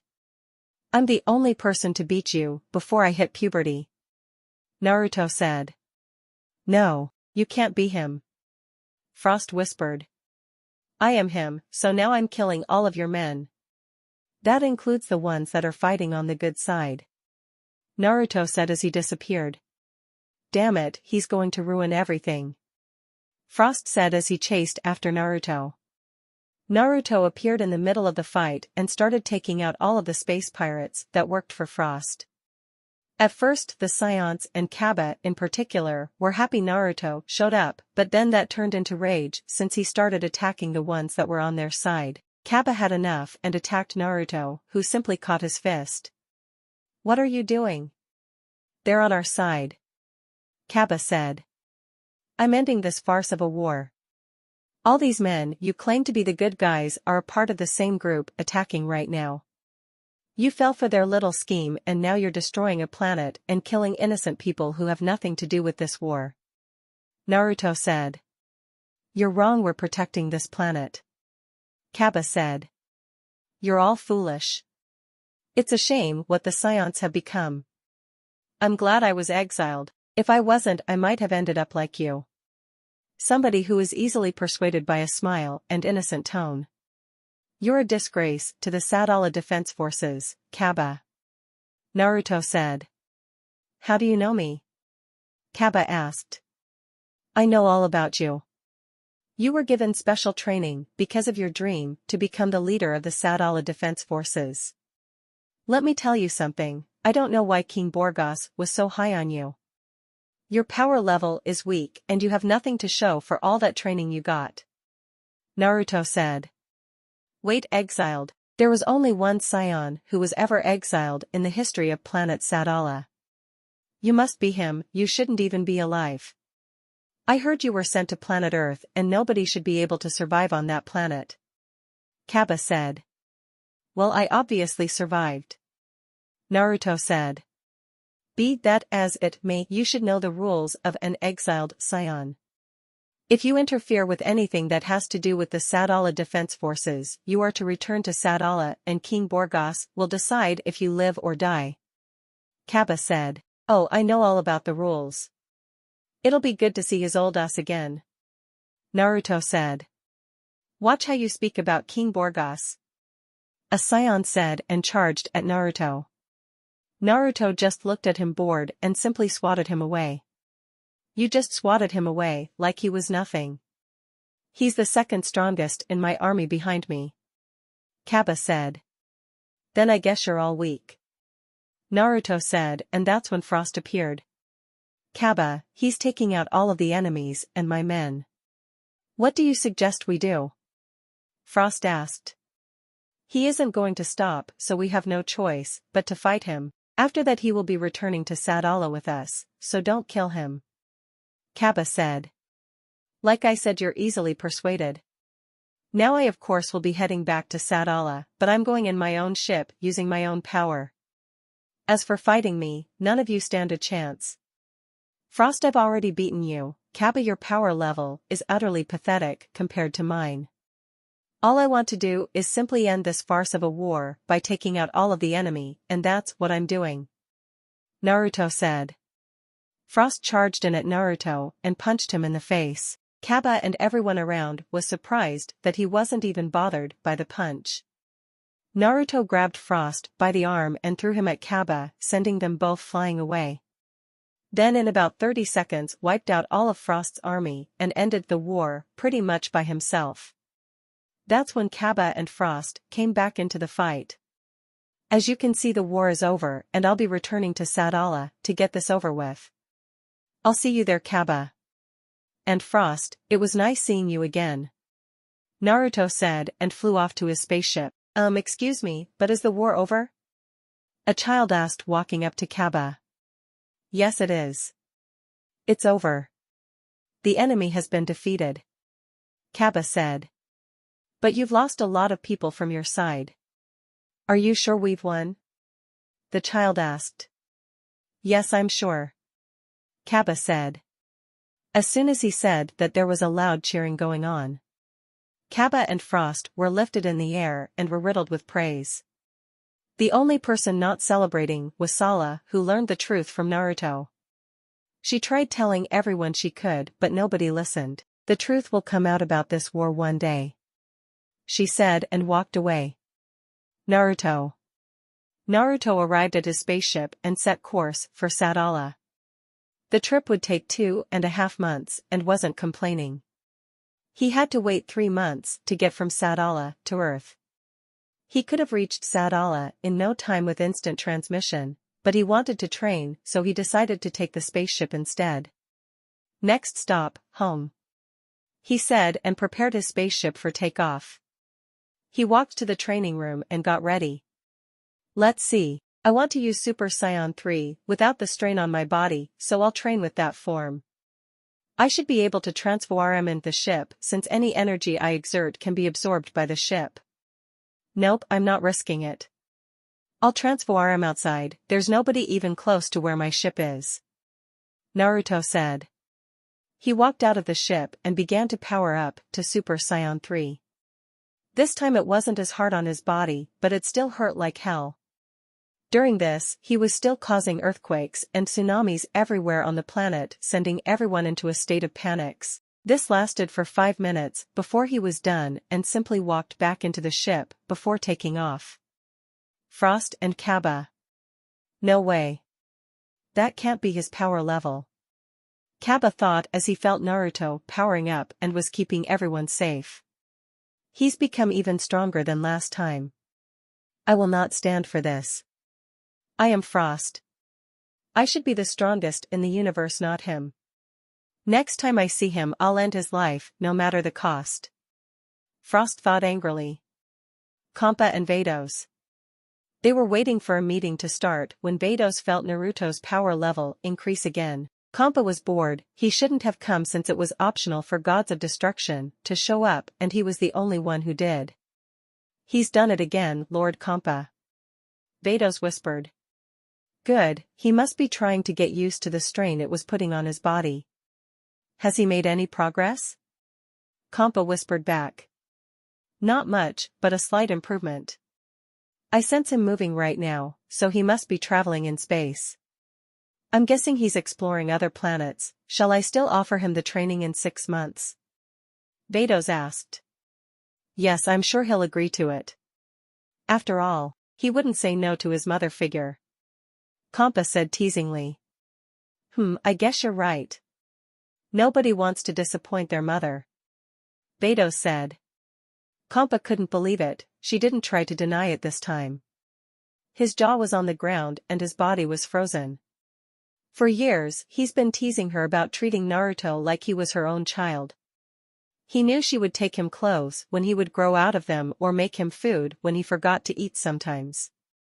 Hell, he knew she would heal his wounds after a brutal training regime Naruto went through, but after all of that, she constantly denied it. What's going on, Vados? You usually argue with me on this. Kampa asked and Vados simply shrugged her shoulders. I did it mainly for entertainment. It's easy to frustrate you. I guess it's just funny anymore. Now be quiet, the meeting is about to start. Vados said. Naruto. He was in the middle of the training regime using 400 times gravity when a screen popped up on the wall, signaling an incoming call. He knew it had to be Bargos, but he didn't want to let Borgos see his transformation. He used the voice-only mode so he could continue. Naruto, I can hear you training, so I'll get straight to the point. What's this I hear that you interfered with Kaba and his troops during a war? Borgos asked seriously. I was ending a war that shouldn't have been happening in the first place. That war was a setup for money. The guy that started it, I fought him before. He used some of his own army to invade Mayonai and then used the others to fight back against them. Kaba was easily persuaded by him and joined him in the fight. I was just doing the right thing. Naruto said. Be that as it may, you still violated protocol as an exiled Saiyan. You know you have to return to Sadala for your hearing now, right? Borgos asked. Yes, I know. I'm on my way back now. I'm using my own ship since I wanted to get some training done. I'll be there in about 2.5 months. Naruto said. Very well. When you arrive, I'll have you stay at the palace. Word got out about what you did and the other Saiyans are not happy. Borgos said. Although I'm not worried about the Saiyans since I could easily beat them, I guess staying at the palace would be best. Naruto said. I'll see you when you arrive, Naruto. Borgos said and ended the call. I might have to kick Kabba's ass when I see him. I really don't want to deal with this shit on Sadala. Naruto said as he powered up and began training even harder. 2.5 months have passed and Naruto has just landed on Sadala. He stayed in his Super Saiyan 3 state for the entire time but had to cut down on the amount of time he spent training. He looked out the window of the ship and he was immediately surrounded. He powered down and just groaned. I guess Borgos forgot to tell them I would be coming today. He said. He exited the spaceship and once people got a look at him, they immediately recognized him. Hey look, it's the traitor. A Saiyan said. Go away, we don't want you here. Another said. Everybody step back, we don't want him to go on another rampage. A different Saiyan said. This kept going on until they got bold and started to throw small energy blasts at him. Naruto eventually got pissed off and raised his power level to his maximum base, which was now at 900 trillion due to his Super Saiyan 3 training. All the Saiyans froze and started to back away from him. What's the matter? You were all just flexing your power throwing petty energy blasts at me. Don't tell me because I've raised my power level you're scared.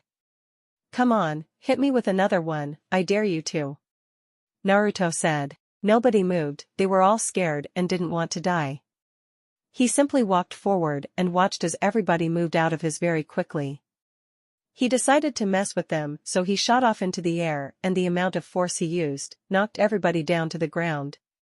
I see nothing has changed since I've been gone, he thought as he flew through the air. He landed at the royal palace and simply walked through the halls until he reached his destination.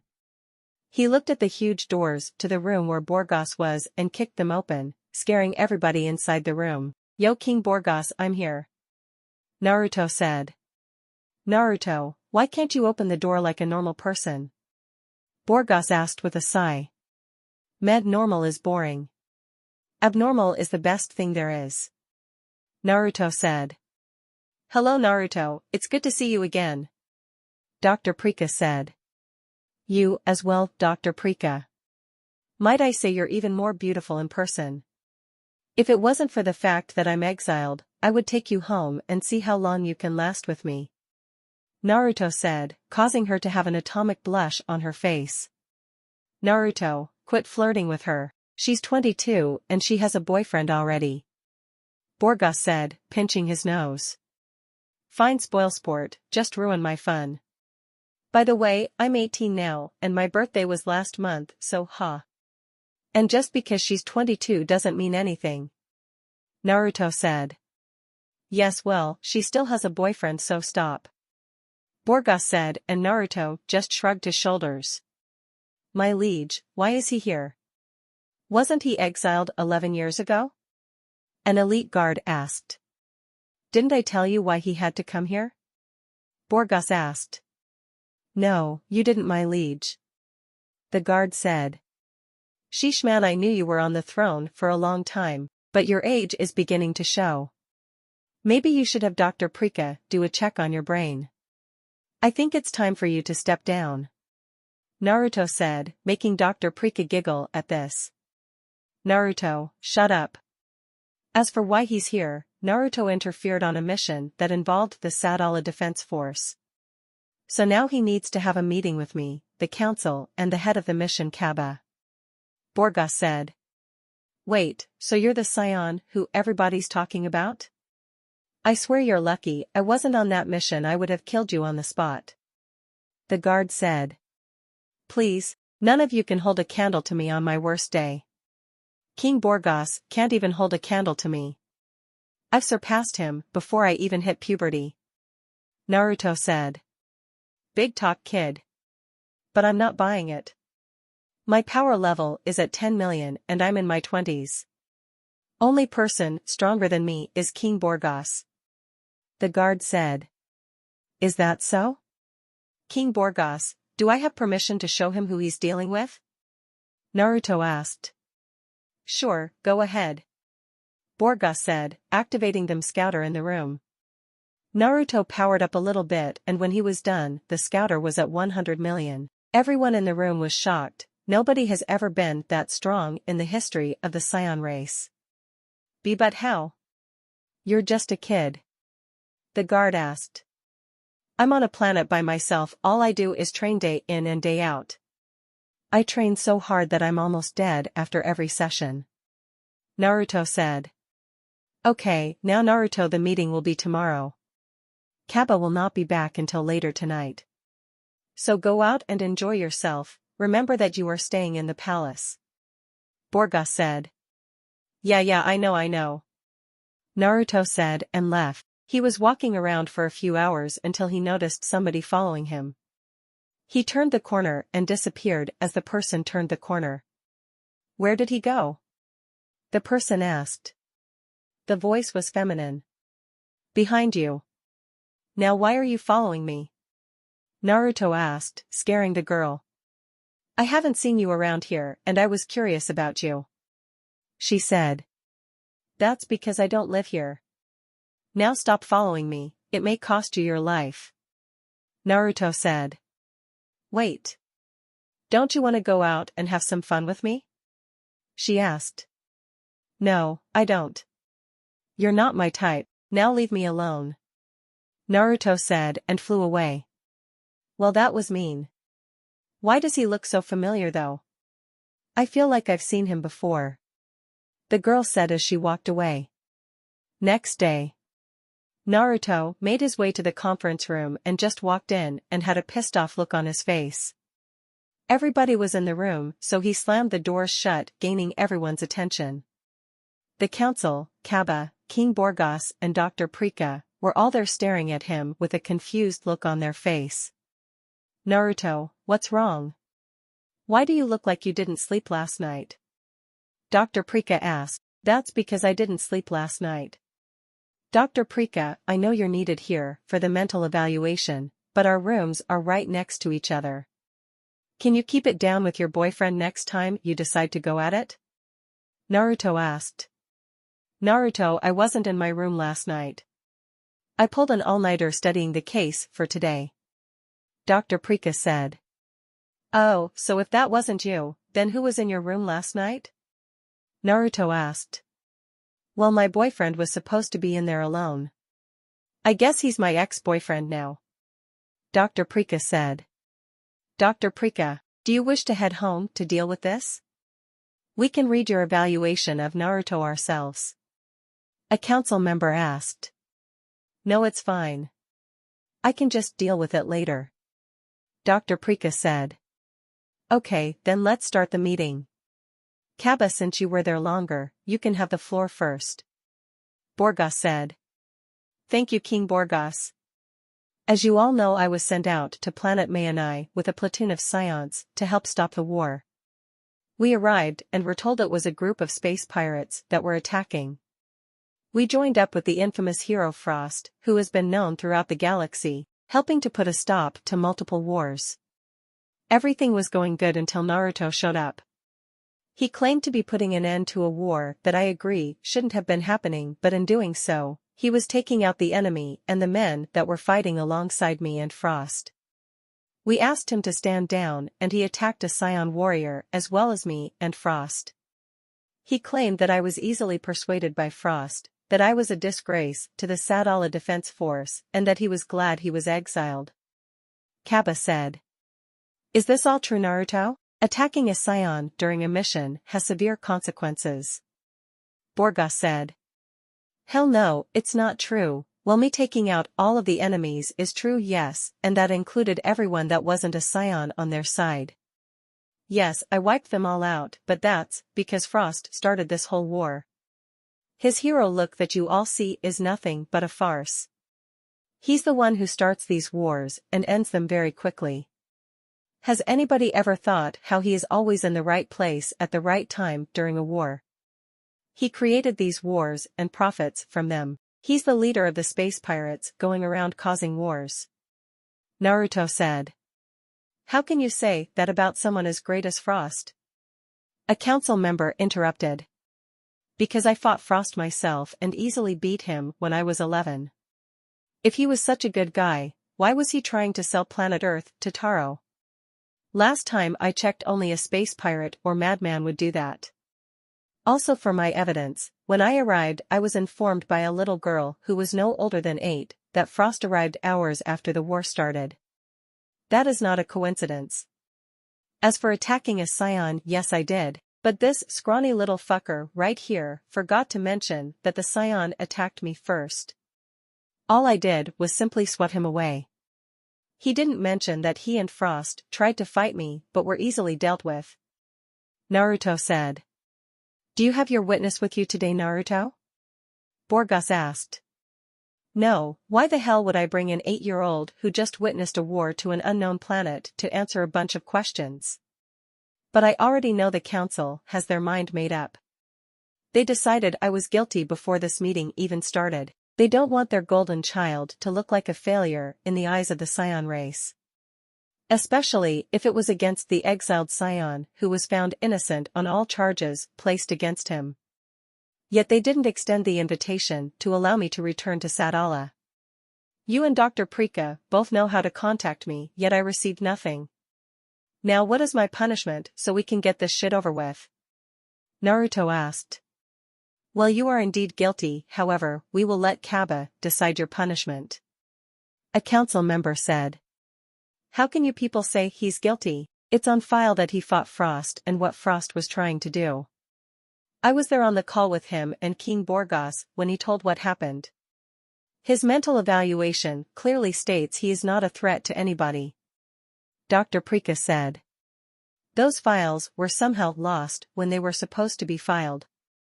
Now Kaba, what will Naruto's punishment be?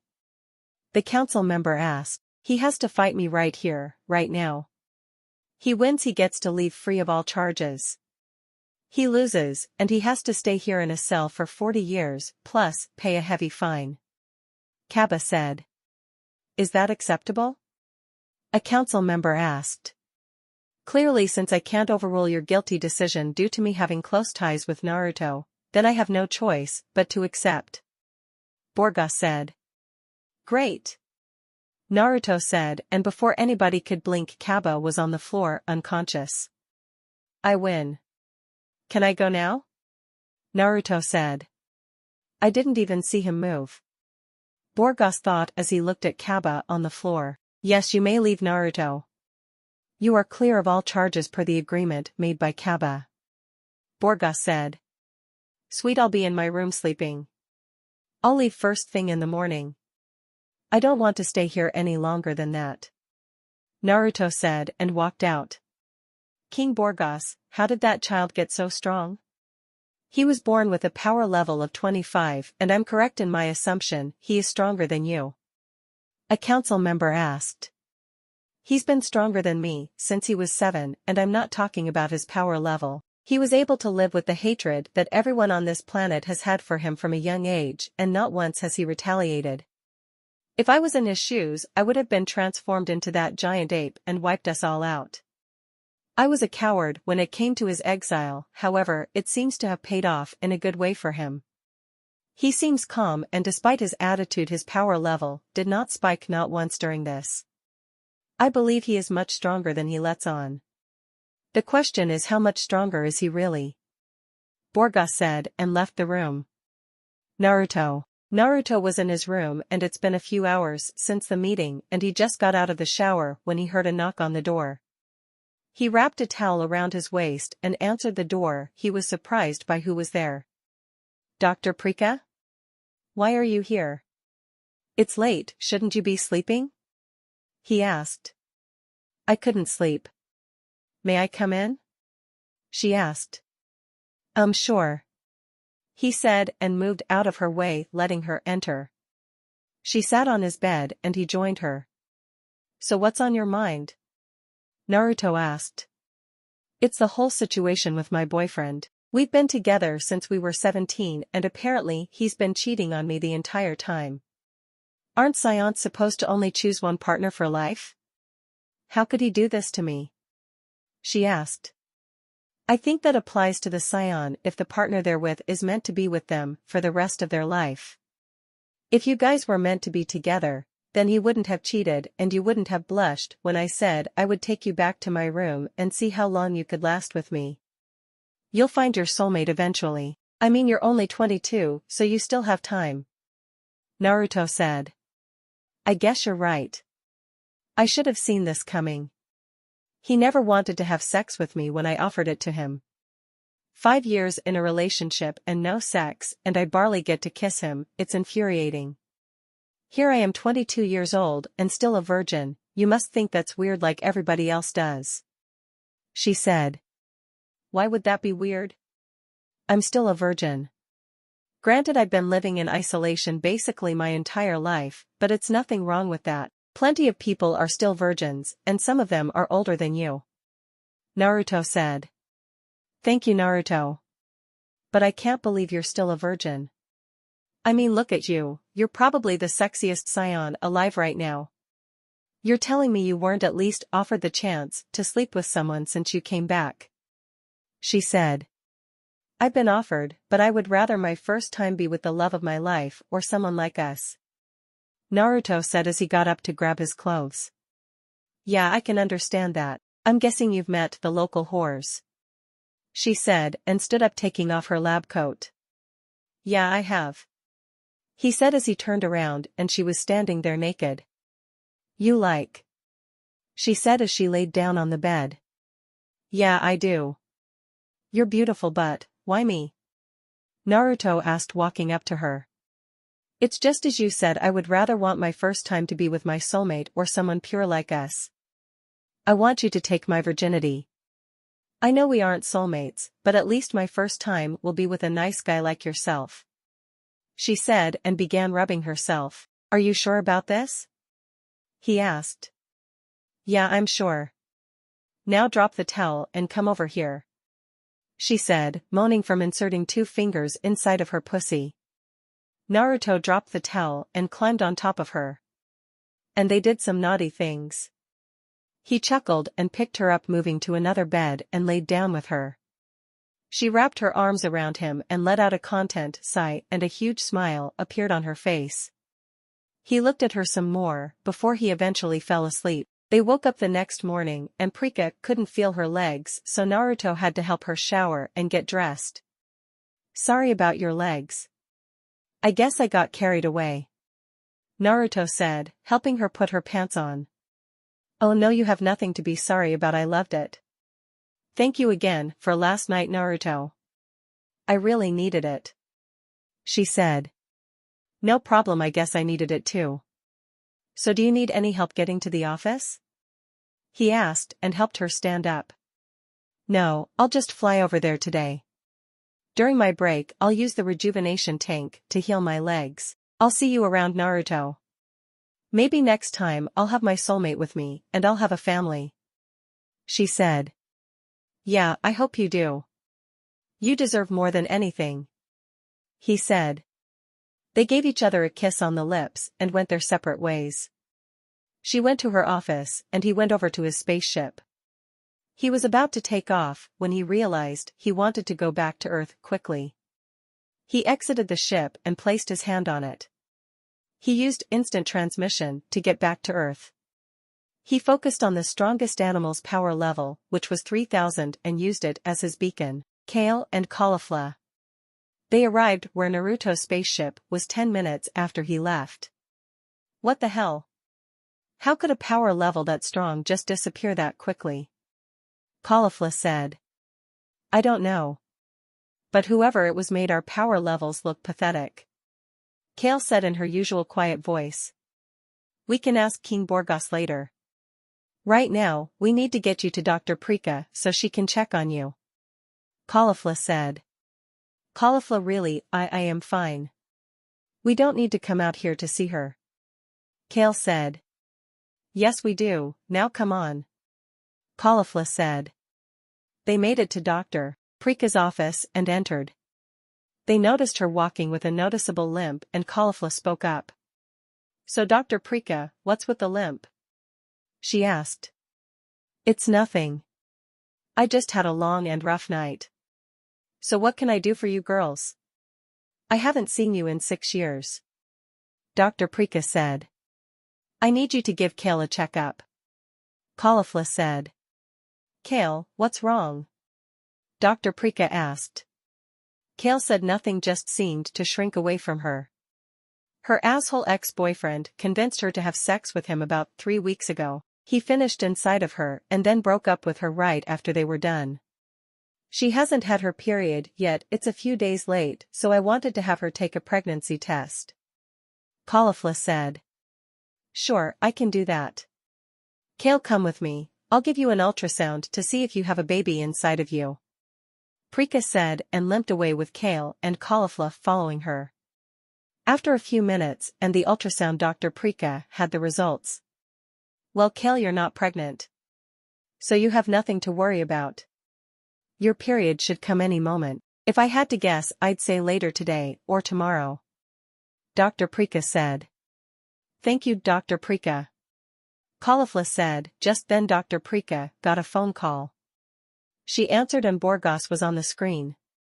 Yes, King Borgos. How may I help you? Dr. Prika asked. Dr. Prika, is Naruto with you? He was supposed to stop by to sign the paperwork from the council meeting. I heard you were with him last night, so I figured you might know where he was. Borgas said, not realizing Kale and Caulifla were in the room. Naruto was here. Where is that son of a bitch? Caulifla asked. Thanks a lot, King Borgas. As for Naruto, I haven't seen him since last night. My guess is he already left. I saw him again this morning leaving his room, but he said he was in a rush to leave since he wanted to go out exploring other planets again. Dr. Prika asked. Wait a minute. You were with Naruto last night. You're walking with a limp. Holy shit, you slept with Naruto, didn't you? Caulifla asked. I will not say what me and Naruto did or didn't do last night. That is between us and us alone. Dr. Prika said in a calm voice. They noticed Kale ran out of the room crying. What's wrong with Kale? Dr. Prika asked. Naruto is still a sore subject for her. She used to have a huge crush on him, and when everything happened between us it really broke her.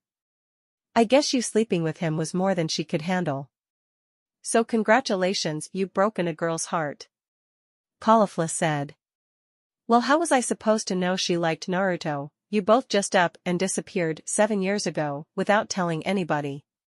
So excuse me for wanting a night of pleasure after my boyfriend cheated on me. You can't put the blame on me. As far as I know, Naruto was single as was I, so we could do whatever we wanted. Get out of my office, Caulifla, you got what you came for. Prika said. Caulifla stood up and got in Dr. Prika's face, trying to intimidate her. Gladly. Caulifla said and bumped Prika on her way out. Prika just sighed and rubbed her temples. I'll leave you alone, Dr. Prika. Borgas said and hung up.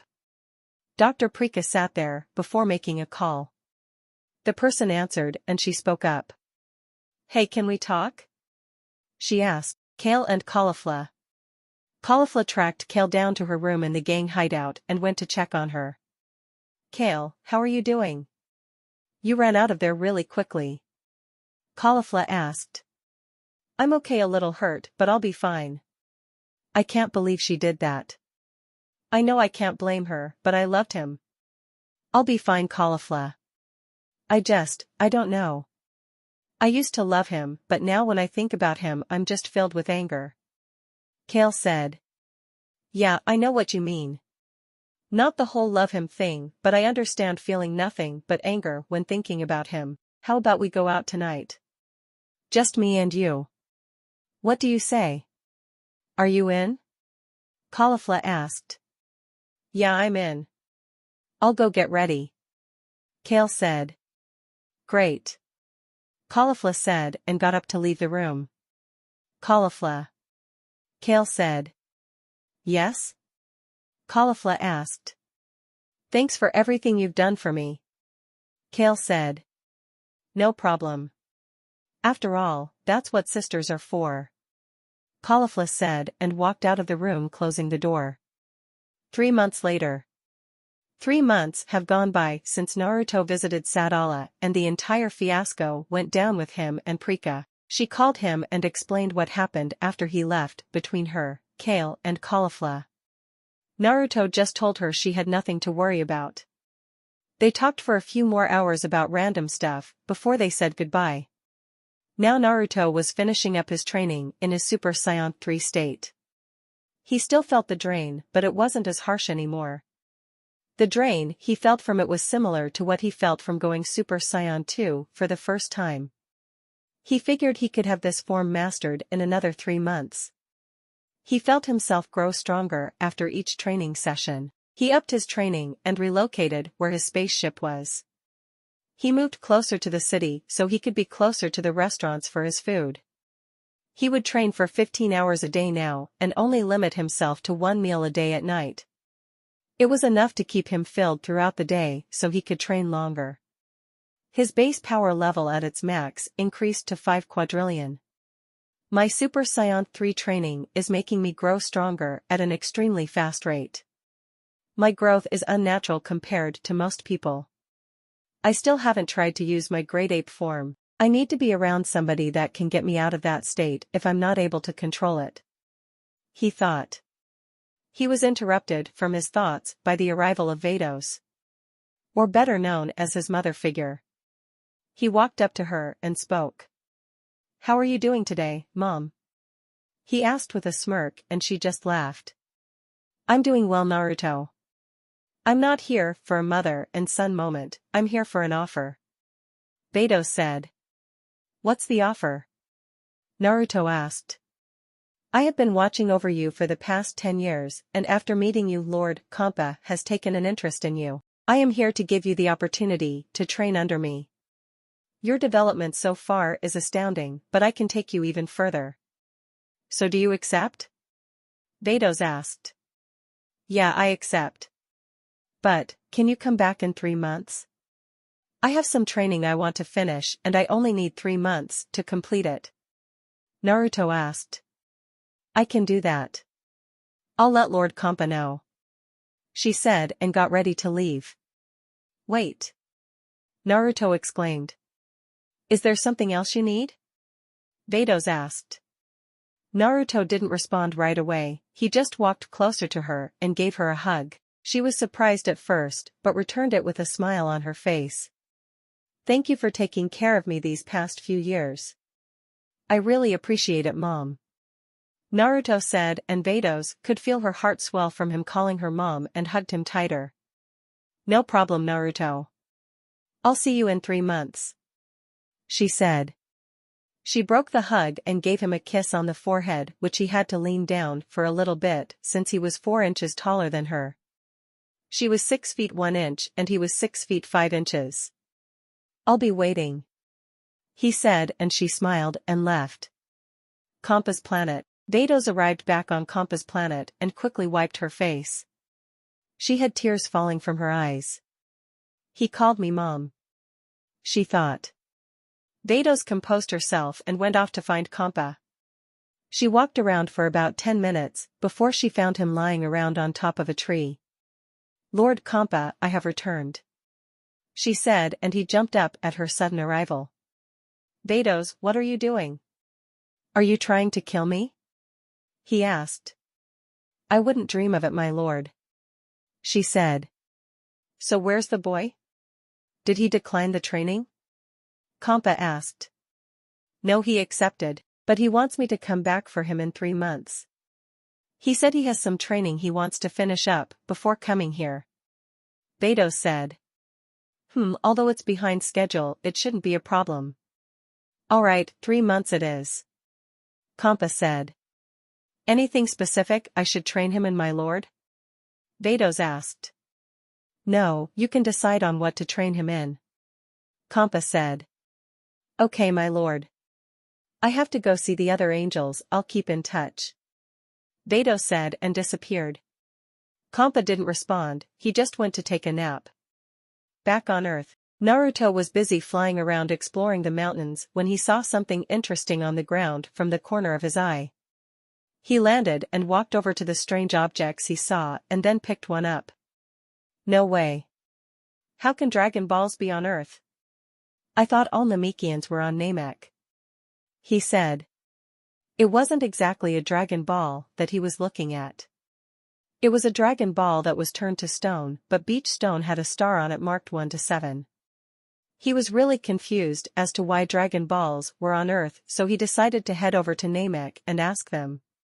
Namek. Naruto arrived via instant transmission and was right in front of the house Elder Suda lived in. "Elder Suda, it's Naruto. Are you in there?" he called out. "Yes, I am, my boy. What can I do for you today?" Suda asked as he exited the house. "Were there any Namekians on planet Earth before you restored it?" Naruto asked. "Yes, there was one Namekian on Earth who was banished due to him being extremely hostile to those on Namek." "Why?" Suda asked. "Because of this," Naruto said and pulled out one of the Dragon Ball stones. "Is that what I think it is?" Suda asked. "Yes, it used to be a Dragon Ball, as you can see from the star on it. The thing I'm confused about is why are they there like this? Shouldn't they be normal stones if there are no Namekians on the planet? Or the person who created them dies?" Naruto asked. "Yes, they should look just like regular boulders." Only thing I can think of is if the Namekian who was sent to Earth created an egg and had it resting on Earth. The egg must have hatched by now, so you may not be alone on that planet. If I were you, I would find that Namekian on Earth and get rid of it. That newly hatched egg is basically a reincarnation of the other Namekian and will eventually carry out his plans of creating a war much like Earth has already seen. Elder Sutta said. Now that I think about it, these were all sitting in a circle, like they were collected and specifically lined up. The dirt was freshly dug up in the area, so that Namekian is there. I guess he doesn't have much power yet if he couldn't fully restore the Dragon Balls. I'm taking it out easily, because I plan on reviving the Earth's population after I master my giant ape form. Naruto said, I wish you the best of luck. Sutta said, and Naruto disappeared back to Earth. Naruto appeared back on Earth near the Dragon Balls and they were gone. He flew around until he saw something moving out the corner of his eye. He appeared right in front of it and turns out it was the Namekian he was looking for. But he was an adult, not a kid like he was expecting. So, who are you? Naruto asked. I am Uzak. Now I'm only going to say this once, give back the Dragon Ball you stole or I will be forced to kill you. Uzak said. No, I know what you're up to and it's not happening. You're evil, trying to plague the world with war like you did in your previous life. I'm not letting that happen. Naruto said. Please child, your power is nothing compared to mine. Uzak said and powered up to his max, which was 10 million. Not bad, but my power is way above yours. Naruto said and raised his power level up to 70 million. Naruto didn't waste any time. He appeared right in front of the Namekian and blasted his head off. I would have liked to talk to him, but I only have 3 months before Mom comes back to get me. I need every second I can get. Naruto said as he flew back to his spaceship for training. After he was gone, the Dragon Balls lost the stars on them and turned into regular stones. 3 months later. Naruto just finished his training as a Super Saiyan 3 and was now waiting for Vados to come and get him. He got so used to the energy drain from Super Saiyan 3 that it felt like he was in his regular Super Saiyan transformation. I need to ask if there's a way for me to keep my power inside while transforming. I can tell that's the biggest problem with transforming. I exert so much energy transforming, I'm basically wasting it. He said, and that's when Vados appeared. Are you ready? She asked. Yeah, I'm ready. He said and walked to her. Place your hand on my shoulder and we can take off. Lord Kampa has been eager to see you again. Vados said. Why? He asked as he placed a hand on her shoulder. He sees greatness in you. He doesn't want it to go to waste. Vados said. Okay, I have a question. When I'm powering up, is there a way to keep the energy inside my body so I don't waste it? He asked. There is, and that is one of the things I will be teaching you. Also, I've heard about your ape form. I want to help you work on that. I understand you can only do it during a full moon, so you must require certain waves of energy from the moon to transform. Vados said as they vanished from Earth in a bright light. How do you know about my transformation? Naruto asked. You forget Lord Kampa has been watching over the universe for a long time. We saw you transform through my staff, however, we didn't interfere because we haven't seen anything like it before. I'm guessing you transform because of your tail. I've never seen a Saiyan with a tail before. Vados said. Yeah, I never go outside at night or look at the full moon. I didn't want to transform and not be able to come out of it and eventually blow up the planet I'm on, killing myself in the process. Naruto said. That's why I am here. I'm going to be there when you transform and take you out of it if you can't control it and begin to go on a rampage. Vados said, and Naruto only nodded his head in agreement. They traveled the rest of the way in total silence. Kampa's planet. They arrived at Kampa's planet and saw Kampa sleeping underneath a huge tree. I'll wake him up. Vados said. No, wait, I have an idea. He said and began to whisper in her ear. Oh my, this will be interesting. Beidou said. She used her powers to create what Naruto asked for and let him set everything up. He had a huge rope and a large bucket filled with ice-cold water.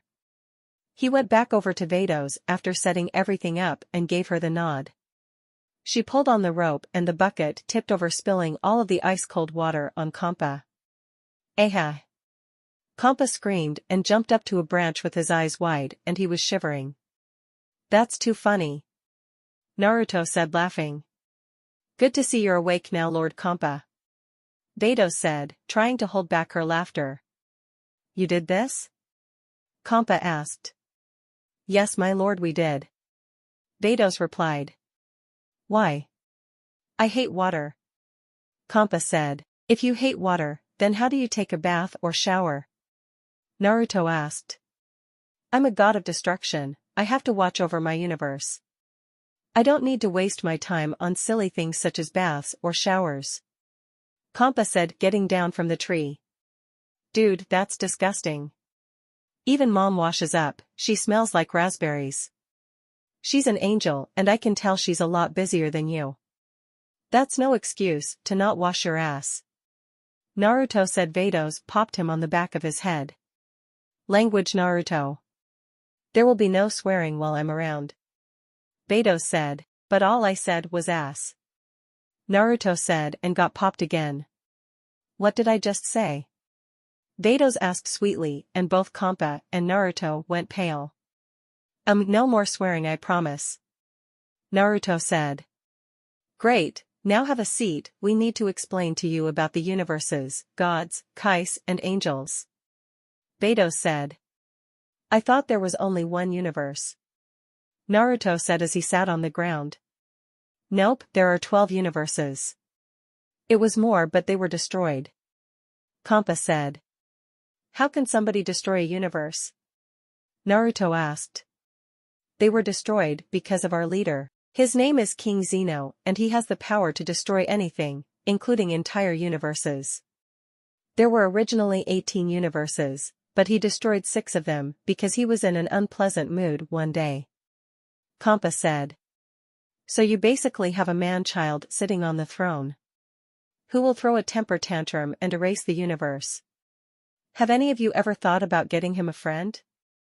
Naruto asked. Despite him being a man-child, as you call him, King Zeno has great wisdom and knowledge. As for getting him a friend, nobody other than the gods, angels, kais, and now you even know he exists, and we are all very cautious around him. Nobody wants to risk angering him and potentially get their universe erased, Beidou said. Then if he is so wise and filled with knowledge, why doesn't he just create him some friends? I'm sure if he can destroy something he can create something, Naruto said. You know, Beidou, that's actually a really good point, Kampa said. Yes it is, but we are not here to discuss that. Now Naruto, as you know, I am an angel, but what you do not know is that I am also Kampa's teacher as well, Beidou said. Whoa, so is Kampa stronger than you then, since he's the god of destruction? Naruto asked. No, I am far stronger than all of the gods. All angels are stronger than the gods. Now since there are 12 universes, there are also 12 angels. As you know, my name is Beidou, I'm the angel of our universe, which number 6. My siblings are Awamo, the angel of universe 1. Sour L, the angel of universe 2. Campari, the angel of universe 3. Conic, the angel of universe 4. Hucatail, the angel of universe 5. Whis, the angel of universe 7. Corn, the angel of universe 8. Mojito, the angel of universe 9. Cuz, the angel of universe 10. Macarita, the angel of universe 11. Last but not least, Mardinu, the angel of universe 12.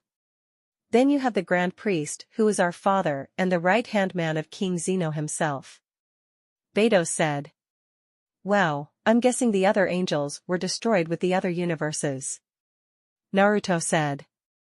No, the Grand Priest convinced King Zeno to not destroy the other angels since they are needed for the creation of other gods.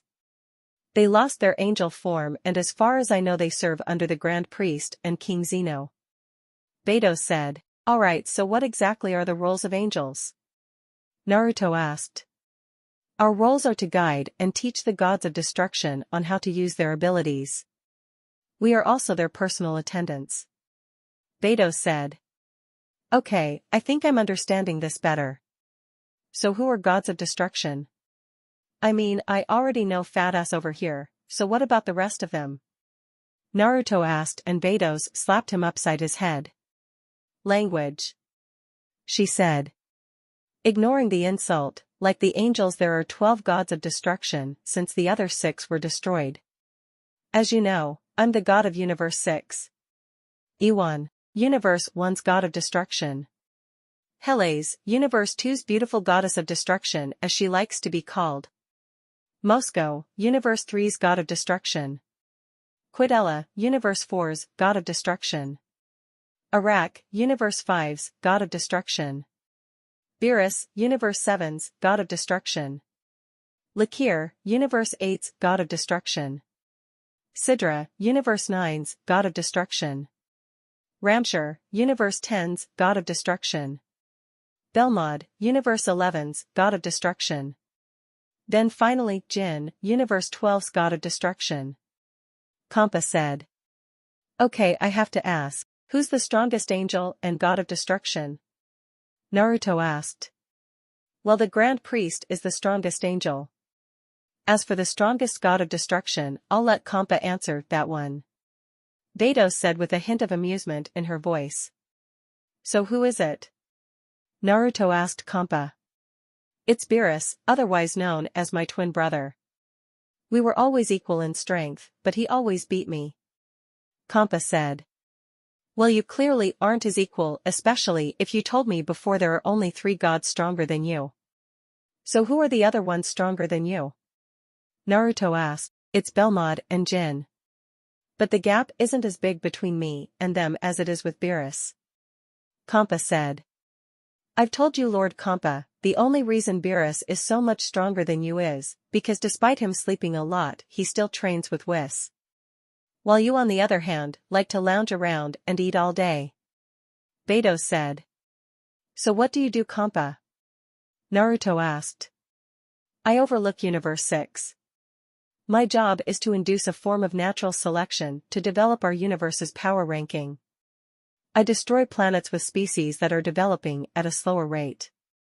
Kampa said. Why the hell would you do that? Just because the species doesn't grow at an extremely fast rate doesn't mean they won't become strong. I bet you've destroyed so many planets that you didn't even give them a chance to grow. Naruto said as he ducked out of the way from a slap by Beidou's. I have no choice. I either do that or King Zeno erases the entire universe. Unlike my brother, who always takes naps for like 50 years at a time, I actually care about my universe. Kampa said. Well, that's a stupid rule. You should all try to vote against that rule or give the species more time to develop. They have to adapt to their surroundings before they can actually grow. Why hasn't anyone made this suggestion to Zeno? Naruto asked. Because everyone is scared of him, that's why. Beidou said. Then how about you make a suggestion to the Grand Priest and let him bring it up with Zeno? Naruto said, and they both looked at him with a blank face. How are we not thinking of these things, Beidou? Any more ideas? Kampa asked. Nah, not at the moment, I'll let you know when I have some though. Now about all of this god talk, will I meet any of them? Naruto asked. Maybe in the future, for now you are my new student and will go through some harsh training. It will make what you did on Earth look like child's play. Beidou said. Wait, you've seen me training? He asked. Inside he was nervous that she might have seen his transformations. No, I haven't actually seen you train. I've seen the end results. I had to place you in your rejuvenation tank multiple times. After my training you won't be able to move though. Beidou said. Great, so when do we get started? He asked. Hang on first, I'll have to tell you me and Kampa will have meetings to attend, so sometimes your training will get put on pause for about 4 days for each meeting. You have the option to train yourself or not train at all. I will be training you for 16 hours a day with no breaks in between. My training is nothing to roll your eyes at. After a few years with me, you will be far stronger than you think and possibly Lord Kampa. Beidou said. Are you serious? He asked. Dead serious. Now, do you have any questions? Beidou asked. Yeah, are we going to be training out in the open? He asked. No, we will be training inside of my staff. I can create a world of basically nothing inside of there. That's where we will be for 16 hours a day. Beidou said and activated her staff, bringing her and Naruto inside of it. Whoa, it's nothing in here. It feels different here compared to out in the real world. Naruto said. That's because the gravity is different and this place goes on forever. You are currently in a world with 100x gravity, but, seeing how you were able to train in 500x gravity, this shouldn't be a problem for you. Now, let's get started, shall we?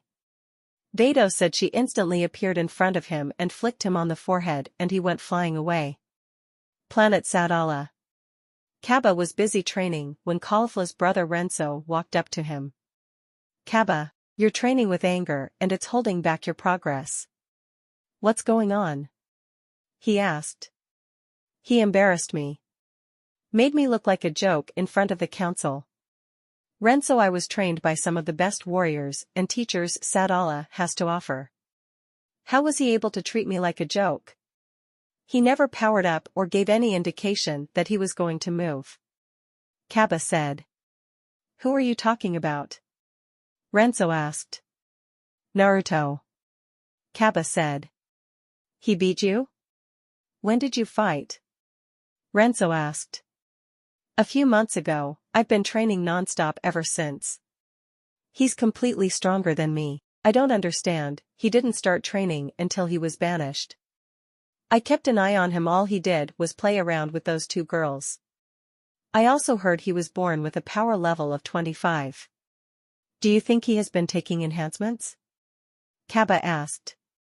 No, he hasn't. Naruto has always been training. That playing around you saw was him training. He's been stronger than you for a while. My guess is he's been stronger than you before he left. His growth, while unnatural, is just his progress. He's a hard worker.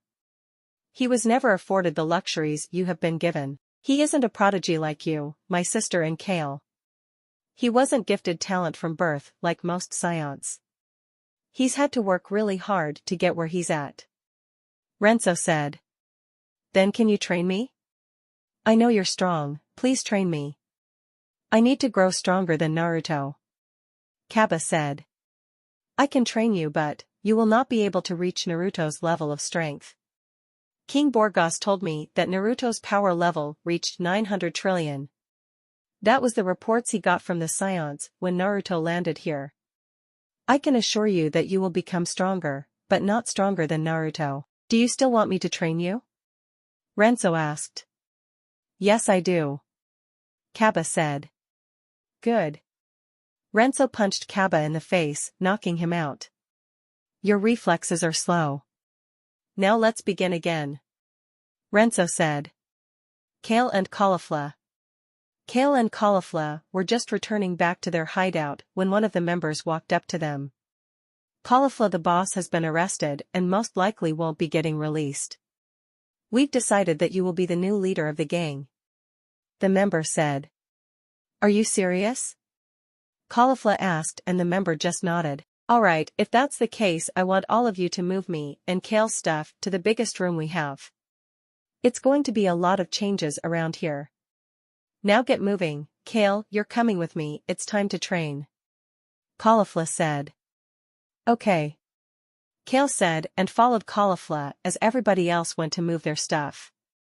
Kampa's planet. Naruto was out of breath and breathing heavy. He had cuts and bruises all over his body and was bleeding all over. Beidou's looked perfectly fine. Come on Naruto, surely this isn't all you've got. Just because you call me mom, doesn't mean I'm going to take it easy on you. What happened to all that power me and Lord Kampa felt before? I guess you're not worth the time. Beidou said, mocking him. She knew he was holding something back, but she didn't know what it was. Naruto meanwhile was completely angered by what she said. He wasn't useless. He's not weak. He damn sure is worth the time to train. To hell with holding back. He exclaimed and transformed to Super Saiyan 2. What's this? Beidou asked. Something I stumbled upon during training. Naruto said. Why won't you tell me what it is? I thought I was your mother. Beidou said. During training, you're not my mother. Just somebody in front of me that I need to defeat. Naruto said. Then come at me, Naruto. Beidou said. Gladly. He said and flew at her with increased speeds. Beidou managed to catch the punch, but a shockwave appeared from the force behind the punch Naruto threw at her. He quickly removed his fist from her hand and went for a spinning kick that she easily dodged by jumping backwards. He flew at her and she blocked and dodged every punch or kick he threw at her. Beidou quickly gave him a punch to the chest and followed it up with some quick strikes along his body, sending him flying back. Had enough yet, Naruto? We can always end training 30 minutes early. She said as they had been training for almost 16 hours. Hell no. I can still fight. He said. He started to power up again, and this time it took him 1 minute to transform into Super Saiyan 3. He said nothing and flew at Beidou, who once again. This time he went in with a different strategy. He flew in with a couple of punches and aimed on at her face, which she predictably caught. He smirked and created a ki blast in his other hand and put it right in her face. She let go of his fist and was about to deflect the blast like Naruto thought she would. As soon as she let his hand go, he punched her in the stomach and kicked her back and shot the ki blast at her, causing an explosion. Good plan, Naruto. I must say I'm impressed by your quick thinking. Beidou said from within the smoke. Naruto was going to speak up, but the hairs on the back of his neck stood up. Beidou was right behind him without a scratch on her, and she had a smile on her face. Too bad it's not good enough to faze me. She said and chopped him in the neck, kicking him away. He fell out of his Super Saiyan 3 transformation and was laying on the floor on the verge of losing consciousness. Alright, Naruto, time's almost up. You did good, but training is over for the day. Beidou said. No, I can still fight. He said as he stood up. His vision was blurry and he was bleeding a lot. He could barely stand and his body was in pain. He started to power up again and he was so drained that he started to draw on his life force unintentionally. He's going to kill himself if I don't stop him. Beidou thought. She rushed forward and gave him another chop to the neck and caught him before he could hit the ground. This time he was actually unconscious and Beidou knew it. The timer went off and the staff released them from inside and Kompa walked up to her. So how did he do? He asked. He did quite well. He actually managed to hit me 3 times. Although they were through tricks, but nonetheless, he still managed to hit me. Beidou said. You're joking, right? Not even I could hit you, and I'm way stronger than he is. Kompa said. You're not as much stronger than him than you think. Now watch over him for me while I go and grab his spaceship. It has his healing tank inside of it. I'll be right back and don't do anything. Beidou said as she placed Naruto on the ground and left. So you actually managed to hit Beidou, not bad for your first training session. Till this day, I'm still not able to lay a finger on her. I guess I did make the right choice in having her train you. Kompa said. After 20 minutes, Beidou returned with Naruto's spaceship and put him in the rejuvenation tank. She smiled at him and walked out of the spaceship. So how strong do you think he's going to be once you're done with him? Kompa asked. Honestly, I don't know. What I do know is that he'll surpass you very, very soon underneath me. I don't think he has a limit to how strong he can become. Think about it, he's become this strong on his own in only 11 years of serious training. He won't surpass your brother, but he might become stronger than either Belmod or Jin. Beidou said. Whoa, him becoming that strong almost makes me want to start training again. Oh, who am I kidding? I'll just have him destroy something for me, since he'll be stronger than me. Kampa said. He won't do it. He would rather have something die of natural causes than kill it himself. Beto said. I'll force him to do it then. I'm the god and he has no choice but to do as I say. Kampa said and walked away. He's never going to lose that attitude of his.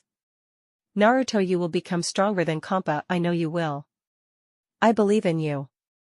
Beto's thought as she looked at the spaceship. Having Kampa throwing fits like that was a real headache sometimes, but she knew one thing. Training Naruto was going to be a lot of fun.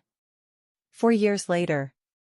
Naruto was lounging around next to Kampa after another fight. Both of them were covered in bruises and cuts. They were barely able to breathe without feeling pain somewhere in their bodies, but despite all of that, they both were in a good mood. I finally did it. Naruto said, breathing heavily. Yeah, it's about time. I was beginning to think you never would. Kampa said, and that's when Beto's appeared. Given from the look on Naruto's face, I'm guessing he's finally done it. She said. Hell yeah, I did. He said and got popped in the head. Language, Naruto. You've been here for 4 years and you still can't stop cursing. Beto said. I can't help it. It's just how I talk. Besides, Kampa swears more than me and he's been with you way longer than I have. Naruto said. But I'm a god of destruction, I can say whatever the hell I want to. This is my fucking planet, so shut your ass up. Kampa said. Beto's hit him 3 times with her staff instead of her hand. I will not tolerate such language from you either, Lord Kampa. Beto said. Haha, that's what you get. Big bad cat getting told what to do on his own planet. Naruto said. Shut up before I kick your ass. Kampa said. You're still talking shit after I just beat you. I'll gladly kick your ass again once we're healed up. Naruto said. Both of them got beat up by Beto's. This is the last time I'm going to say this, watch your language. Beto said sweetly, and they both nodded quickly. I'm going to take a nap. Kampa said and ran away. Coward. So Mom, how's the search going? Naruto asked. We found all 7, but I have a feeling Beerus and Whis will come looking for us. We had to cross over to their universe in order to gather all 7 Super Dragon Balls. Beto said. Why does Kampa even want them? He can easily go to Namek and use the Namekian Dragon Balls. Naruto said. Because unlike the Namekian Dragon Balls, the Super Dragon Balls have no limits on what you can YSH for. Beto said. Well, that's pretty awesome. Can you heal me, please? I think it's time I tamed the beast. I feel like I'm ready. Naruto said. Sure, I can do that. I can't believe it's taken you this long to try it. I felt like you were ready 6 months after our training began. Beto said as she healed Naruto. Yeah, I know, but I felt as if something was holding me back, but now that I beat Kampa, I feel like it's finally time. Naruto said. Alright, but you'll have to go to Earth. The moons on our planet aren't close enough for you to transform. You've been outside at night before during a full moon and nothing has happened. But you'll have to go alone since me and Lord Kampa have some business to take care of. He has his usual week-long meeting and I have some angel business to attend to. Speaking of Kampa, since you finally beat him, I'm guessing that you showed him your Super Saiyan transformations. Beto said. No, I didn't show him. I was powering up without transforming. It was a pain at first, but I had to deal with it. By the way, I never thanked you for sending Akis to come train me in spirit control. It's really helped me out a lot. Naruto said. Naruto, I'm sorry, but we've never sent anybody to train you. Let alone train you in spirit control. Beto said. I thought you and Kampa sent him to train me. He appeared after you left.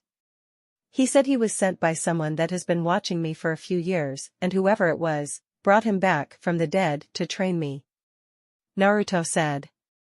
I'm sorry but no, that wasn't us. Beidou said. Then who did it? Naruto asked. I did. They turned around and saw Whis standing there, with a smile on his face. You did? Why? Naruto asked. Because you have a lot of potential and I felt that training in something like spirit control would help you out tremendously. Your power increases very quickly and training in spirit control would help you control your power more easily. From the power I can feel from you, I'm guessing the training has paid off. So how strong are you now? Whis asked. I'm a bit stronger than Kampa. I just beat him in an all-out fight. Naruto said.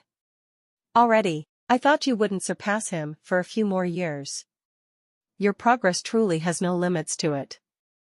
Whis said. Well, you can thank my mom for that. She's been leaving me basically dead after training. Naruto said, giving Beidou a one-armed hug.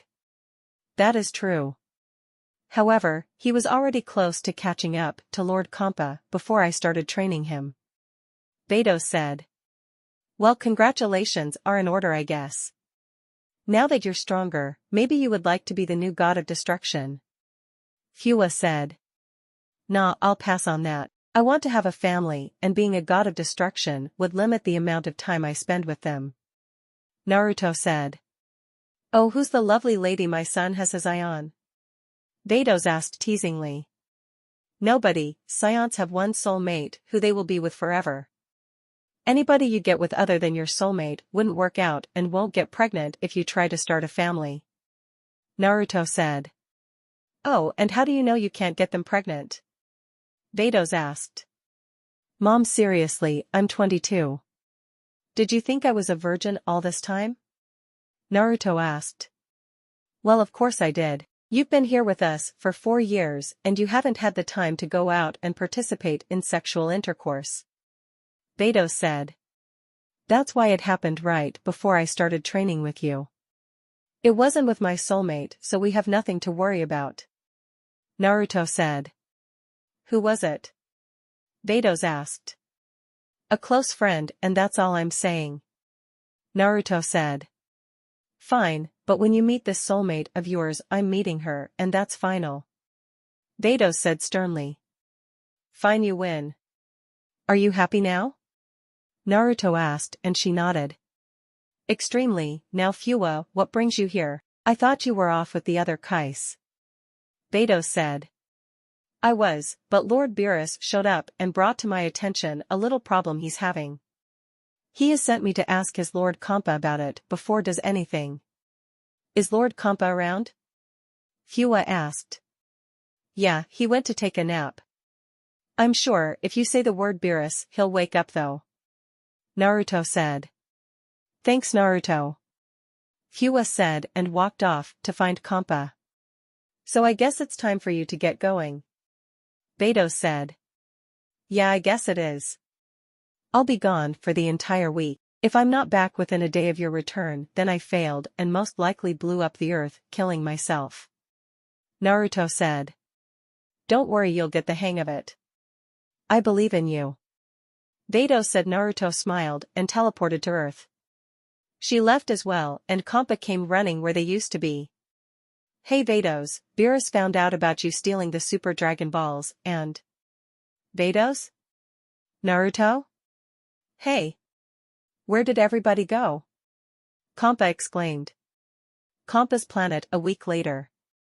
Kampa was flying around looking for Beidou and Naruto. When he was about to give up his search, they appeared right in front of him. Yo! Naruto said. Where the hell have your asses been? I've been looking around for hours. Kampa said and got popped by Beidou using her staff. Language Lord Kampa. As for your question, Naruto left to train on his own for a week and I had my angel business to attend to. You should have already known I was with the angels. Beidou said.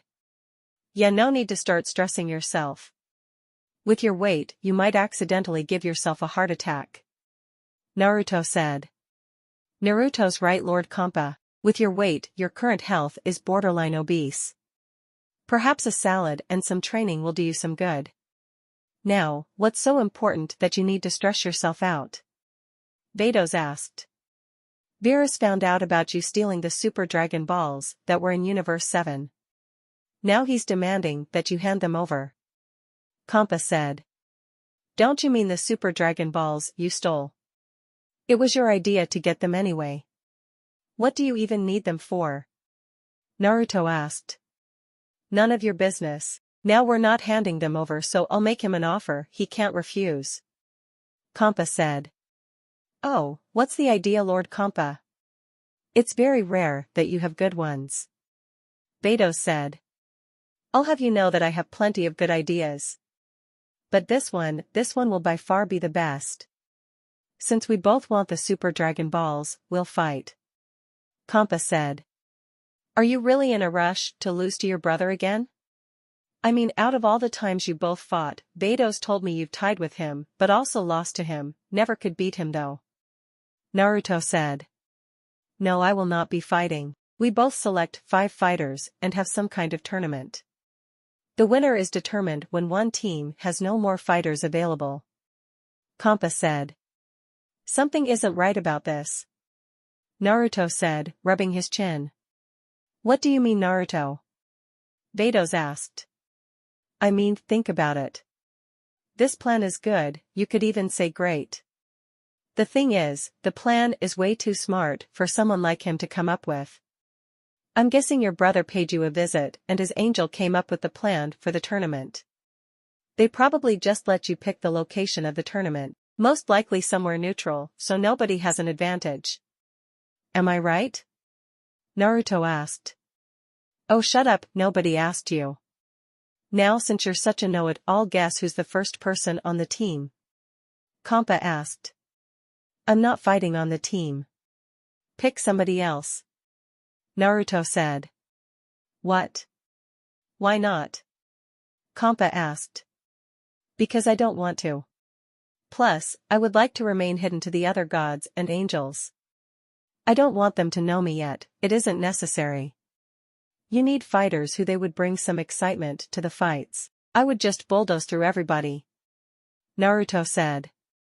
Well, who am I supposed to choose as the 5 fighters? You know what, I'm not doing it. Vados, you're in charge of picking the team members. Naruto, I hate you. Kampa said, storming off. Yeah, go suck on a fish stick. Naruto said. Naruto, perhaps you should fight in this tournament. Don't you want to see some other fighters from a different universe? Vados asked. Of course I do, and I will. I'll be in your staff watching. I can train and watch the fights at the same time. Now that we got that out of the way, who are you going to choose for the team members? Naruto asked. You'll see. Now, take me back to Earth. I want one of those banana splits you told me about. Vados said. Wait, we don't know when the tournament starts. Kampa never told us how long we have to find a team. Naruto said. 7 o'clock sharp 1 week from today by the 8th solar calendar. Kampa yelled from up in a tree. The what? Naruto asked. That's 5 Earth days from today, Naruto. Now let's get going. Vados said. Fine, let's go. Naruto said and used instant transmission to take them to Earth. 5 days later. Naruto was standing impatiently at the cube that would be transporting everyone to the location of the tournament. The tournament started in a few hours and nobody was here yet. Oh come on, if I would have known they would take this long, I would have packed me some lunch. Naruto said. Naruto, you forget you can use instant transmission and just teleport to Earth and be back before they even get here. Vados said. Oh yeah, I can do that. Naruto said and used instant transmission. 2 hours later, he was back with a ton of food. Mom, can you put this in the staff for me? I don't want Kampa to see any of it. Naruto said. Fine, Naruto. Don't make a mess in there, keep everything together after you eat. Last time it was a mess when I checked it. Vados said and stored the food away. 2 hours later, Naruto felt 5 energy signatures coming near them. He immediately recognized 3 of them and was surprised by who it was. You seriously picked those 2 for the tournament? Why couldn't you pick someone else? Naruto asked. Believe it or not, they are 2 of the strongest fighters in the universe, Naruto. Just because you can beat everyone in the universe except me doesn't mean people aren't strong. Beidou said. No, it's not that. It's just Kaba has a bad habit of being too respectful during a fight and it will most likely cost him. Frost will most likely cheat during the tournament, resulting in him getting disqualified. That's 2 fighters down already. At least you got hit to join the tournament. Naruto said. He's met hit before, but it was only because somebody put a bounty on his head, most likely Frost. The end result of that meeting between them, let's just say that was the first time Hit missed his target. Well, I had to negotiate with him. He said he'll only join if he can get one of these cubes to travel through the universes. Beidou said. I should have known he'd want something like that. Naruto said. Yes indeed, now, into the staff you go, I don't want any problems when they arrive. Beidou said and used her powers to place Naruto in the staff. Soon after Naruto was in the staff, the 5 fighters along with Kampa landed in the area. Naruto, looking on from the inside, wasn't really impressed with the team, but he figured each person had a surprise in store for the tournament. He saw Hit, Kaba, and Frost standing there, but it was the other 2 that caught his attention. One was a gigantic robot and the other is a tall, seemingly hairless humanoid ursine with a large build with skin that's fairly yellow and glossy. He has a brown nose and a small yellow tail on the back. He wears a red tank top that covers his whole upper body, orange-red wristbands, and a pair of red boots. This is an interesting team. He thought as they entered the cube and flew off. Planet of Nothing. After an hour of travel, the cube landed on the neutral ground where the tournament would take place. The planet was surrounded by 6 of the huge Super Dragon Balls. Naruto looked around from inside the staff and saw a huge clear dome being created surrounding the area. That must be so nobody can sneak away from the fights, he said, and Beidou's heard him. No, this planet has no atmosphere and there's a sun nearby. Anybody that would be on this planet would die, she said, and Naruto nodded. Well, it's about time you showed up, Kampa. I was beginning to think you forfeited the tournament, Beerus said, walking up to him. In your dreams, I would never pass up the chance to defeat you, brother, Kampa said. It's nice to see you again, dear sister, Whis said. You as well, little brother, Beidou said teasingly. Hey, we don't have a ring, Kampa said. We haven't created it, my lord. We decided to wait until Lord Beerus arrived, remember? Beidou asked. Yes, I remember now. So what kind of ring shall it be, brother? All your team decide, Kampa said. We should have a 50 by 50 arena like the world's martial arts tournaments on Earth. Some stands for the guests and an area for the fighters to have a seat in. The name's Goku, your royal highness, Goku said. Kakarot, I can't believe you can remember the size of a fighting stage, but the simplest things are too hard for you to comprehend, another man said, walking towards Goku. Ah, come on Vegeta, don't be like that, Goku said. Humph, whatever. Just build the damn ring already. I want to see if any of these weaklings are worth my time. Lord Beerus said they would be strong, so I want to test them out, Vegeta said, and walked away. Beidou's, make the ring, Kampa said. Beidou's nodded and created the 50 by 50 ring along with the stands and seating area for the guests. At both ends of the ring there was a portrait of both Beerus and Kampa. Alright, now that the ring is created, it's time for the first part of the tournament. Well, have a written exam for you to take so you can prove you are smart enough to understand the rules we have in place, Whis said. All the contestants went to a different area where the Universe 6 fighters were waiting calmly for the test to begin. So these are the Universe 6 fighters, huh? Well, look at that one. He looks basically like a robot. Goku said. Goku, look. The Namekian that was with them said, pointing at Frost. Whoa, he looks like Frieza. I guess they have some of his kind over in Universe 6 as well, Piccolo. Goku said, getting excited. That's when Kaba walked up to Goku and Vegeta. Excuse me, but are you two, by any chance, Saiyans? Kaba asked them. We sure are. How did you know? Goku asked. It's clear as day, Kakarot, that there were Saiyans in Universe 6 as well. Vegeta said. There still are, I should know, because I'm one of them. Kaba said, shocking Vegeta and Goku. Bullshit. Vegeta said. You're a Saiyan too? But you don't have a tail. Did you cut it off? Or did someone else do it? Goku asked. What do you mean? Saiyans aren't born with tails in Universe 6. Kaba said, completely forgetting about Naruto's tail. Your clothes do look familiar. Saiyans from our universe used to dress like that up until Frieza enslaved us.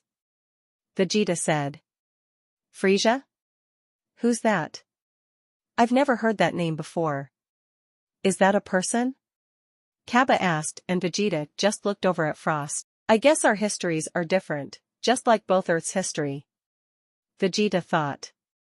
Tell me something, what's the name of the planet your Saiyans call home? Vegeta asked. Sadala, of course. Kaba said. Sadala. It still exists in your universe? Vegeta asked. Yeah, doesn't it exist in yours as well? Kaba asked. No, it was destroyed by a civil war. After that we conquered a different planet and named it Planet Vegeta. It was destroyed by Frieza because of his fear that the Saiyans would try to kill him. Me and Kakarot are the only two full-blooded Saiyans alive. Vegeta said. What do you mean you conquered it? Like took it over from another civilization? Kaba asked. Yes, that's what conquering means. Don't tell me you have a problem with that, your Saiyans are warriors, are they not? Vegeta asked. Well, yeah, we're warriors, but we don't take what doesn't belong to us. We are hired by other races to fight injustice, not create it. Kaba said. Wow, your Saiyans sound like a bunch of nice people. Completely different from our Saiyans. Goku said. Boys, do you mind? We do have a written exam to get to. Vados said sternly. Yeah, you tell them, Mom. Naruto said inside of her staff. Man, I hate exams. Goku said, pouting. Let's go. Piccolo said and walked away with Goku. If we have time, I'd like to hear more about your planet Sadala. There's no need to look scared, we were conquerors in the past, not anymore. Vegeta said, noticing the scared look on Kaba's face. Kaba, hearing that, calmed down and smiled. Well then, I'd be glad to. Kaba said. Of course I won't show you any mercy in the ring if we were to fight. Vegeta said as he and Kaba walked to their seats. Oh yeah, neither will I. Kaba said. They both sat down and began the test. Naruto found it odd that they only needed to know anything higher than 50% of the questions, since on Earth, the schools on Earth required them to know 65%. Some even wanted 70% in order to pass. He was looking around and Goku and Vegeta were struggling. What you see are simple questions designed to make sure you possess the most basic degree of intelligence. You have 10 minutes to complete the test, score over 50 points and you pass. Vados said, walking around. Goku was reading his questions out loud and Vados heard him. No reading the questions out loud or you will fail. She said. Then how am I supposed to think? Goku asked. He can't be serious. Naruto said, watching on from inside the staff. You think quietly. This is your first and only warning. Vados said. A few minutes went by and everyone passed the test. Well, almost everyone passed the test. Universe 7 was now down to 4 fighters. Beerus was not happy about this. What do you mean we're down to only 4? He asked. We couldn't do anything about it. Once Bu falls asleep, there's no waking him up, trust me, we've gone through this before. Goku said, and Vegeta grunted. I told you he wasn't a good choice for the team, but you wouldn't listen. Vegeta said. Don't blame me, I wasn't the one who suggested the stupid test. Goku said. That's enough. That just means you're responsible for an extra opponent now. Beerus exclaimed. Lord Beerus. Whis said. What do you want? Beerus asked angrily. We still have to decide the order of our contestants. Whis said. Beerus took a deep breath before speaking. Fine, Monaka fights last. Use rock paper scissors for the rest. Beerus said. That works for me. Goku said and began to play rock paper scissors with Piccolo and Vegeta. Kampa shot an energy blast from his fingers at the gong that was suspended high up in the air, signaling the start of the tournament. The referee that nobody noticed was there spoke up. Ladies and gentlemen, thank you for your patience and welcome to the 6th and 7th Universe Invitational. The Tournament of Destroyers will now begin. So hold on to your hats and get ready for the show. Now the first match will begin, let's see who we've got. From the 6th Universe, we have contestant Badamo. Representing Universe 7, we have contestant Goku. Can both fighters please come down to the fighting area? The referee said both fighters then entered the ring and stood across from each other. Goku is up in the first match. That's quite a start. The Supreme Kai of Universe 7 said. Not holding anything back. An even older Supreme Kai said. Give him hell, Goku. Beerus exclaimed. He's one of the Saiyans, they were so eager to fight. Kampa said. Both Goku and Badamo put confident grins on their faces. Beerus and Kampa shot at the gong, signaling the start of the match. You may begin. The referee said and jumped back. This should be interesting. Naruto thought. He was in his Super Saiyan form and was standing across from a clone of his that was in his Super Saiyan 3 state. The fight was projected on a huge screen so he could watch and listen. He was going to watch the matches, but decided against it since Vados and Kampa would just tell him about them anyway. He did catch a few things like Kaba going Super Saiyan and Goku and Vegeta using God Ki, transforming to Super Saiyan Blue as they called it. He easily deducted the Super Saiyan Blue and how it worked. So they used the principle of powering up without leaking any power out and combine it with the transformation of Super Saiyan. Sounds simple enough, I could probably do it, but that transformation has a huge flaw. It drains your stamina and energy at the same time. I'll stick with my usual transformations, which from the power I felt from both of them, is way stronger than Super Saiyan Blue. I don't really have to transform if I was to fight either of them. He thought. He began practicing going Super Saiyan Blue and it didn't take him long to achieve it since he had been trained in controlling his ki and Vados trained him a lot with divine energy. A few hours later, after he finished training, he decided to see what was going on with the tournament. He was watching the screen when a childlike person appeared with a football-shaped head, purple and blue skin. He heard Beerus, Kampa, Vados and Whis call him the Omni King or King Zeno. I guess I was right when I said he was a kid. He said to himself. He heard about the Omni King wanting a tournament between all of the universes and soon left. Beerus and Kampa started to argue and he ignored it but paid more attention to the conversation between Goku and Hit. Hey Hit, good fight. I can't wait to fight you again at the next tournament. I never knew the strongest fighter in Universe 6 could skip time like that. Next time I'll for sure be ready.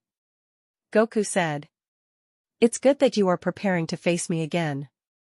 But, I'm not the strongest fighter in my universe. I'm not telling you his name, but he is far stronger than me, stronger than all of you as well. He would make you look like a joke even if you used Super Saiyan Blue with your Kaioken. Hit said. Sweet, is he here? When can I meet him? Goku asked excitedly. You'll meet him at the next tournament, Goku. Hit Lord Kampa is ready to leave now. He gave the Dragon Balls to Lord Beerus already, so now it's time to go. Beidou said. Hit nodded and walked away. Hey wait, what's the guy's name? I need to know who he is? Goku asked. Like I said Goku, you'll meet him at the next tournament. Beidou said, walking away, leaving Goku to his thoughts. Kakarot, what's with the stupid look on your face? Actually, that's how you usually look, but now you look even more stupid than usual. Vegeta said. Hit said that there's somebody in Universe 6 that's way stronger than him and would make us look like jokes if we used the Super Saiyan Blue transformation as well as me using Super Saiyan Blue combined with Kaioken. Goku said. What? That's impossible, ... Vegeta exclaimed. No, it isn't Vegeta. There will always be somebody out there stronger than you. I could tell Hit was not lying. My guess is that he's already fought him and lost horribly. But we'll have to wait for the next tournament. It's time for us to leave. Whis said. Kampa's planet. Kampa and Beidou's were on his planet thinking of more people to gather for the team. I need more Saiyans. You boy get me more Saiyans for this tournament and make sure they can transform into that Super Saiyan form as well. We have 4 more slots open on our team and I want them filled. Kampa said, speaking to Kaba, who was on a screen appearing from the staff Beidou's uses. Don't you mean 5 spots? We only have 5 people so far including me. Kaba said. No, it's 4. We already have a person interested in joining. Beidou said. Okay, then more Saiyans, coming right up. I won't let you down. Kaba said, and the screen went out. Bring Naruto out of the staff. Kampa said. As you wish, my lord. Beidou said. She released Naruto from the staff and he was covered in bruises, unconscious with his clothes torn. Beidou sighed and healed him as well as giving him new clothes. Naruto woke up right after she was finished and looked around. So, I guess we made it back safe and sound. Naruto said. Yes, we did. Now you're on the team for the next tournament being held by King Zeno. Kampa said. I know, I was going to join regardless. Speaking of King Zeno, I never knew he would look like a little kid. But back to the tournament, how long do you think we have until Zeno decides to start it? Naruto asked. I don't know. Knowing him, it could be a year from now or it could be tomorrow. Just stay ready just in case. Kampa said. Okay, I'll go out looking for 2 more people to join our team. Naruto said. I already have Kaba on it. He's going to find 4 Saiyans to add on my team. I want them to transform like those Universe 7 Saiyans. Speaking of which, can you do that? Kampa asked. Of course I can. I've always been able to transform. Naruto said. Why didn't you tell me? Kampa asked. You never asked, that's why. Mom knew about it, but I asked her not to tell you because you never asked me. Naruto said. Wait, when you beat me were you holding back? Kampa asked. No, I was going all out. I was just powering up without transforming. I put everything I had into that fight. Naruto said. Fine, I'll accept this now, answer me this. Can you turn Super Saiyan Blue like Goku and Vegeta? Kampa asked. Yeah, I can do it. It wasn't that hard to figure out how they did it. However, I don't want to use that transformation. It drains energy and stamina at the same time and the speed decrease is a serious downgrade for me. That form is built strictly for being a powerhouse and that isn't how I fight. I like to use speed as well as power when I fight. Now I'm off to find 2 fighters since Kaba will most likely fail at getting all 4 of them. Naruto said and disappeared via instant transmission. I guess your feeling of needing strong fighters came true, Lord Kampa. Beidou said. Yes, I know. But, knowing how King Zeno is, this will not be just a simple tournament between all of the universes. Kampa said. That is true, Lord Kampa. He's been known to have spontaneous ideas. Remember the battle royal between all of the gods of destruction? Vados asked. Yes, that is where all of us had to find out Beerus was stronger than all of us. We also discovered that Quidella was the weakest of all of us. Compa said. Well, we better hope all of our team members are ready for this tournament. I seriously doubt this is something we would want to lose. Vados said. Yeah, I know, losing in front of all the other angels and gods would make me look bad. I can't have my first meeting with them come at the hands of a loss. Naruto said as he returned with an ice cream sundae.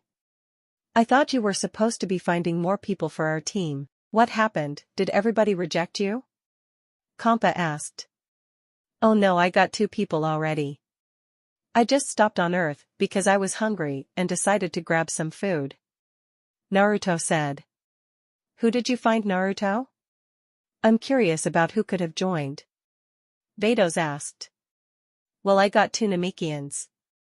They aren't strong, but they said they have a way to make themselves stronger in enough time for the tournament. So we have nothing to worry about. Naruto said. Okay, so why didn't you bring us an ice cream sundae? Compa asked. I did, they're over there. Naruto said, pointing at 2 ice cream sundaes on a table that was laying around. When did we get a table? Compa asked. I just got it. I needed one hand to eat my ice cream on the way back. Naruto said. Well, what are we waiting for, Vados? Let's go eat. Compa said, running to the table. Don't worry, Mom, his is made of non-dairy ice cream. We don't need him having another accident. Naruto said. Smart thinking, Naruto. Now I believe I have my own sundae to enjoy. Vados said. 9 months later. 9 months have passed since the announcement of the tournament was mentioned by Zeno. Right now Fuwa, Vados, Compa, and Naruto were heading over to Zeno's palace. So remind me again on why I have to come to the exhibition tournament. I thought I was supposed to be training for the entire time. Naruto said under a cloak. I told you, Naruto, it's time for you to take a break. You've been training for 9 months straight with no breaks. You need to take a break, and besides, you'll be wearing that cloak so nobody can see your face. Vados said. Yeah, but why is there an exhibition tournament? Naruto asked. Well, the future Omni King has never seen a fighting tournament before, so the present Omni King has decided to host an exhibition tournament between Universe 7 and Universe 9. That Saiyan from Universe 7, Goku, I believe his name was, has somehow convinced Zeno to hold the tournament after he somewhat forgot about it. Fuwa said. So this is the fault of a damn idiot, is what you're telling me? Naruto asked. Pretty much, yes. Although I wouldn't say he's an idiot.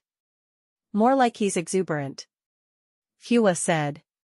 No, he's an idiot. He's basically putting every universe at stake just so he can fight strong opponents. Damn it, Compa, what the hell kind of brother do you have? Why can't he keep his universe members in check? I swear, if Goku does anything to jeopardize our universe, I'm going to kick his ass. Naruto said. Please, Naruto, watch your language. Vados said. I honestly don't know how Goku is able to contact King Zeno.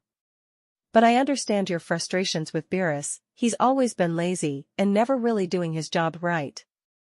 He's been too lenient with his universe. Compa said. I think we should give this Goku a chance. Although I can agree on him having too much contact with King Zeno. Perhaps this can all work out in the end with no severe repercussions. Vados said, trying to be the voice of reason. Yeah, I seriously doubt that. Naruto said. They traveled the rest of the way in silence, contemplating about the ramifications of this exhibition tournament. They arrived and noticed only Universe 7 was missing. Typical, of course Beerus would be the one late to something that involves him. Compa sneered. Relax, Lord Compa. All this yelling and stress you're causing yourself isn't good for your health. Vados said. Yeah. Now, Naruto, I don't want you to do anything embarrassing, do you hear me? Compa asked. Naruto didn't respond, in fact he wasn't even in the booth with them anymore. What was he doing? Well, something embarrassing. Vados, where's Naruto? Kampa asked. Vados only pointed with an amused smile on her face. Kampa followed her finger and let out a terrified scream. Naruto was smushing his cheek up against the Angel of Universe 10 and was hugging her like a child. "Ah, look at you. You're so adorable. I can't believe your parents let somebody as young as you become an angel," Naruto said, hugging Kuz, who was red in embarrassment.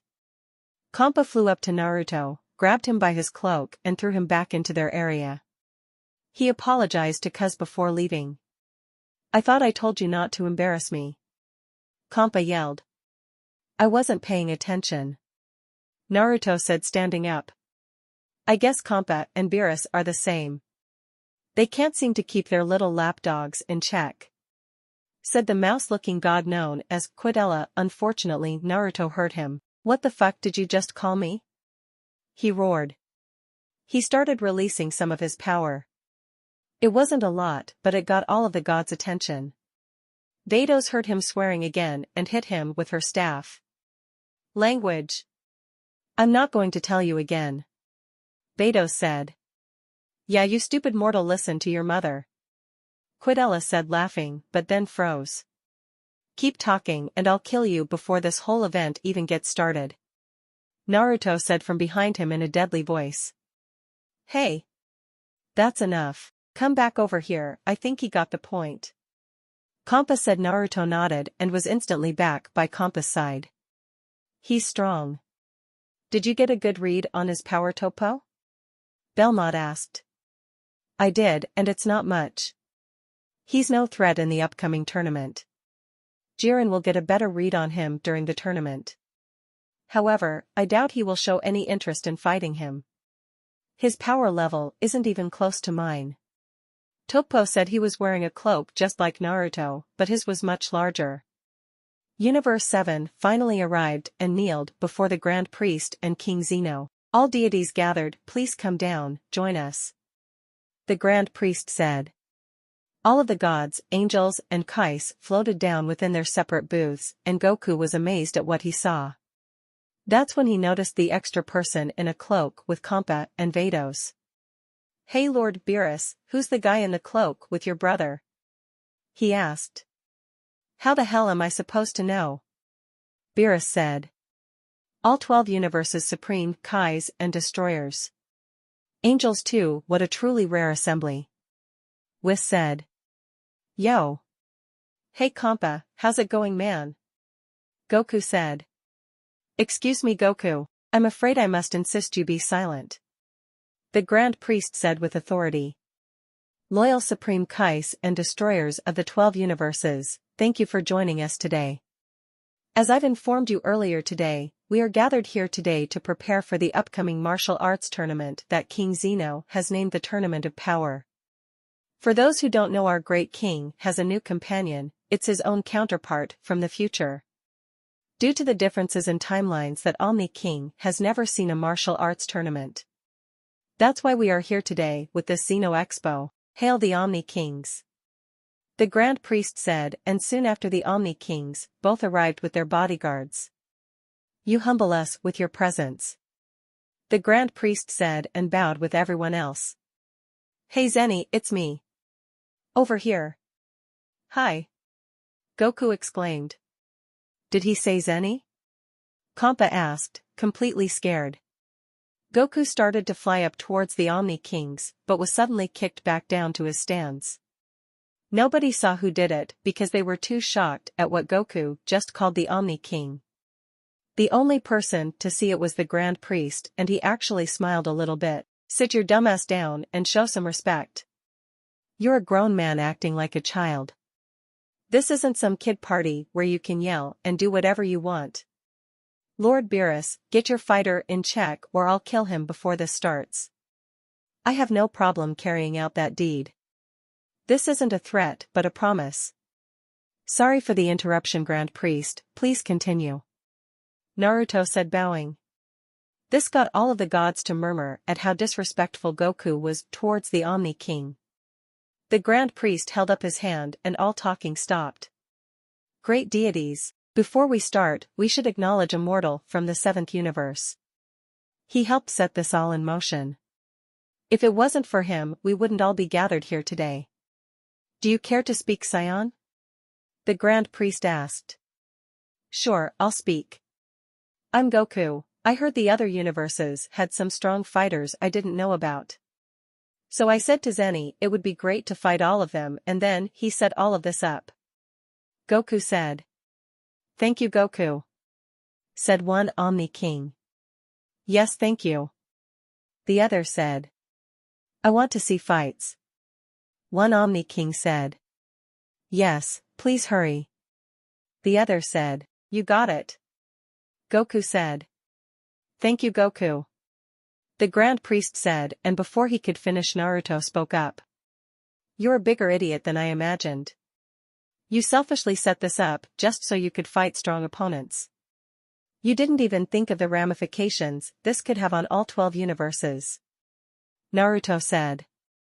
I get to fight strong opponents. What's the harm in that? Goku asked. Your naiveness and stupidity is a bigger threat to all of the universes than when the Omni King decides to erase one of them. Your actions reflect on your destroyer, and if this is how you are, then I must say Lord Beerus over there is a piss-poor excuse of a destroyer god. He can't even keep his own people in check, which is obvious since you somehow managed to get so close to the Omni King, which shouldn't have happened. Naruto said. Oh, you have nothing to worry about. Zeni wouldn't do anything like that, he's a nice guy. Goku said.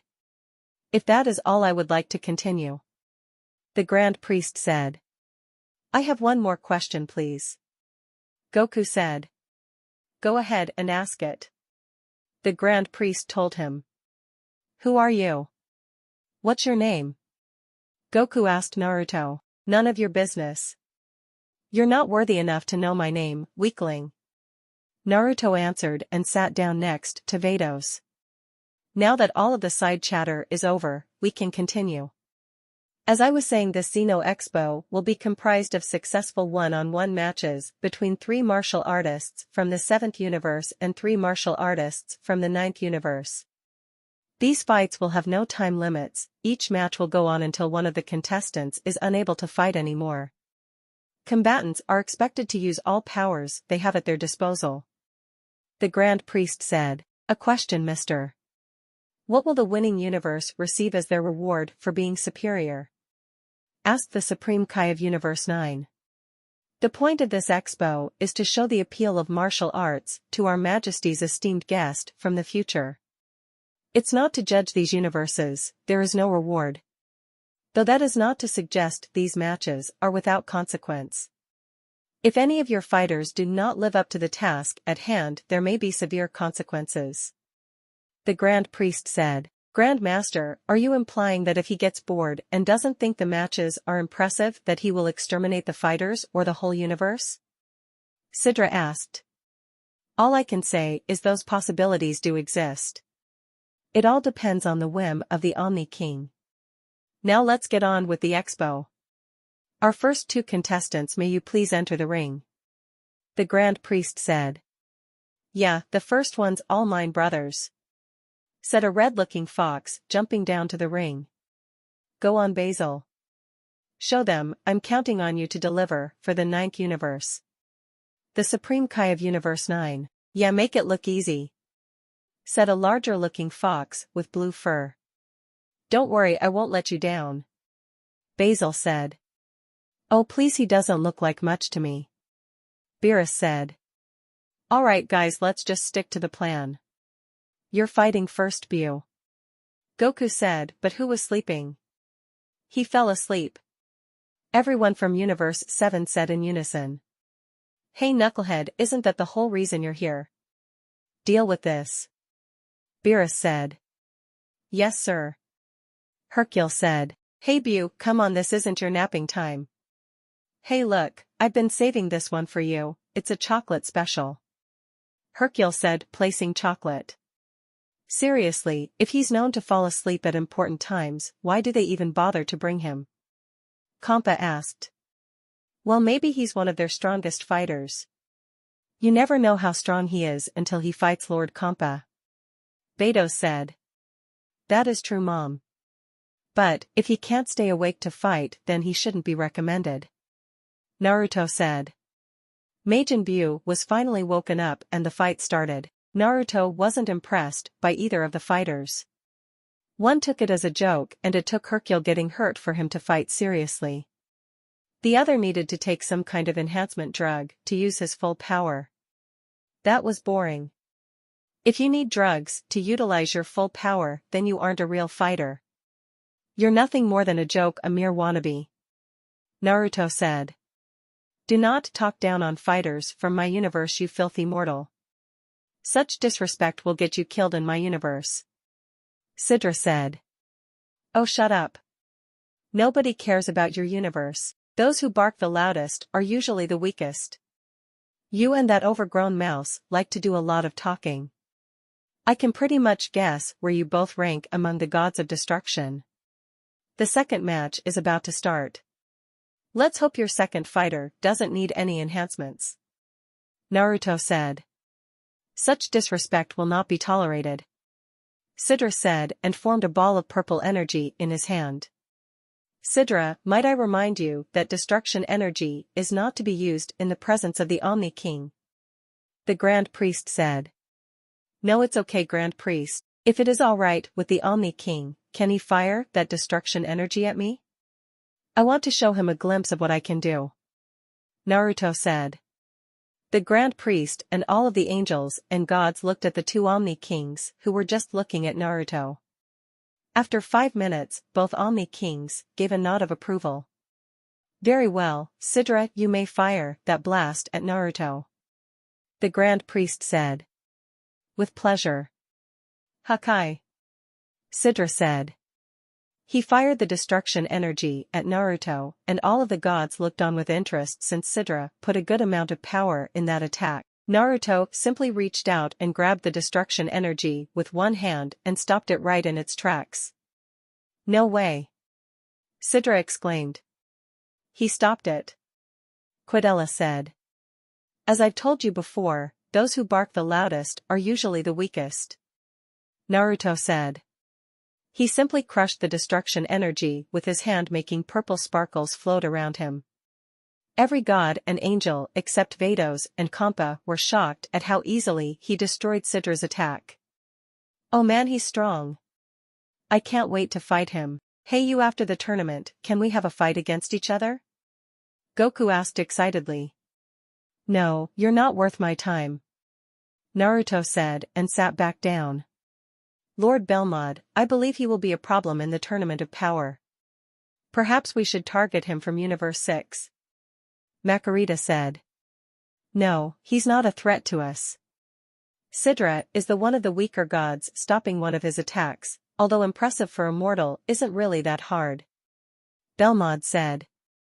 He's right. Whoever that guy is, he talks a big game yet his power level says otherwise. The one we need to look out for is the one called Goku. He's evil and I shall show him true justice. Topo said. Now that everything is settled, contestants for the second match, please come down to the fighting ring. The Grand Priest said. Gohan and another fox-looking creature named Lavender stepped up to the ring. This fight Naruto was actually interested in. He could tell Gohan was out of training, but he was still stronger than Lavender. He was more impressed when Gohan denied some kind of healing drug after he was blinded by poison.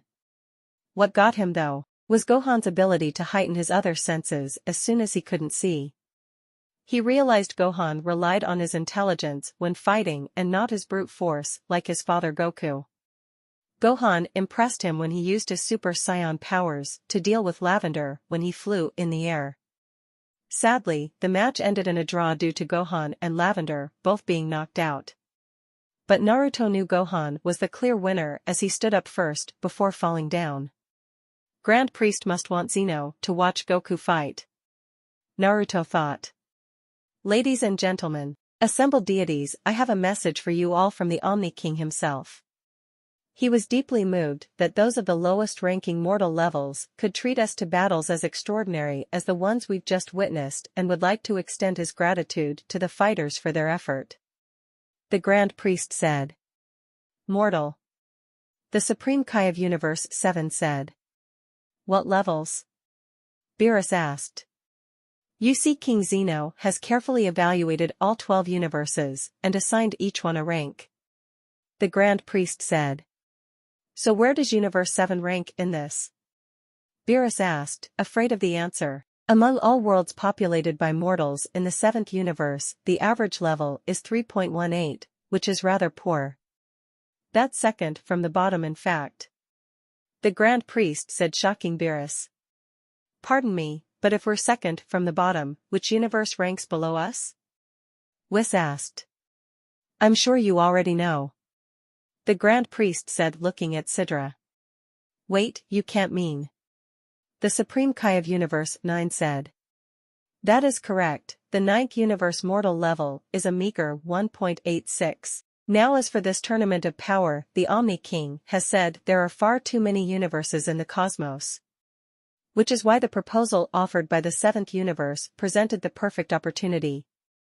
Those universes defeated in the Tournament of Power are to be eliminated by Grand Zeno himself. The Grand Priest said. Say what? Kompa yelled. What the fuck? Naruto yelled as all of the universes began to bicker and talk amongst themselves until Universe 9's Supreme Kai spoke up. So if we lose these expo matches, does that mean our universe will be eliminated? He asked. No, that won't be happening. The Grand Priest said. Grand Minister, there is one thing I wish to clarify. Universe 7's Supreme Kai said. By all means, please tell me what it is. Grand Priest said. When you say the defeated universes will be eliminated, does that apply to all of the universes then that are defeated in the tournament? Shin asked. Yes, though I should point out that the 1st, 5th, 8th and 12th universes are exempt from participating in this tournament. Those universes have an average mortal level of 7 or higher, so they will be spared. The Grand Priest said. So what you're saying is, the true purpose of this tournament is to take a low-level universe that was already on the Omni King's chopping block, and if it should prove victorious, granting it a reprieve. Whis said. Yes, that is pretty much the gist of things. The Grand Priest said. I can't wait for the actual Tournament of Power to begin. One of the Omni Kings said. Oh yeah, I'm excited for the tournament too. Goku said with a smile. It's like I said, your naiveness is more of a threat than the Omni King himself, you fool. You don't even understand the ramifications of your own actions. You lose, and you can kiss your family goodbye. Judging by the look on Gohan's face, he must have a family that you just put at risk of dying, you dumbass. But let's say you win, then what about the other 7 universes that get eliminated? That's an uncountable amount of families lost that will never see each other again, but you wouldn't care as long as you get your daily dosage of fighting in. You're fucking idiot, and this is your fault as well as yours, Beerus. Naruto said. What did you say? Beerus asked in a deadly voice. You heard me. You're just as much at blame as that idiot on your team. You let him run around doing what he wants, and you never punish him. Why the hell did you let him get so close to the Omni King in the first place? I'm glad I'm not in your universe. If I was, and I knew all these rules, I would have killed you. Naruto said. Please, you do not stand a chance against me. Beerus said. I never said I had to fight you directly. We both know the simple way of killing you. I'm not going to say it out loud due to me not knowing if there are any people here with hidden agendas. Kompa may be weaker than you, but he is a better destroyer god than you are. Our universe has actually grown unlike yours, and our fighters don't constantly disrespect his orders and take him as a joke. Naruto said. Please, mortal, the 6th and 7th universe are practically the same. Your moral level should be just as bad as mine is. Beerus said. Actually, that is not true. The 6th universe was once indeed tied with the 7th universe for mortal levels, however they have grown. It's not enough to be exempt from the tournament, but growth is growth nonetheless. The Grand Priest said. What is the mortal level of Universe 6 Grand Minister? Vados asked. Universe 6 has grown from a 3.18 up to 4.35. Now if that is all we can move on now. The Grand Priest said. Just a moment, Grand Minister. In the defeat of a universe in the tournament, what happens to the deities? The Elder Supreme Kai of Universe 7 asked. Well, you'll all be done away with at the same time except for the angels, naturally. The Grand Priest said. This is some straight-up bullshit. We all have to pay because of some idiot from the 7th universe. If this wasn't a gift for the Omni King himself, I would kill that idiot right now. I'm leaving. Naruto said. Are you sure you wish to leave? It would be quite disrespectful to the Omni King. The Grand Priest said in a deadly tone. Naruto didn't back down and simply floated up to the Grand Priest and got in his face. This got all of the gods and angels scared because not even they had the audacity to do something like that. Yes, I'm sure. He said. He still had his cloak on, so nobody knew what he looked like. He and the Grand Priest had a stare-off and neither seemed to be backing down no time soon. That's when Zeno simply nodded at the Grand Priest, who nodded back. Very well, you may leave. However, the Omni King expects you to be in the Tournament of Power. The Grand Priest said. Don't worry, I wouldn't miss it for anything. Naruto said he flew down to Gohan and both he and Goku went on the defensive. Relax, I'm not here to do anything. Naruto said. Then why are you here? Gohan asked. Why have you stopped fighting and training?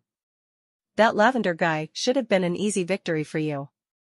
I can tell you were a strong fighter before you stopped training. So what happened that made you stop? Naruto asked. I got married and had a daughter. I needed money and didn't want to rely on others for money, so I went to college, got a degree and a good paying job. I have a family now that I want to keep safe. Gohan said. I can respect that. But, shouldn't wanting to keep your family safe be a reason to train harder so that you can protect them from evil if it ever threatens them? I get it, you have a job and family to juggle, but I'm sure someone as smart as yourself could figure out a way to incorporate training into your daily life. If what I'm sensing from you is right, you should be stronger than your father. Lord Kompa, Mom, I'll see you both back home. He said and left via instant transmission. Oh Vados, did he just call you Mom? Makarita asked, teasing Vados. Here we go with the teasing. Vados thought, Kompa's planet. Naruto arrived on Kompa's planet and immediately created a clone that went Super Saiyan 2 and they began to train. A few hours go by and Kompa and Vados appear back on the planet. Naruto was just getting out of the rejuvenation tank and putting his clothes on. He walked outside to see what happened after he left. So what happened after I left? He asked. Well, thanks to you, I was being teased by my sisters a lot. Vados said. Sorry about that. He said. Well, that Goku guy is a bigger idiot than I thought. You were right, his naiveness is a greater threat than King Zeno himself. That idiot almost got all the weaker universes eliminated on the spot. Luckily, the last fighter from Universe 9 managed to sweet-talk King Zeno out of it. We have a time and location for when the Tournament of Power begins. Are you sure the Namekians you recruited will be ready for the tournament?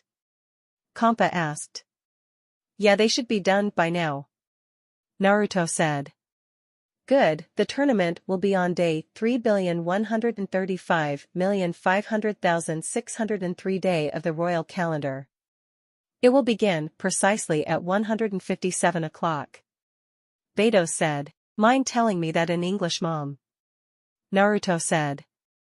Oh silly me. In Earth's time, since that's what you're used to, it will begin in about 40 hours. Vados said. Alright, 40 hours is plenty of time for me to train a bit and grab the Namekians. Naruto said. Are you sure they're strong? Kompa asked. Oh yeah, they're strong. Trust me on this one. Naruto said. Fine, but I swear if Kaba doesn't get me 2 more fighters, I'll destroy him myself. Kampa said, stomping away. I think he's hungry, Mom. Did you forget to give him his bottle? Naruto asked. Naruto, you should be a bit more serious about this. Our entire universe is at stake here. Why are you joking around? Beidou said. I am taking it seriously. If I wasn't taking it seriously, do you think I would get in the face of the Grand Priest? No, I wouldn't. But you have nothing to worry about since you're an angel and get special treatment. I know what's at risk, so don't tell me I need to be a bit more serious. I'm joking around because perhaps that's what's keeping me from going on a rampage. You know what, leave me alone, I'm going to train. He said and left via instant transmission. Hey Vados, where did Naruto go? I need to ask him something. Kampa said, reappearing. He already left, Lord Kampa. I'm sure you can tell him once he gets back. Vados said. You're right, I guess I can. Kampa said, walking away. He never saw the sad look on Vados' face. Planet Sadala. Kaba was flying through space on his way back from a mission, thinking about the tournament that was going to happen. We're in a tournament with our entire universe at stake.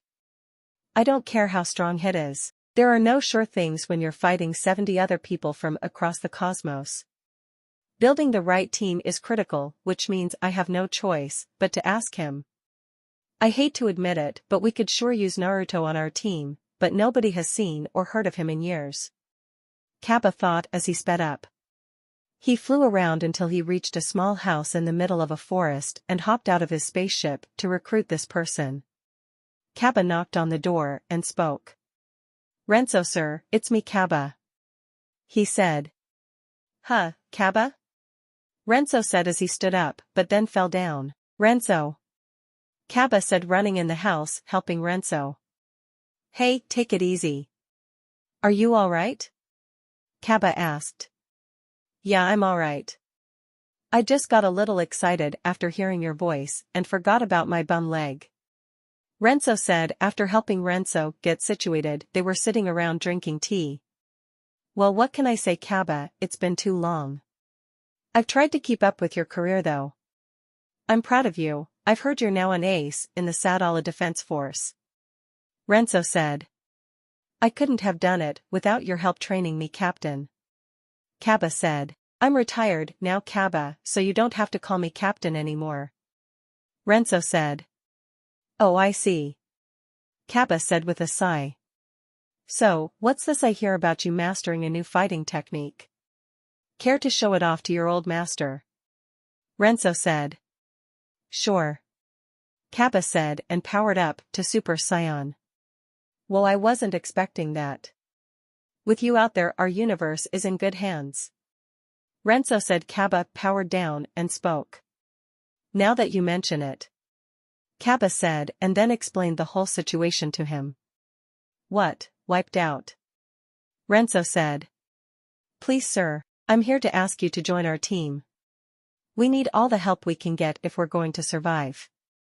I've already asked everybody else and they declined.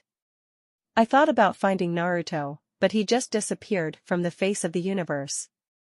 Nobody has seen him in years. Kaba said. I'm sorry, Kaba, but I'm retired from the defense force. And besides, with my bum leg I wouldn't be much help anyway. Renzo said. You wouldn't be doing as much fighting like you did in the old days. Grand Zeno has declared it to be a 80-man battle royale, so just having your combat experience in hand will be a huge help for our team. Kaba said. You're giving me too much credit. Renzo said. You have to help us, we're talking about the existence of our whole universe. Kaba said. You need the best team of fighters possible. If I'm there, I'll just be a burden to the team. There is one way I can help you though. The one person you should be recruiting is Caulifla. Renzo said. Wait, Caulifla as in your sister? Kaba asked. Think she can't do it? Renzo asked. No, I think she's an amazing fighter. It's just sometimes we don't see eye to eye is all. Kaba said. I know she's a rebel, a punk if I'm being blunt, but still, Caulifla's latent abilities far outclass my own. Renzo said. What? They do? Kaba asked. Yes, they do. She's been far stronger than me for a while now. I'll give you the directions to her hideout. Go and recruit her, I'm sure you can persuade her into fighting. Renzo said, handing Kaba the location of his sister. Thank you, sir, I'll go right now. Kaba said, running out of the house. Kale and Caulifla was sitting up on her throne eating some food while Kaba was surrounded by her gang and Kale. No way, ain't gonna happen. Caulifla said. Why not? The fate of our universe rests on this tournament. Kaba said. Yeah, that's not my problem. Caulifla said. What? Beat it, I already said no. Caulifla said, but Kaba didn't move. One of the gang members walked up to Kaba. Why, little lad, what part of beat it do you not understand? He said. Kaba powered up to Super Saiyan and blew the gang member away. Wait, was that? Caulifla asked as the gang went to check the person Kaba blew away. I've gone Super Saiyan. If you want, I can teach it to you. Kaba said. Fine, but I'm still not entering that tournament. Caulifla said. That's a shame, because your brother Renzo spoke so highly of you and your abilities as a fighter. Why do you want to waste your skills in a place like this?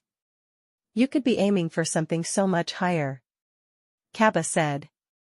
Well, who knew that planet Sadala's Defense Force's elite soldiers could be such smooth talkers?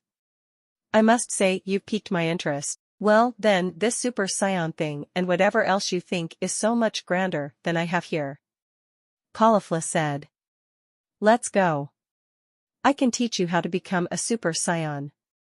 Kaba said. They flew to an area with nothing but huge rocks around. Watch closely, I'm going to demonstrate the Super Saiyan transformation. Kaba said. Yeah, just get on with it.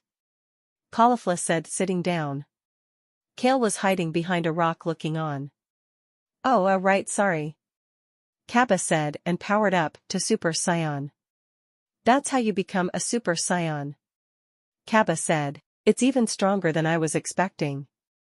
Teach me how to do it right away. Caulifla said. I was taught how to do it from another Saiyan from the 7th universe. I barely got it myself. You need to be in a certain frame of mind to tap into that power, and I'm not sure I can get you there. But, I'll do my best. Kaba said. Great. Caulifla said. Yeah, so, you're a big weirdo. Kaba said. What? Caulifla yelled. Yeah, and you're like stupid too. Kaba said. What? Is this your idea of a joke? Caulifla exclaimed. No. No joke, it's a part of the training, I swear. Kaba replied. They didn't see it, but Kale had a smirk on her face. So, how are you feeling right now? Any different? Kaba asked. Different in what way? Caulifla asked. I was insulting you just now and hoping you would draw out your energy through anger. Kaba said. You really thought that would get me mad? Caulifla asked. Well, it looked like you were pretty angry to me. Kaba said. What? Caulifla said, getting in his face. I'm sorry. Kaba said. You're telling me every time you transform into a Super Saiyan you're angry? Caulifla said. Not really. What I do now is focus all my energy right here in the middle of my back. Kaba said. Well, then why don't you teach me that way? Caulifla said. That's what Kaba did. He taught her to focus on the middle of her back and search for a tingly feeling and then pull on it. After a few tries, she finally got it and transformed, becoming the first female Super Saiyan in history. Whoa, it worked. I can't believe you got it so fast. Kaba said. I could get used to this. I've never felt so powerful before. Caulifla said. You must have some kind of natural gift for going Super Saiyan. Kaba said. Caulifla just held out her hand and created a red energy blast in her hand and fired it into the air. They were all amazed at how strong the blast was. So much power, and it's her very first time. Kaba said. I feel like I'm getting stronger and stronger by the second. I bet I can defeat you now like this. Caulifla said to Kaba, who turned his head. You're more right about that than you know. He said. Well, this was fun, but how do I go back to normal? She asked. Just relax your back and it should release that tingly feeling. Kaba said. Caulifla did as he said and she powered down. Unknown to them, she was being watched by an old friend. Naruto snuck onto Sadala to check on how Kaba was doing with his recruitment when he felt him power up to Super Saiyan multiple times, so he's teaching them on how to become Super Saiyans. That's smart. I'm guessing he bribed Caulifla and played to her ego. However, I have a feeling Kale's transformation won't go over so smoothly, it's always the quiet ones. He thought as he looked at Kale. He was right because as soon as Kale transformed, she drew out a lot more power than Caulifla or Kaba would have expected. She began going on a rampage and neither Caulifla or Kaba could stop her. He was going to intervene but Caulifla went Super Saiyan 2 and deflected a blast. It took her talking to Kale for her to calm down. Naruto, seeing everything was under control, left to grab the two Namekians he recruited. There wasn't much time left for the tournament of power to begin. Okay, so are you in Caulifla? Kaba asked.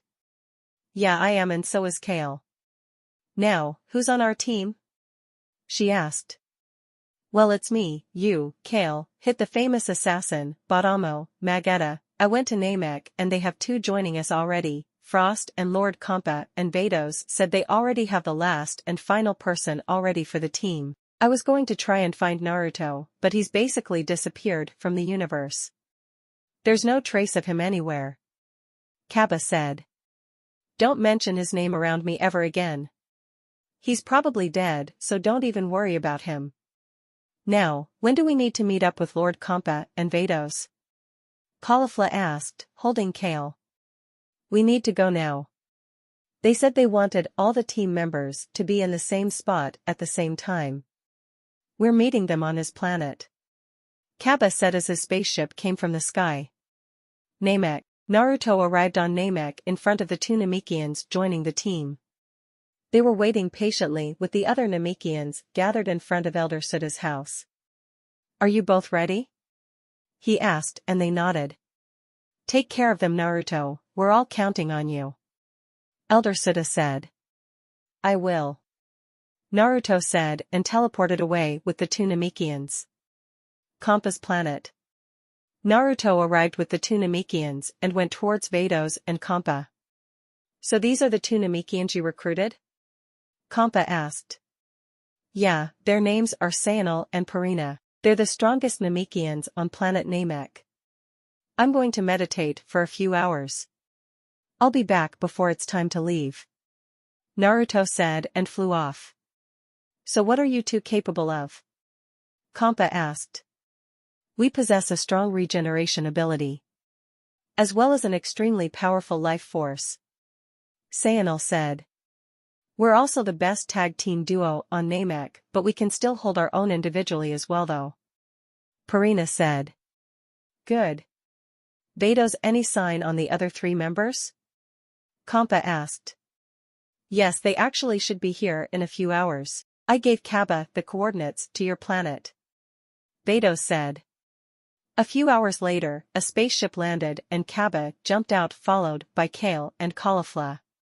Compa took in their appearance and they were all scrawny, but he could tell they were all strong. Can they transform Kaba? Compa asked. Yes, they can. Kaba said. I can talk for myself, Kaba. Anyway, where's our team at?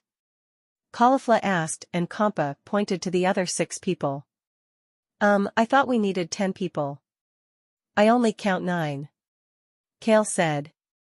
The other member is here already. He went off to meditate and he should be coming back shortly. Beidou said. So why do we need to listen to a cat? I mean, shouldn't our leader be more in shape? He looks fat and weak. Caulifla said. Who are you calling weak, little girl? I have more power in my pinky finger than you do in your entire body. Kampa said. As soon as Kampa was done talking, he stepped in a pile of animal shit and screamed.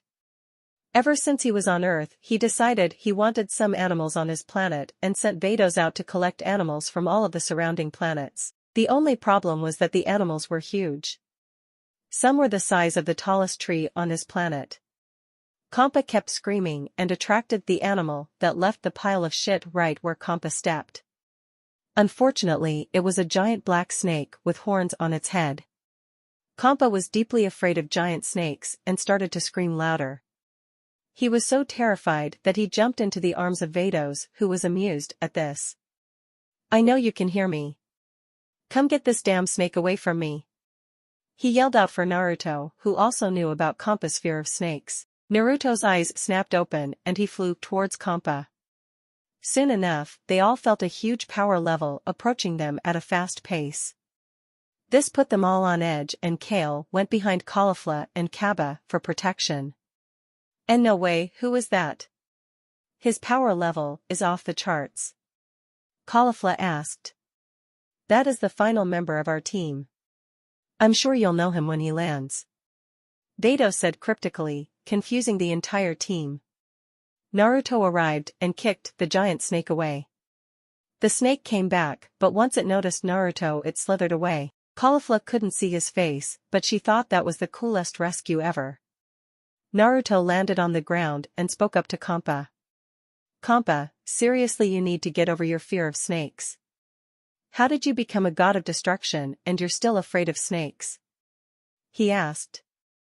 I will never get over that fear, so you just have to deal with it. Kampa said. I take it your meditation is complete since you came as quickly as you did. Beidou said as she dropped Kampa. Yeah, it is. Think I should greet the team? He asked. You might as well. You're going to be fighting alongside them in the tournament. Beidou said. Fine, I guess you're right. It's been quite some time since we've seen each other, Kale and Caulifla. Naruto said, then turned around. You! Caulifla yelled. She powered up to Super Saiyan using the anger she felt from seeing Naruto. They were going to stop her, but Naruto held up his hand signaling them to stop. She flew at him with her full speed and punched him in the face as hard as she could. Everyone on the team was shocked that he didn't even more or flinch from the punch. Naruto simply grabbed her fist and removed it from his face. Congratulations on becoming a Super Saiyan, Caulifla, you as well, Kale. I guess the scrawny little boy is good for something. Naruto said. How do you know about the Super Saiyan transformation? Kaba asked. I've been able to do it since I was 7. Naruto said and transformed into his Super Saiyan state. Wait, so how strong are you exactly? Kaba asked. There's only one person on this planet that can beat me. Does that answer your question? Naruto said. So Lord Kampa is the only person that can beat you? Hit asked. No, I never said it was him. Naruto said, shocking everyone. Then who is it? Kale asked quietly. She blushed and looked away when Naruto smiled at her. It's Beidous, she's the only person stronger than me in this universe. I can defeat all of the gods of destruction except one or maybe 2 of them. Naruto said. Yeah, whatever, big deal.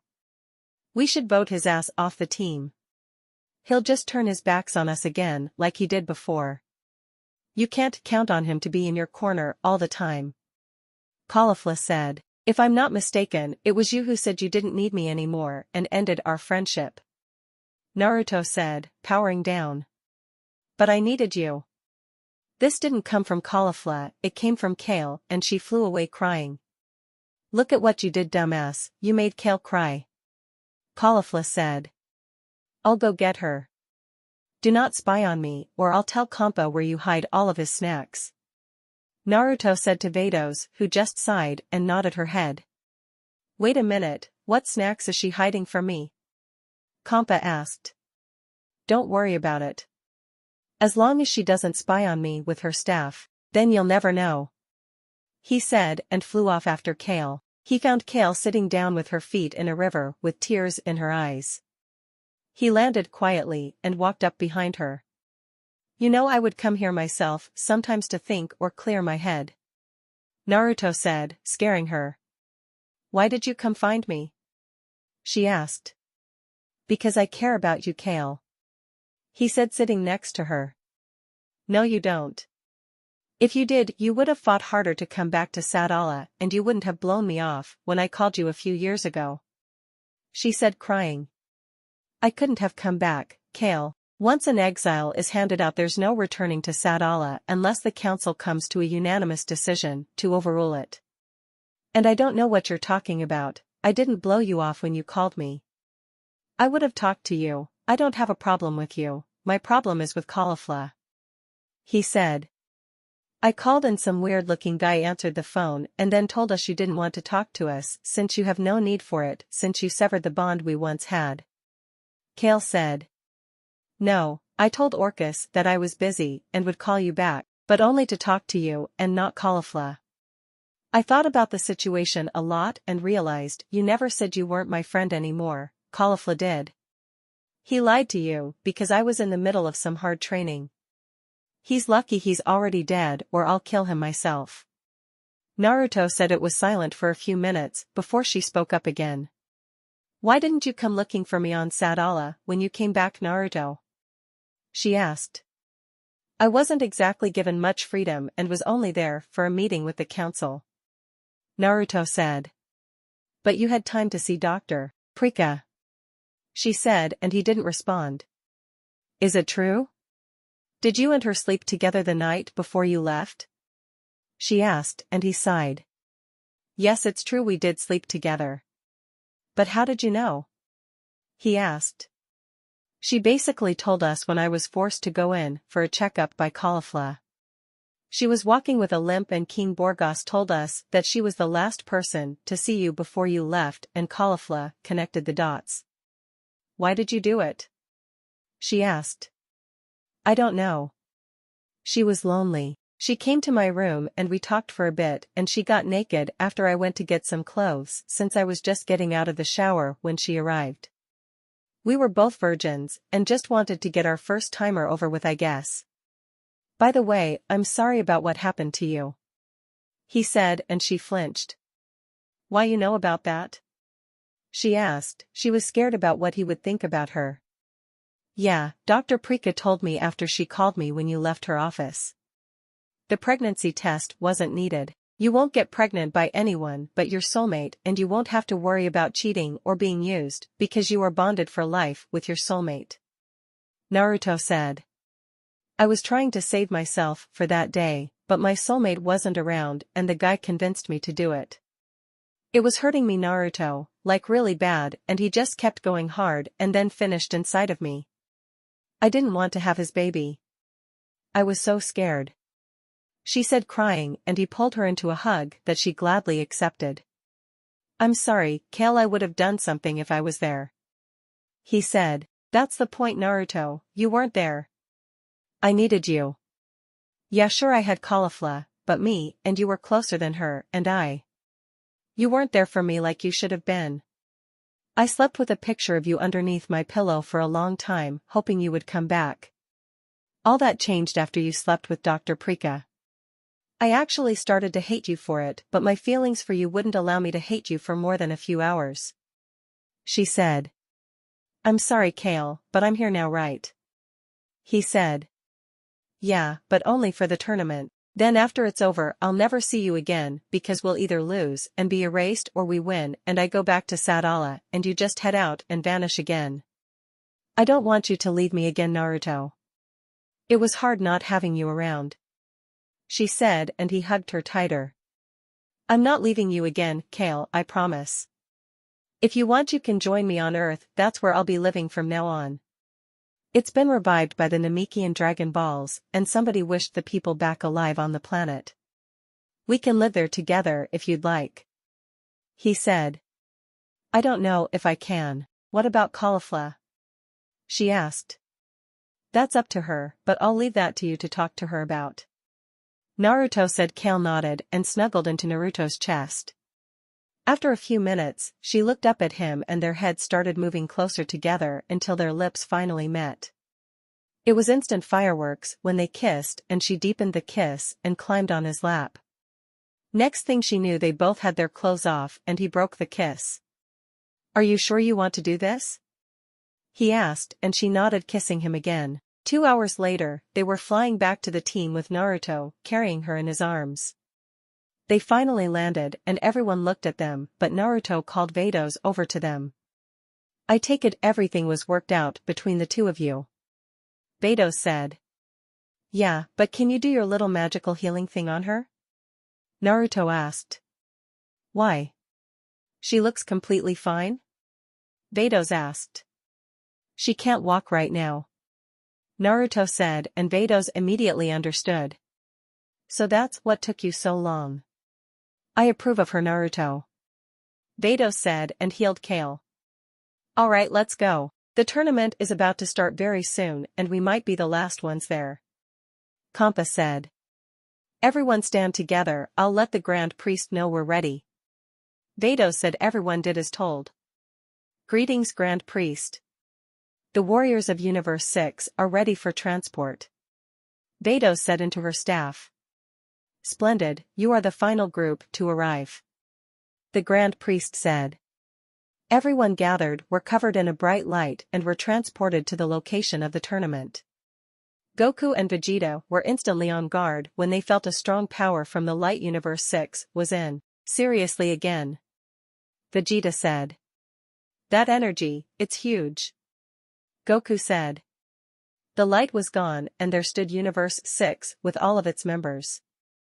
Goku noticed it and decided to speak to him. Hey guys, I'm going to say hi to them. Goku said. Dad, maybe that's not the best idea. Gohan said, but Goku didn't listen, so he and Vegeta joined him. Yo Hit, how's it going, man? Think we can finish what we started at the last tournament? Goku asked. Goku, this is a battle royale, we don't have time to settle one-on-one fights right now. Hit said. I seriously doubt we'll be able to avoid each other. Goku said. Hey Kaba, who's that? Vegeta asked, looking at Naruto, who had had his eyes closed. He's Naruto, a Saiyan like us. Kaba said. Hey Kakarote, look at him, notice anything about him? Vegeta asked. Yeah, he has a tail. Hey you, why do you have a tail? Goku asked. None of your business. Naruto said from behind Goku. That's the second time that's happened to me. Goku said, turning around, but Naruto wasn't there anymore. He faced the way he was just looking and Naruto was standing there with his eyes closed and his arms crossed. He's fast. I didn't even see him move. Vegeta said. Yeah, I know. I think we need to be wary of him. Gohan said seriously. It seems all the teams from the competing universes have arrived. Arak said. Then let's speed things up before we're out of time. Lequire said. He used his powers to speed up the assembly of the arena and the materials began flying all over the place and people were dodging them except for Jiren and Naruto. 2 pieces flew right towards both of them but the pieces curved around them at the last minute. Well, they didn't even flinch. Goku set in the air but had to avoid a piece coming right at him. At last the arena is complete and it appears all of the competing universes' teams have arrived. The second universe. The Grand Priest said and the second universe stepped forward. Whoa Vegeta, that guy on the left looks like he's from Yardrat. Goku said. Instant transmission. Vegeta said. Be careful around that guy.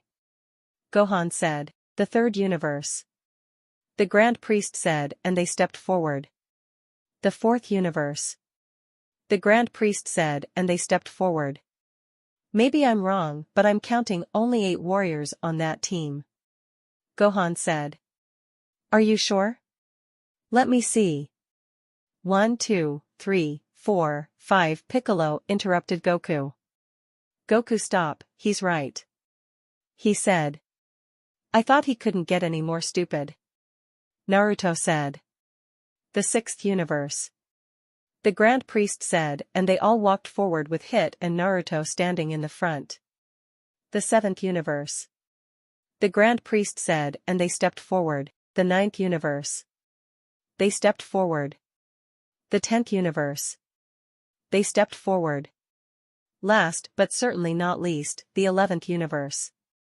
They all stepped forward and did a pose with Jiren standing at the front. Everyone is so strong. I don't see a weak link in any of those teams. Krillin said. Well, we just found the weak link of your team. Thanks for pointing yourself out, dumbass. Caulifla said. Ladies and gentlemen, be quiet, please. We will now hear some words of welcome from the Omni Kings themselves. The Grand Priest announced. Thank you all, this will be so fun. We've been looking forward to this very much. So fight well and give us a good show. They both said at the same time. I seriously can't believe the strongest beings alive are two grown men who might be dumber than Goku. Naruto thought. Such poetry, thy name is Zeno. Thank you, your majesties.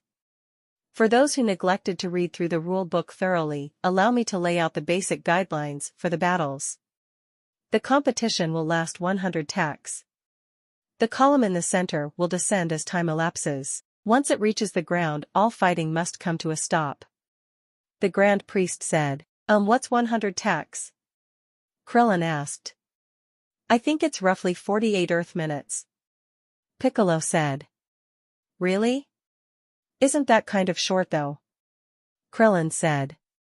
Special techniques are allowed, but the use of weapons are prohibited, as are any lethal attacks or maneuvers. However, you may force your opponents off the ring and must do so in order to win. Even if someone is unable to fight, they will not be eliminated unless they are out of bounds. The Grand Priest said. Well, that will give us a bit of creative latitude. Rashi said. Any energy-based flight techniques that would prevent you from falling will not be accessible to you here. However, those who possess wing-like appendages will be able to fly. Lastly, regardless to how wounded you may be, the use of restorative implements is expressly forbidden. And that concludes our review of the rules. The Grand Priest said. Okay, enough talking, let's get this show on the road. Goku said. You know, Goku, you're the reason all of this is happening in the first place. Naruto said. I know, isn't it exciting? We get to fight all of these strong people. Goku said. Grand Priest, will I be punished if I killed him before the match actually started? Naruto asked. The Grand Priest looked at the Omni Kings, who immediately nodded. I'm afraid so. The Omni Kings will not allow Goku to be killed. The Grand Priest said. Of course, their golden boy gets special treatment. Notice how they specifically said his name and no killing will be allowed before the start. Goku, you better hope we don't cross paths. You might not walk away from me. Naruto said. Up in the stands. Vados, your fighter seems to have a deep hatred towards one of my pupils. Do you think he'll try to kill him during the tournament? Whis asked.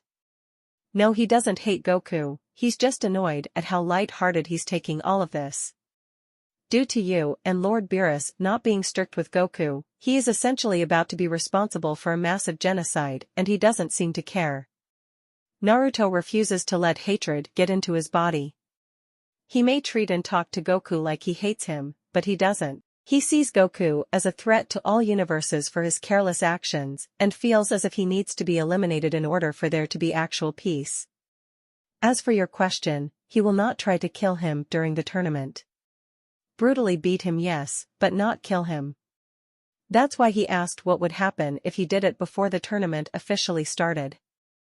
Vados answered. Well, that doesn't matter now, we have to survive. Goku is our strongest fighter, so defeating him will be no small task. Beerus said. Well, Beerus Naruto is our strongest fighter. Actually, he may be the strongest fighter in this tournament. Kampa said. Sorry Compa, but the title of strongest in this tournament belongs to my fighter Jiren. Belmod said. Well, the tournament is about to begin, so how about we wait and see who's the strongest in the tournament? Whis said, and everybody nodded. Beerus noticed the smirk on Vados and Compa's face and didn't like it. They know something. Vados wouldn't have that same smirk on her face if it was a lie. She must know he's right. She would have disagreed with him by now. She must know that he's telling the truth. Beerus thought and looked at Naruto. Fighting area. So your name's Naruto. Well, I'm Goku, nice to meet you. Goku said. Shut up idiot, the fight is about to start. Naruto said. Sheesh, he's even grumpier than you Vegeta. Goku said. I don't see the problem, he seems perfectly normal to me. Vegeta said. Kale was walking around looking extremely nervous and was fidgeting looking at all of the other fighters around her. Hey Kale, what are you acting all jittery for? You're gonna make the 6th look bad in front of all the other universes. Caulifla said. It's just that everyone else is so big and strong, it's kind of scary. Kale said. What do you have to be scared about? You just have to tap into that rage you're hiding and go all out. Then you'll win this thing hands down.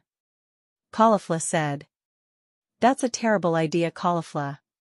If Kale taps into that power and goes on a rampage, she risks taking out her own team as well. Kale, only use as much power as you can handle and nothing more for now. If you go out of control and go on a rampage, I'll stop you. Naruto said. Oh, okay Naruto. Kale said. Let the tournament of power begin. The Grand Priest said. As soon as those words were said, fighting broke out everywhere. Naruto however stood still just like Jiren was doing. He turned around and saw Jiren staring at him intently. They stared at each other for 30 seconds until Jiren just walked away. In the stands. Why did he just walk away from him? Compa asked. That's because Jiren has declared him a non-threat. Jiren doesn't waste his time on weaklings and has placed Naruto in that same category. Belmod answered. Your fighter has just made a big mistake thinking Naruto isn't a threat. Compa replies. You know something, don't you Lord Compa? You're usually bragging about someone's power. Makarita said. Yes, I do know something. I can tell you right now, Naruto's excellent at suppressing his own power. I don't even know how strong he is. He's grown stronger since the last time we fought. Compa said. Who won that fight? Whis asked and Compa said nothing and just watched the tournament. That's something that put some of the gods on edge. Universe 9, take out Naruto, from Universe 6 he's our primary target. Ignore everyone else. We take him out and Universe 6 will crumble. Sidra exclaimed. Fighting arena. Naruto was just standing there with his eyes closed and opened them when he was surrounded by 5 members of Universe 9. You heard our orders guys, let's take him out quickly. Chapel said he was a dragon-like creature with a body that looked like it was made out of steel. Yeah, let's finish this, we have a universe to protect. Oregano said. All 5 members charged in at Naruto, who was not in the least bit worried. He figured he could handle this easily without using a lot of strength. Chapel reached him first and Naruto ducked out of the way of one of his kicks and punched him in the chest. Chapel smirked at this and didn't notice Naruto leave a small little blast on his chest. Your direct attacks won't have any effects on me. I'm extremely durable. Now how about I give you a couple of free shots just for entertainment? Chapel said, tapping his chest. That's nice of you. But, I only need one. Naruto said. He snapped his fingers and the small blast on Chapel exploded, sending him flying out of the ring. Chapel was the 3rd person eliminated from the tournament. He joined Liliboo of Universe 10 and Mink of Universe 4. The other 4 members surrounding Naruto attacked at once and he was bored, so he decided to get them out quickly. He used his superior speed to get behind all of them and used a huge blast to send them out of the ring. No way. Gohan said as he was watching Naruto eliminate them rather quickly. He just eliminated half of the Ninth Universe's fighters by himself. Piccolo said. I hope you're done staring at me. I could have easily eliminated the both of you. Naruto said and walked away. He looked on as two more members from Universe 9 as eliminated by Frieza and 18. He looked up and saw the three fighters from Universe 9 he met at the Xeno Expo get pushed back to the edge of the arena by Goku and Vegeta. Well, this is interesting. The tournament hasn't been going on that long and a universe is actually about to be eliminated already. He thought. He was brought out of his thoughts when he blocked a punch from some guy wearing a superhero costume. I see you were able to block my punch. You have just entered a battle with me, and it shall be your last. I am Catapesla, and I am the destroyer of evil. Mode. He didn't finish. Naruto simply kicked him away. Man, he was annoying. He said. All fighters from Universe 9 have been eliminated. By the rules explained earlier, the Ninth Universe shall be exterminated. The Grand Priest said. Grand Zeno knew. The Ninth Universe Supreme, Kai yelled. Bye-bye. The Omni Kings yelled and closed their hands in the air, wiping out the entire Universe 9 as well as those present except for their angel.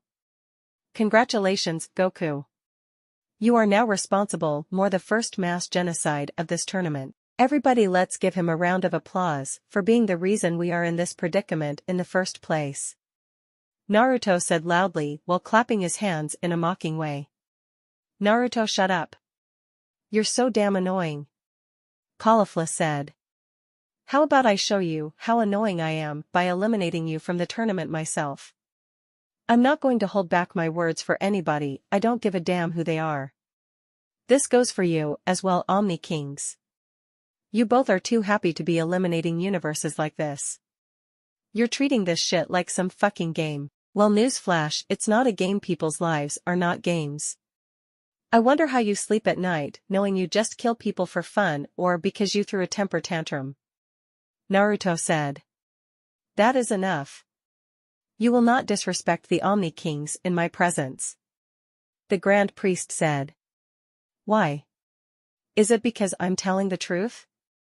They had to hear it. I want them to know they aren't kings, they're nothing but murderers. Now let's get this tournament up and running again. I still have someone in my universe that is hoping I win, and she's very special to me. Naruto said. He was thinking about the little girl Sala he met on Mayonai. He visited her a couple times over the years and they've grown close like a brother and sister. As soon as he was done talking, the fighting seemed to resume, but now, everyone had a better understanding of the situation and started to fight even harder than before. Oh man, look at all these strong fighters. They're really going at it. I can feel my blood pumping, it's time for me to jump back in again. Goku said happily. You're still not understanding the consequences of your actions. You're just like Zeno, a grown man with the brain of a 5-year-old. Know this, Goku, I will be the one to eliminate you, and I'll enjoy the look on your universe's face when their strongest fighter is eliminated. Naruto said, walking away. In the stands. I thought you said Naruto doesn't hate anything Vados? Makurita asked. He doesn't. Vados said, then what was all of that about? It seems like he has a deep hatred for the Omni Kings, Goku and Grand Priest from the way he talks to them. Cuz said. I must agree with them. His attitude is one of the most hideous things I've ever seen. Hele said. He doesn't hate them. He simply wants Goku to own up to this being his fault. He wants King Zeno to realize that killing people for fun isn't the right thing, and he wants the Grand Priest to stop being a yes man in his words. He believes since we all are afraid of getting King Zeno mad, he believes King Zeno thinks he does nothing wrong. Vados said. When you put it like that, it makes Naruto seem like he would make an excellent Pride Trooper. Hey Kompa, do you want to trade Naruto to my universe? Belmont asked. Didn't you call him weak? No, I'm not trading him. He's the strongest in the tournament, so he stays in my universe. No, let's get back to watching the tournament. Kampa said. Fighting arena. Naruto stood by watching Krillin eliminate some bird-looking creature from Universe 10, then watched as he and 18 teamed up and eliminated someone from Universe 4. He was going to challenge Krillin, but he had to fight with a blind-looking fox. He was impressed that Krillin was able to defeat him and eliminate him on his own, despite being weaker. Sure, the way he won was funny, but a win is a win in Naruto's eyes. Yo Baldi. Naruto said, walking up to them. Seriously again. I don't want to fight him, can't I just take a breather? Krillin said. I'll handle him. 18 said, relax, I'm not here to fight. I just want to talk. So, what's your name? Naruto said. I'm Krillin. Krillin said. 18 said. Seriously? That's the name you were born with? A number? Naruto asked. No, it's the name I go by. She said. Then what's your actual name? Naruto asked. Why do you want to know? She asked. Sheesh, what's wrong with her? All I did was ask for her name. Naruto said. She doesn't really tell people her real name. Only me and her brother know. Krillin said. Fair enough, I'm Naruto. I couldn't help but notice you're fighting. Given the way you two are in sync, I'm guessing Krillin is hitting that on a regular basis. Naruto said he noticed 18 had a small blush on her face, but chose not to say anything. Well, she is my wife. Krillin said. Nice. So how long have you two been married? Naruto asked. You do realize we're in the middle of a tournament, right? Why are you just lounging around having a casual conversation with us? 18 said. Because I know nobody here can beat me. I'm not being cocky or anything, but it's just the truth. Hey, you see that girl over there? He asked, pointing at Kale, the shy one? What about her? Krillin asked. That's my girlfriend. She may seem shy and timid, but she's the second strongest member on our team. The problem is she can't control her power. Naruto said. Then why bring her here?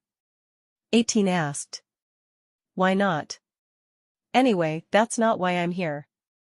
I just wanted to say nice fighting, and the stinky shoe part gave me a good laugh. I like how you didn't back down, despite him being stronger than you. Now celebrate with your wife if you must. I want to go find that bastard that ignored me earlier. Naruto said and walked away. He's a weird one. Krillin said. Yeah, I know. Thanks for not telling him my real name. 18 said and gave him a kiss on the cheek before walking away. She didn't get far before she heard someone speak up. My, look at how the tables have turned. Now you're eliminated. Frost said behind Krillin and kicked him out of the ring before he could move. Hey, you mess with him, you mess with me as well. 18 said, getting ready to attack. A tempting offer, but I have places to be.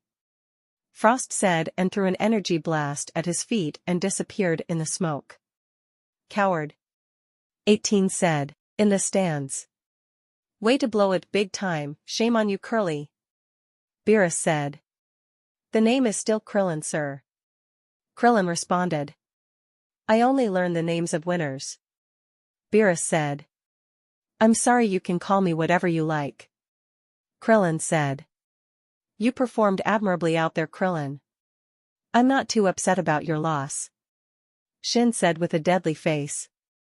What's done is done. You better cheer extra loud now. After all, that's the only thing you can do now. Beerus said. Yes, sir. Sorry guys, my bad, now you're going to have to fight even harder because of me. Krillin said. Fighting area. Don't worry, Krillin, we can handle it from here on out. Rashi said, standing back to back with Gohan, Piccolo, and Tien. He's right, we can do this with 9. We've just got to stay focused. Gohan said. No matter how you spin it, it's still pathetic to get knocked out just because you were careless. 17 said, kicking an opponent away. I can't say I'm proud to call you my husband right now. You wasted all that money on your home gym just to leave our team short.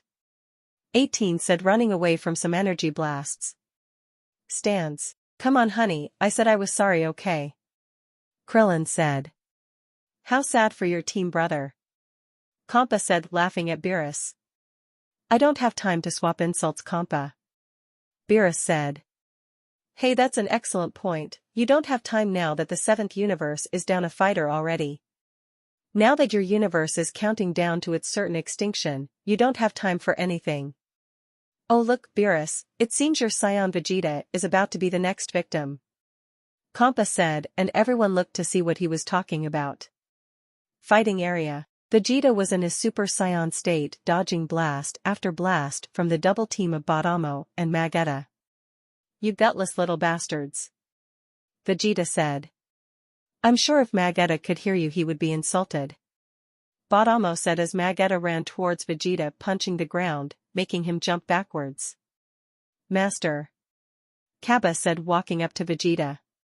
He had to block attacks from 2 people and quickly eliminated them. They were Murism of Universe 10 and Nagrishi of Universe 3. Unless you back out now, we'll have no choice but to fight. Kaba said, powering up to Super Saiyan. This battle is as good as over. So I'm going to give you a choice.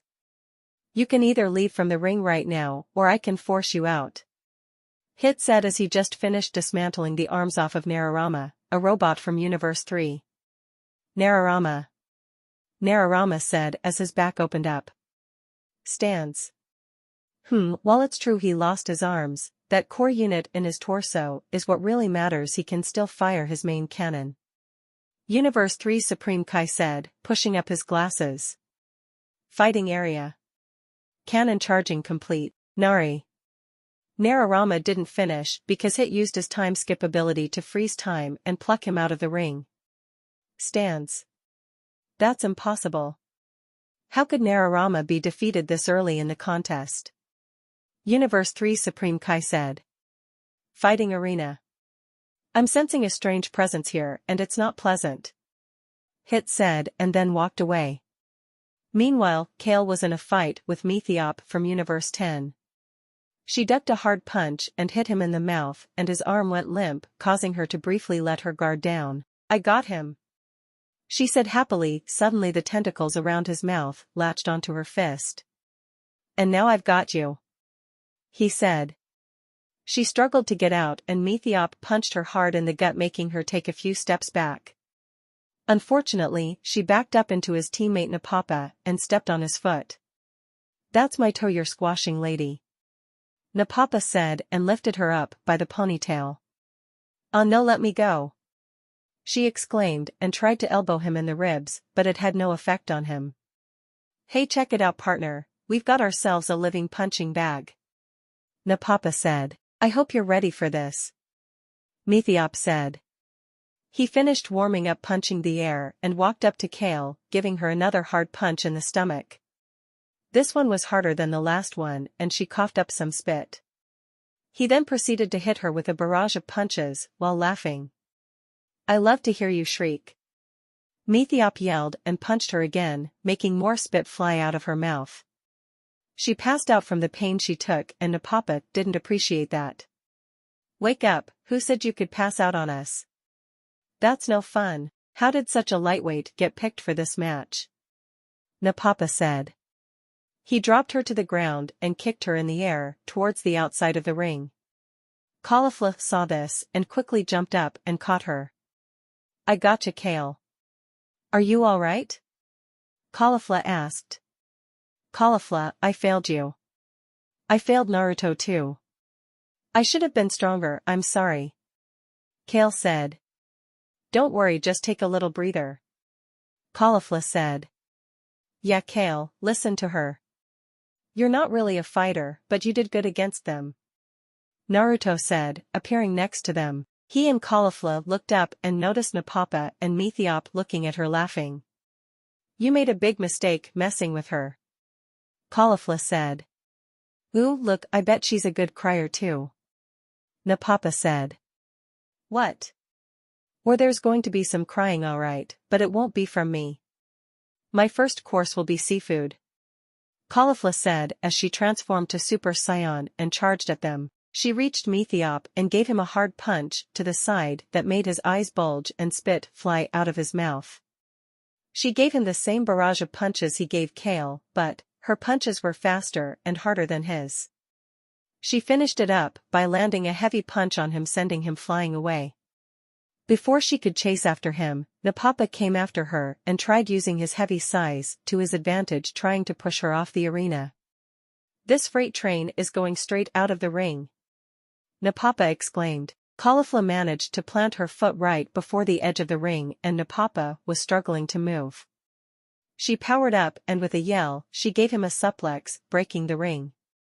She managed to get away, but sadly Napapa didn't and he was eliminated. At least one of them is gone for good, she said and powered down. Kale, she said. She ran back over to her and saw she was there giggling with Naruto and had a small but noticeable blush on her face. What the hell are you doing with her? Caulifla asked, grabbing Kale away from Naruto. We were just talking is all, Caulifla. I decided to keep her company while you were fighting, Naruto said. Well, I'm back so you can leave now, Caulifla said.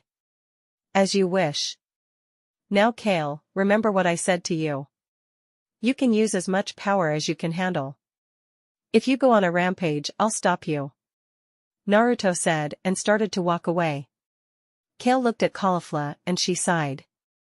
Naruto, wait, can you fight alongside us just for old time's sake? We can start by taking on that guy, Caulifla said, pointing at Goku, who was being toyed with by somebody using instant transmission like it was some toy. Actually, Caulifla, I'll take him first, Naruto said. Fine, go ahead, but that's the last time I'm offering that. Now, go fight, Caulifla said. Naruto didn't respond and just rushed towards Goku. Caulifla? Kale asked. What's up, Kale? Caulifla asked. I know you want to be friends with him again. I saw you one night crying in our room holding a picture of you two from when we were kids. Besides, me and him are kind of dating now, so I need you to be more civil with him. Can you please do that for me? Kale asked. When the hell did you two start dating? As for being friends with him again, I doubt it would happen. I said too much hurtful stuff that day. I mean, yeah, we're all in our 20s now, but I doubt he would forgive me. Now let's just watch what he can do, Caulifla said. Naruto vs. Goku. Goku was standing still waiting for the right moment to strike, but his opportunity never came because his opponent was kicked away. Hey, who do you think you are? He asked. I think I'm the person who's going to kick your ass, Naruto said and transformed into a Super Saiyan. Stance. I didn't think he would make his move on Goku so soon, Lord Kompa, Beto said. Yeah, I know, but I don't think he's going to try and eliminate him. He'll probably just make a point right now, Kompa said. Lord Beerus, I think we should tell somebody to help Goku. I can tell that Naruto can back up what he says. He may not try to eliminate Goku, but he may severely wound him, Whis said.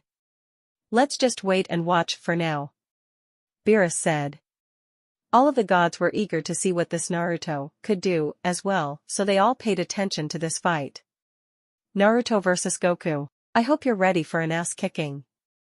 Don't worry, Omni Kings, your precious golden boy won't be getting eliminated right now, Naruto said. This is awesome.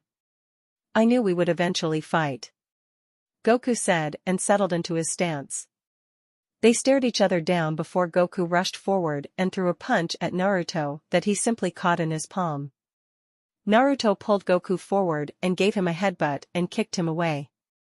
Goku recovered but not quickly enough, because Naruto already had his knee in his gut, making him cough up spit. Goku powered up and kicked Naruto away and threw multiple energy blasts at Naruto.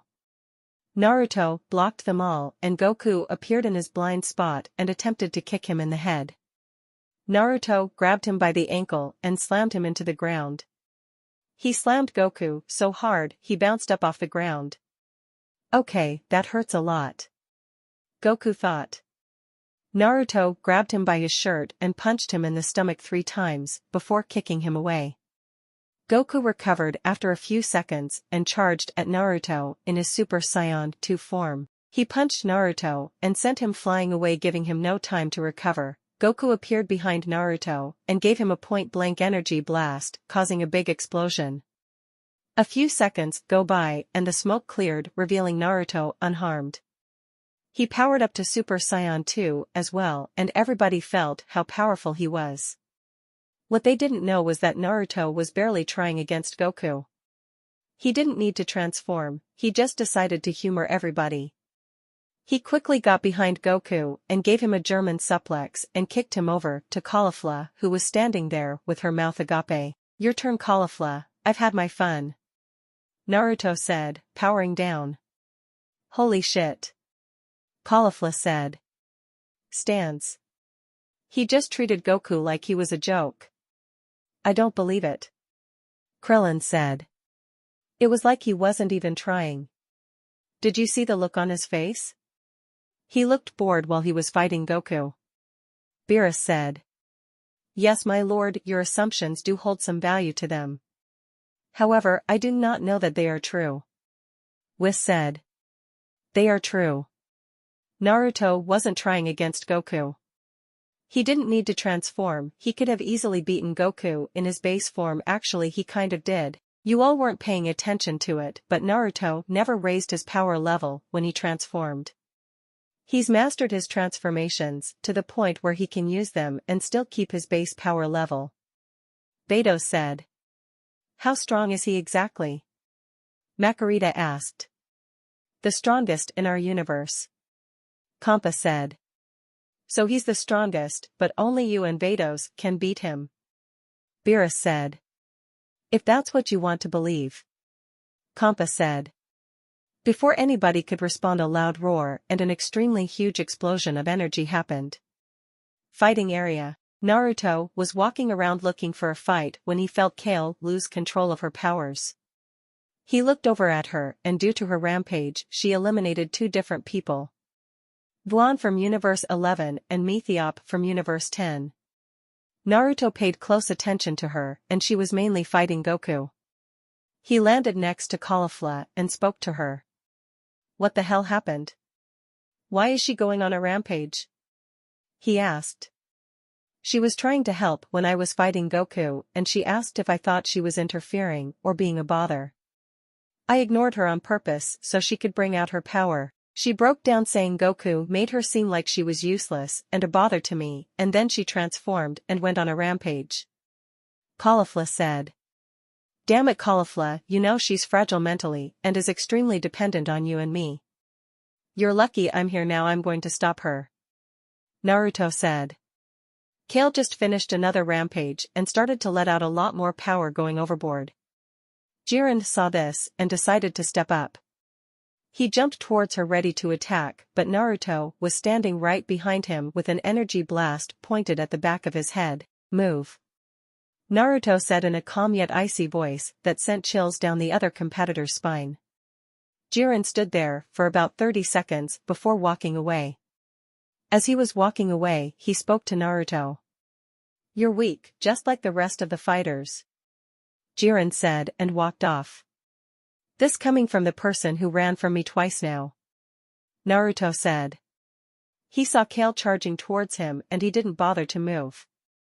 She threw a punch at him and he calmly grabbed her wrist using her momentum against her and flipped her over his shoulder, slamming her into the ground. She got back up like nothing happened, but Naruto was behind her and knocked her out with a chop to the neck. Kale went back to normal, but Naruto caught her before she could hit the ground. He teleported away to Caulifla and they guarded Kale until she woke up. I'm going to fight some more. Can you both handle things while I'm gone? Naruto asked. I'm not a damn kid anymore, Naruto, you don't need to be protective of me anymore. I'm a Super Saiyan 2 now, I can handle anything.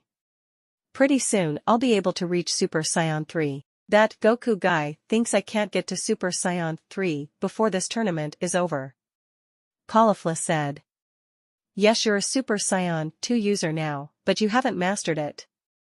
I can feel the energy drain that transformation causes you. You're a long way from mastering Super Saiyan 2 and not even remotely close to reaching Super Saiyan 3.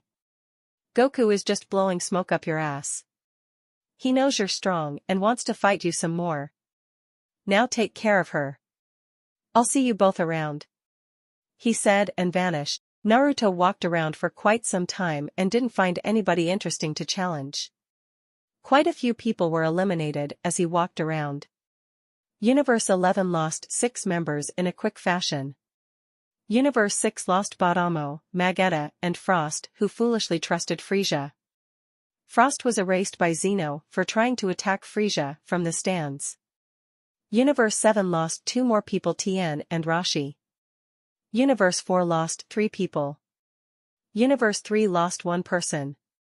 And Universe 2 lost 5 people. He bumped into 3 people from Universe 10 named Jirison, Jilkal, and Rubalt.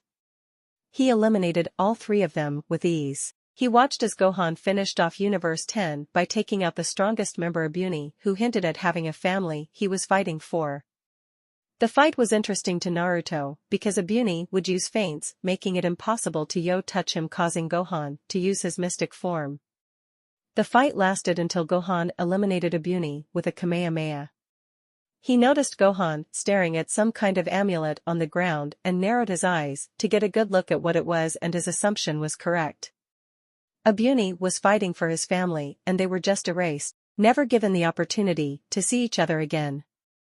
Oh, look at this, Jiren is challenging the idiot now to assert his dominance. Too bad it will be all for nothing, since Goku will not even be a challenge for him. Naruto said as he landed next to Hit, Kale, and Caulifla. Are you sure? I mean that Goku is quite strong. I've fought him before and I can tell he's done nothing but get stronger. Hit said. Yes, I know he's gotten stronger, but trust me, I doubt Jiren will even try against him. Naruto said, looking bored. As Goku attacked Jiren with everything, even his Super Saiyan God form that Jiren blocked. He looked on as Goku decided to go Super Saiyan Blue. That still won't be enough. Naruto said. What do you mean? Caulifla asked. Just watch. Naruto said. Stands. Well, he's showing the full power of his Super Saiyan Blue. Of course, even that will be pointless. Belmod said. Not so, in a different way it could prove to be quite useful, in fact. We want him as strong as possible when he loses. Universe 10's, Kai said. Why does that matter? Belmod asked. Look closely, that man Goku might be one of the best fighters in the whole tournament of power. If he fights with everything he has and Jiren still defeats him easily, the other contestants in the ring will realize that they do not stand a chance and will lose their will to compete. Kai said. So you want Goku to reach full power so we can make an example of him as mental warfare. I like that.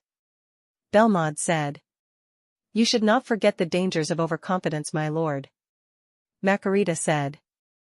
You're right, that would be true, for any other fighter. But, we're talking about Jiren, who cannot be defeated. Overconfidence would not be possible. Belmod said. You have every right to be confident in your fighter, Lord Belmod. However, there is one thing you should take a look at. Whis said. What would that be? Belmod asked. That Naruto from Universe 6. Everyone flinched or were terrified when Jiren unleashed his power, even some of the gods. But I was taking a look around and he didn't even move an inch or show any reaction to Hit. Quite honestly, he looked bored the same as he does now. Goku is not an easy person to defeat, yet Naruto beat him easily when they fought earlier, and as Beidous pointed out, didn't need to transform or power up to do it. Whis said. That's because he is bored. Nobody here has caught his attention except for Jiren, who keeps walking away. Jiren called him weak, which is anything further from the truth. Jiren can't detect how much power Naruto has suppressed in his body. Just watch, I'm sure Naruto will wind up challenging Jiren eventually. Kampa said. He'll challenge Jiren and he'll fall like those who have challenged him before. Belmod said. Beerus looked back at Whis and had a silent conversation. It ended when Whis simply nodded his head and everyone paid attention to the fight. Fighting area. Goku and Jiren stood face to face for about 10 seconds before Goku threw the first punch, sending Jiren flying back towards a huge miniature mountain-sized boulder. Goku caught up to him and punched him again. This time, he drove him completely through the boulder and threw 2 more. This started a barrage of punches and kicks that Jiren easily countered and overpowered Goku. When Goku is thrown around for a few moments, he starts using Super Saiyan Blue Kaioken X20. He got away from Jiren and fired a Kamehameha at him, which he dodged. Goku began jumping around Jiren, shooting energy blasts at him. Jiren eventually catches up to Goku, grabs his ankle, and throws him to the ground. Goku quickly recovered and shot towards Jiren from the ground once again using Super Saiyan Blue Kaioken X20. This led to a quick exchange of blows from both Goku and Jiren until Jiren overpowered him again and punched him to the ground. After knocking Goku down, Jiren grabs him by the hair and blasts him off the arena, only for Goku to be barely hanging on by the edge. Goku pulled himself up back into the ring. Where do you think you're going? Goku asked in a serious voice. Jiren turned and just looked at him. Goku powered up to the maximum of Super Saiyan Blue Kaioken X20. Goku rushed to attack Jiren again, but Jiren simply glared at Goku and dealt several invisible blows, knocking Goku away. Jiren's attacks were so fast that even fighters such as Vegeta were unable to see it coming. The only person in the ring who saw the attacks coming was Naruto, who just smirked at the attack. Not bad, Jiren, not bad. Naruto said. Look at those marks. He must have hit Goku with countless attacks at once. 17 said. Yeah, but I didn't even see him lift a finger. 18 said. Stands. I knew he was strong, but that's just something on a whole different level. Rashi said.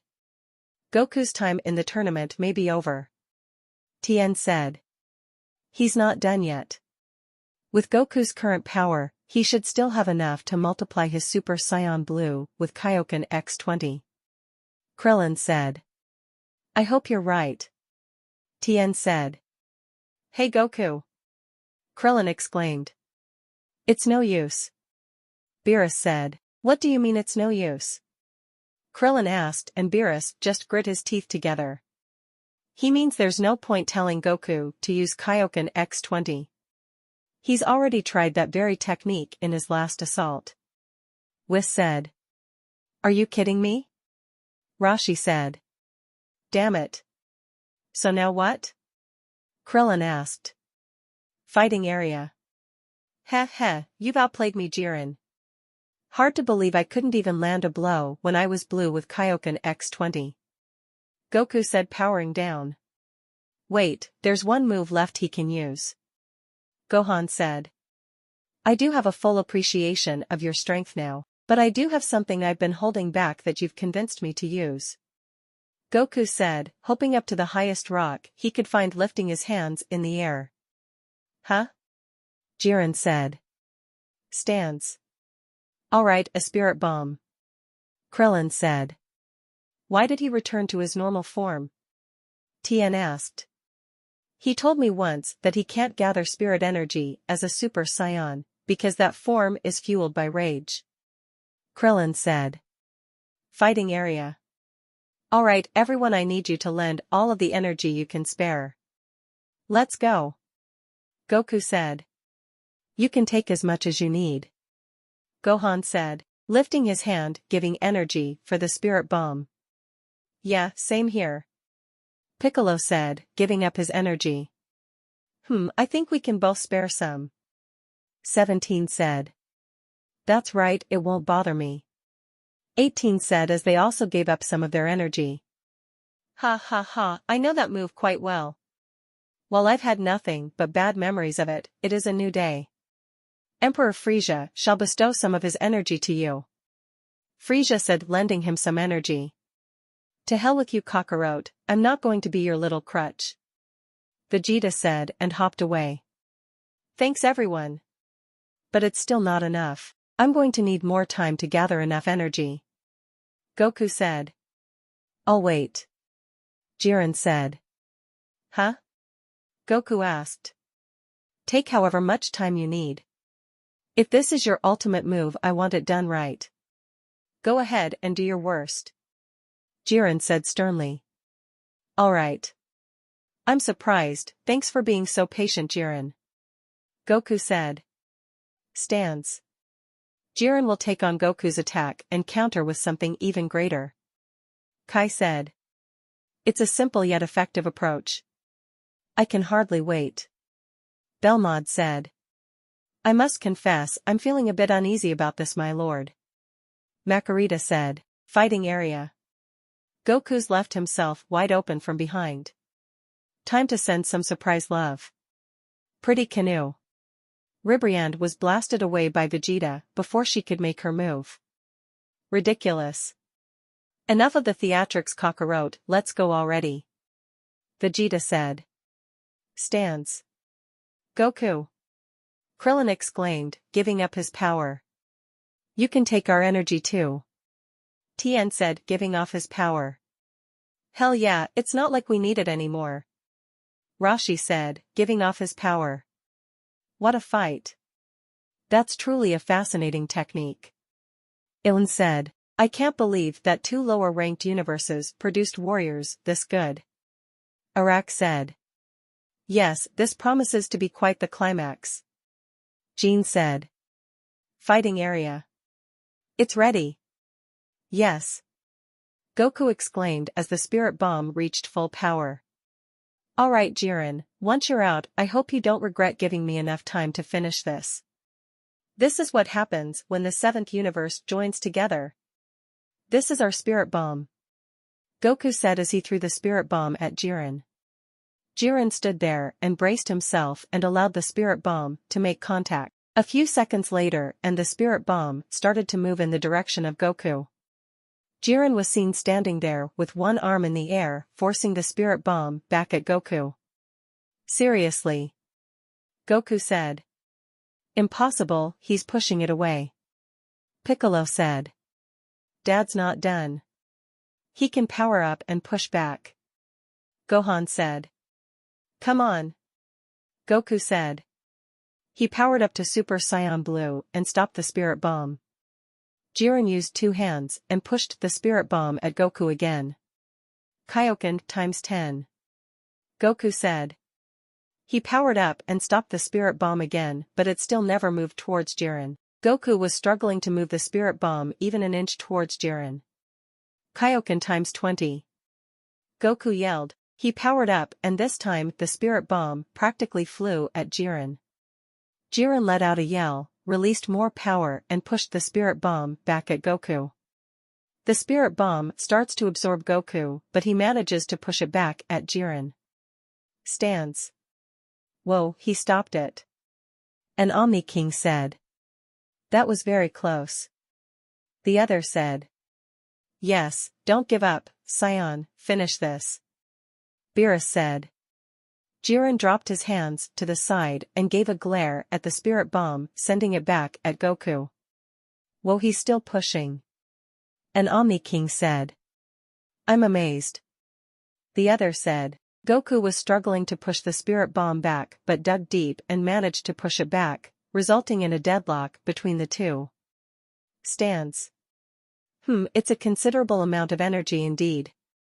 Most effective. Arak said. Yes, it's a great achievement. Such might cannot be obtained through normal discipline. Jiren is especially astonishing. The way he can excerpt and command such an incredible force with merely a glare. It is a wonderful strength to behold. I sense a stronger power within him. Anato said. Fighting area. The opposing forces from Goku and Jiren caused the spirit bomb to shrink down and then expand.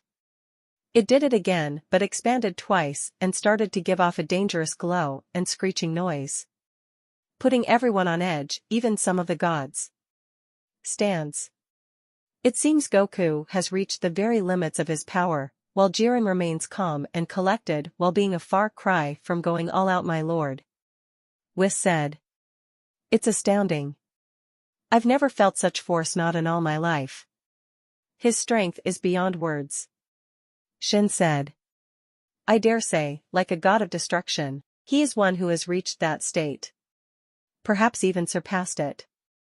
There was a rumor that said there is a universe where immortal lives that not even its god of destruction can't defeat. It appears the rumor is true. Whis said. That's right, Jiren. Show all the universes your power. Destroy that warrior Goku. Belmod said. I guess we aren't alone in that category, Vados. Kampa said. It appears so, my lord. Vados said. You have a mortal stronger than you as well, Lord Kampa. Who is it? Whis asked. Kampa didn't answer, he just simply pointed at Naruto, who was standing there calmly while Kale and Caulifla were holding on to him, trying not to get blown away. Are you serious? Beerus asked. Yes, Naruto was already close to Lord Kampa's level before I started to train him. With me, he reached his level and became slightly stronger. We did another training just before the tournament between Universe 6 and 7 and he completely blew past Lord Kampa in strength. I'd say the only god capable of defeating both Jiren and Naruto would be Lord Beerus. Vados said. The spirit bomb began shining even brighter and the winds picked up, destroying even the biggest rocks around. Kampa took notice of this and spoke up. Doesn't that look a little dangerous? He asked. The expansion of energy caught between their force is reaching its limit. Vados said. Fighting area. The two clashing powers of Goku and Jiren caused the spirit bomb to implode upon itself, covering Goku in the explosion. Everything in its blast radius was destroyed. Smoke was everywhere and nobody could see what happened. Once the smoke clears, it seems as though Jiren had won the battle and Goku was vaporized by his own attack. Jiren was then surrounded by fighters from all of the remaining universes except Universe 7 and only Hit and Kaba walked up surrounding Jiren. Stands. It appears that despite seeing Jiren's power, none of the remaining universes have lost their will to fight. Vados said. Hey! Universe 6, what are you doing? Don't just stand around. Move, knock them off and win. Just fight. Kampa exclaimed. That's right. Not even half the time in the Tournament of Power has elapsed until this pillar is entirely sunk. No matter who falls or which universes are erased, the fight shall continue. The Grand Priest said. Fighting area.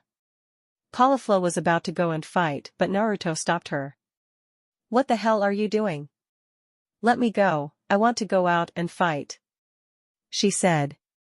Wait, something is about to happen and I doubt you'll want to miss it. Naruto said. What do you mean? Kale asked. Just watch and you'll see.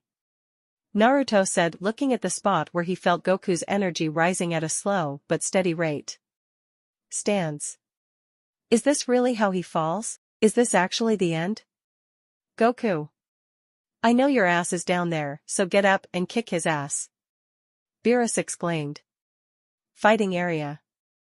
Just then the entire realm started to shake and an amazing amount of power was felt throughout the entire realm.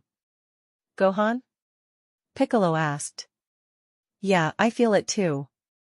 Gohan said. What is with this shaking? Toppo asked.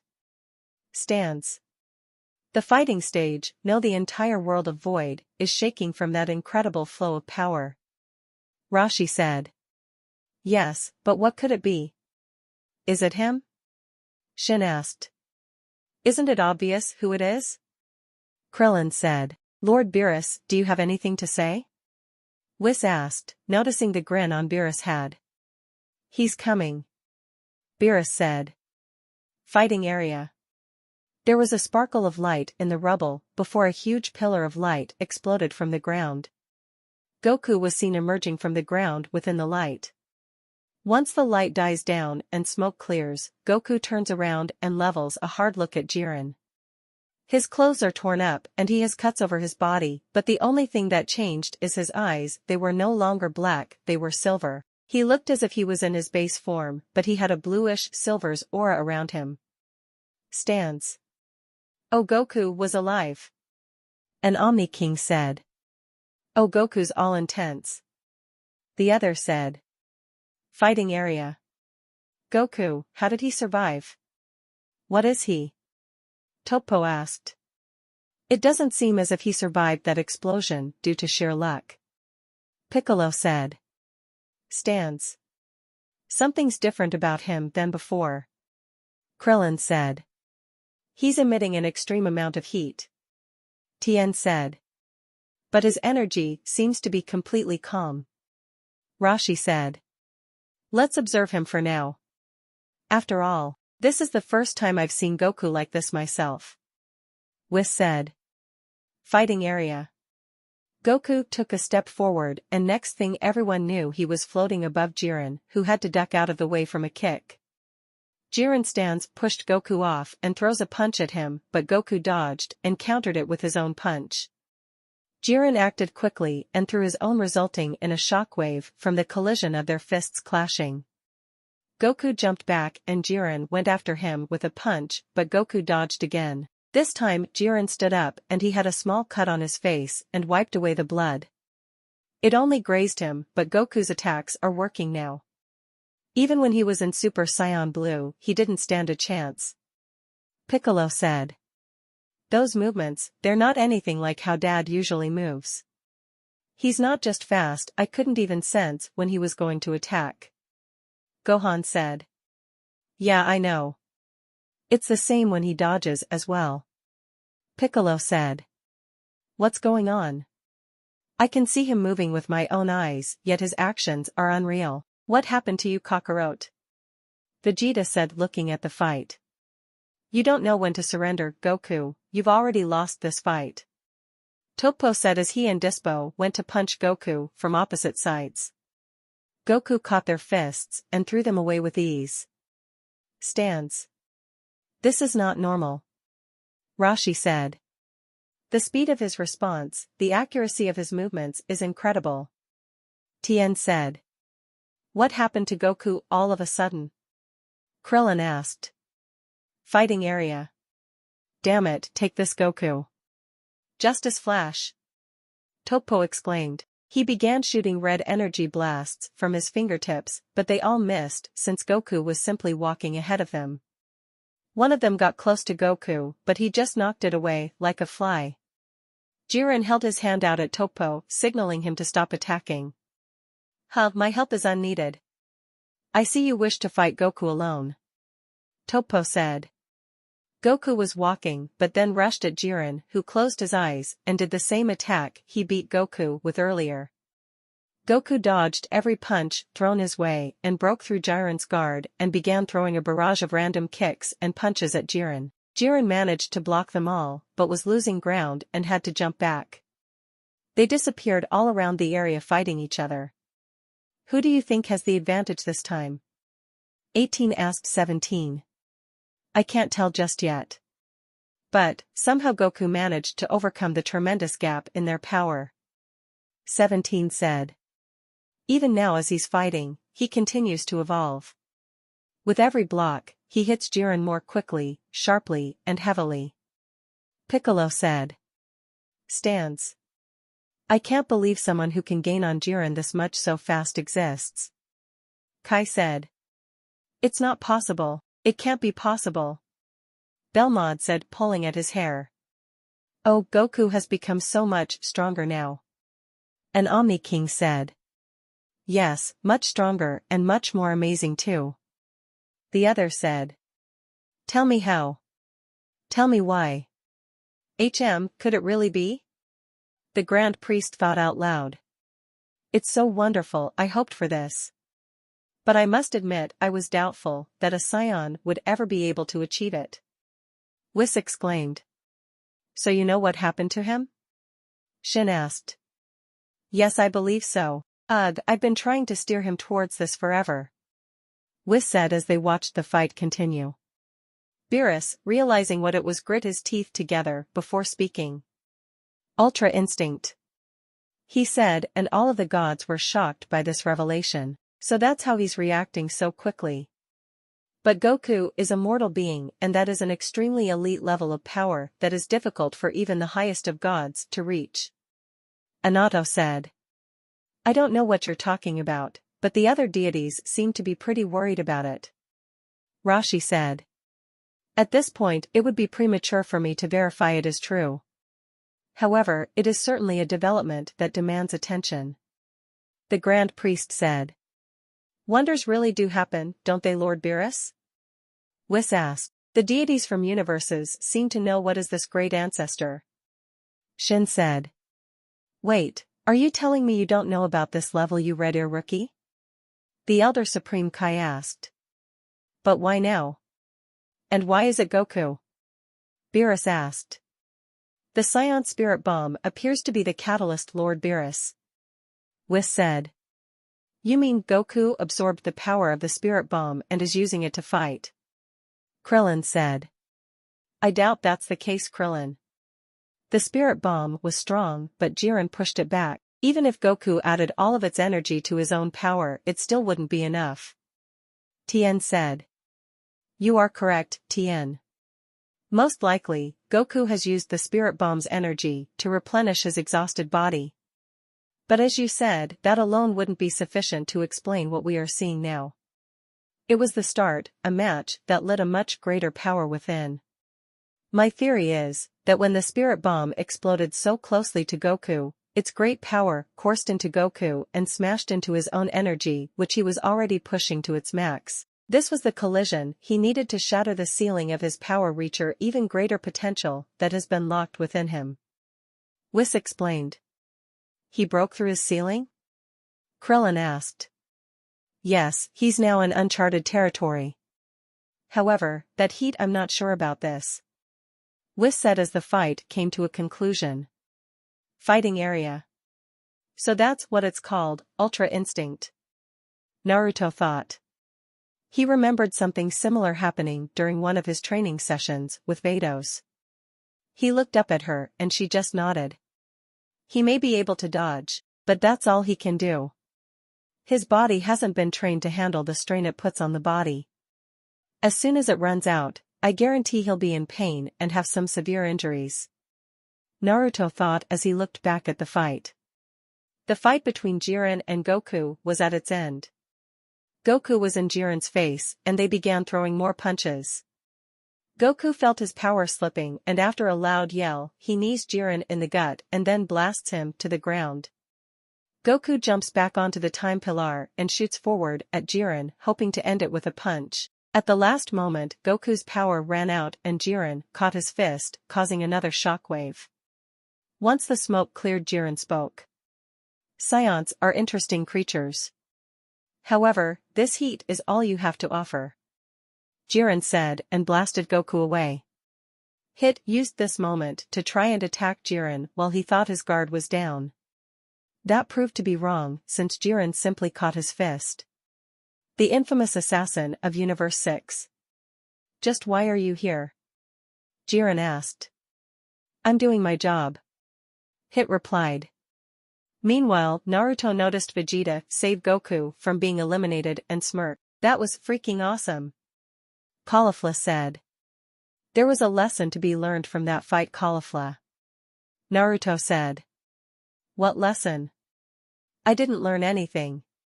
Caulifla said. I think it was that no matter how strong you think you are, there will always be someone stronger than you. Kale said. Very good, Kale, I guess you're still more observant than Caulifla. Now Caulifla, this goes for you mainly. You're too cocky. Just because you're stronger now, due to becoming a Super Saiyan, you think you're untouchable. Let me tell you something. Despite you achieving Super Saiyan 2, Goku still could have beaten you without trying. Don't let that power go to your head, it will be your downfall. Naruto said. Oh fuck off, nobody asked you for your opinion. Caulifla said. Fine, you still want to act immature when I'm just looking out for you and giving you advice, be that way. Naruto said. Well, I didn't ask for your damn advice or opinion, now did I? No, I didn't, so you can take whatever you have to say to me and shove it up your ass. Caulifla said. Fine, don't complain to me when you're eliminated. Kale, you're doing a good job, keep it up. Naruto said. He gave Kale a kiss on the cheek and walked away. Meanwhile, Jiren and Hit were having a stare-off until Hit made the first move. He threw another punch at Jiren, but his fist was caught and Jiren spun him around in the air. Jiren went for a punch, but Hit used his time skip to avoid it and appeared behind Jiren, going for an elbow drop. Jiren dodged and punched him in the face. He began a barrage of punches that Hit had a hard time blocking and was barely able to keep his guard up. Hit used his time skip again to appear behind Jiren.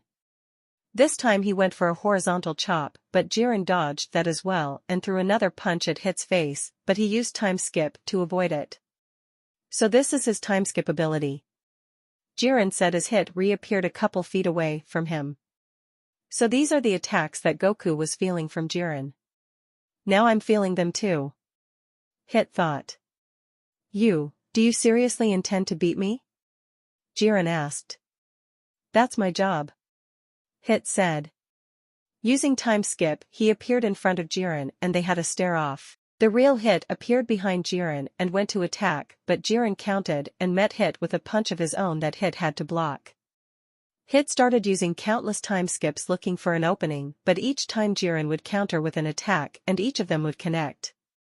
He tried one last time, but Jiren punched him in the chest, sending him flying away.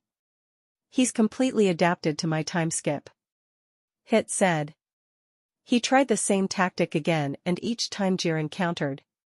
He created space with time skip and everyone wondered why he kept using it if it wasn't working. How many times will you repeat this? Stop wasting time. Jiren said. This is my job. You'll be joining me to the end.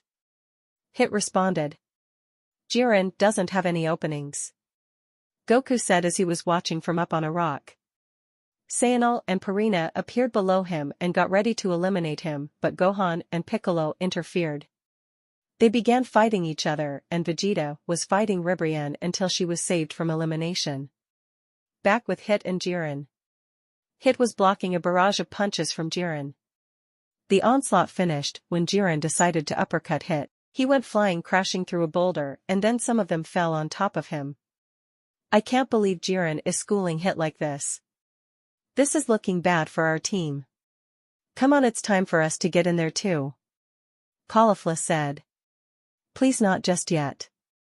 I think Hit is about to launch his counter move. Kappa said. Based on what? He's getting his ass kicked. Caulifla said. He's been carefully keeping his guard up whenever Jiren moves in.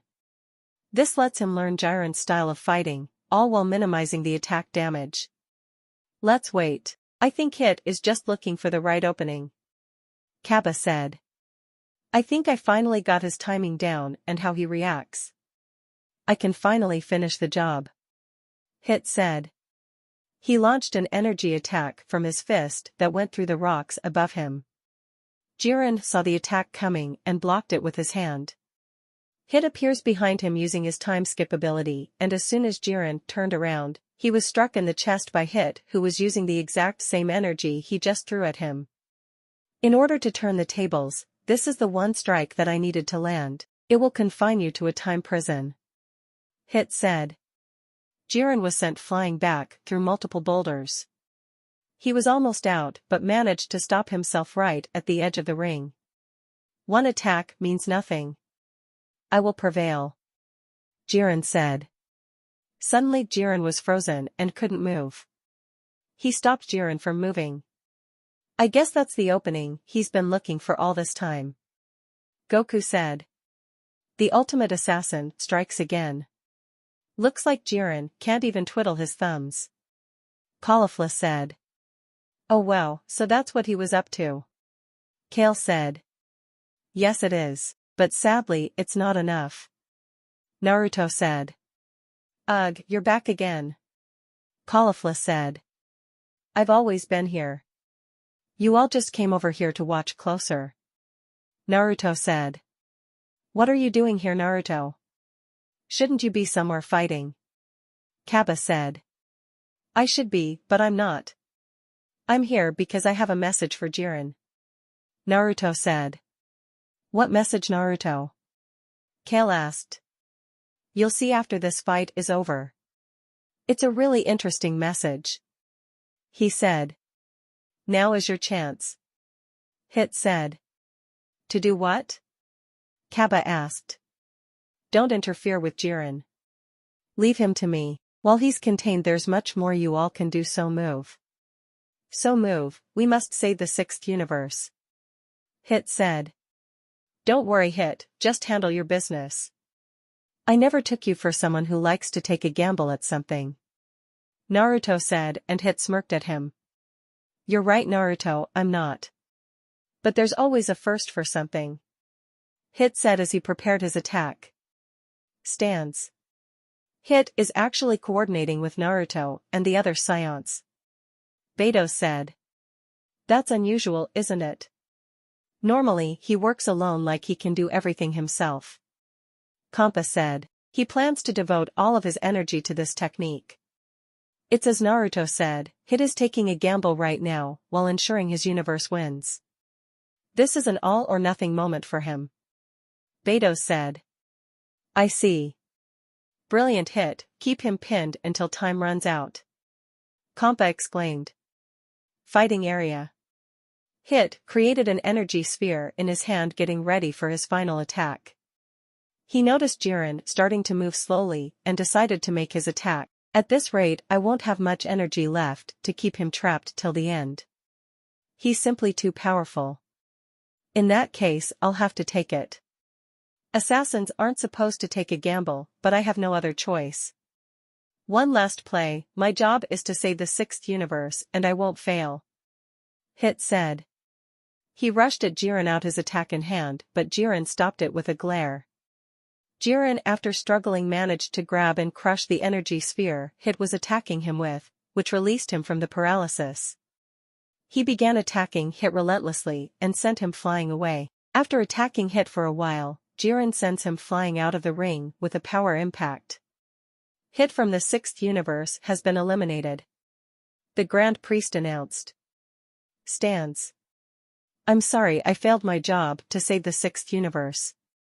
I took a gamble and lost. Hit said as he was sitting in the stands. Don't worry, that loss wasn't in vain. I think you managed to inspire the other fighters by the way you fought.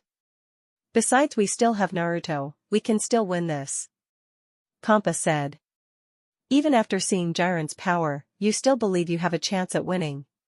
Belmod said. Like I said, we still have Naruto, so I'm not worried. Kampa said. Why put so much faith in one fighter? Makarita asked. Simple, he's the only one to call out the Grand Priest and Omni King without showing a hint of fear. I don't know about you, but that's somebody I would want on my team. Let it be known that the Tournament of Power is halfway done.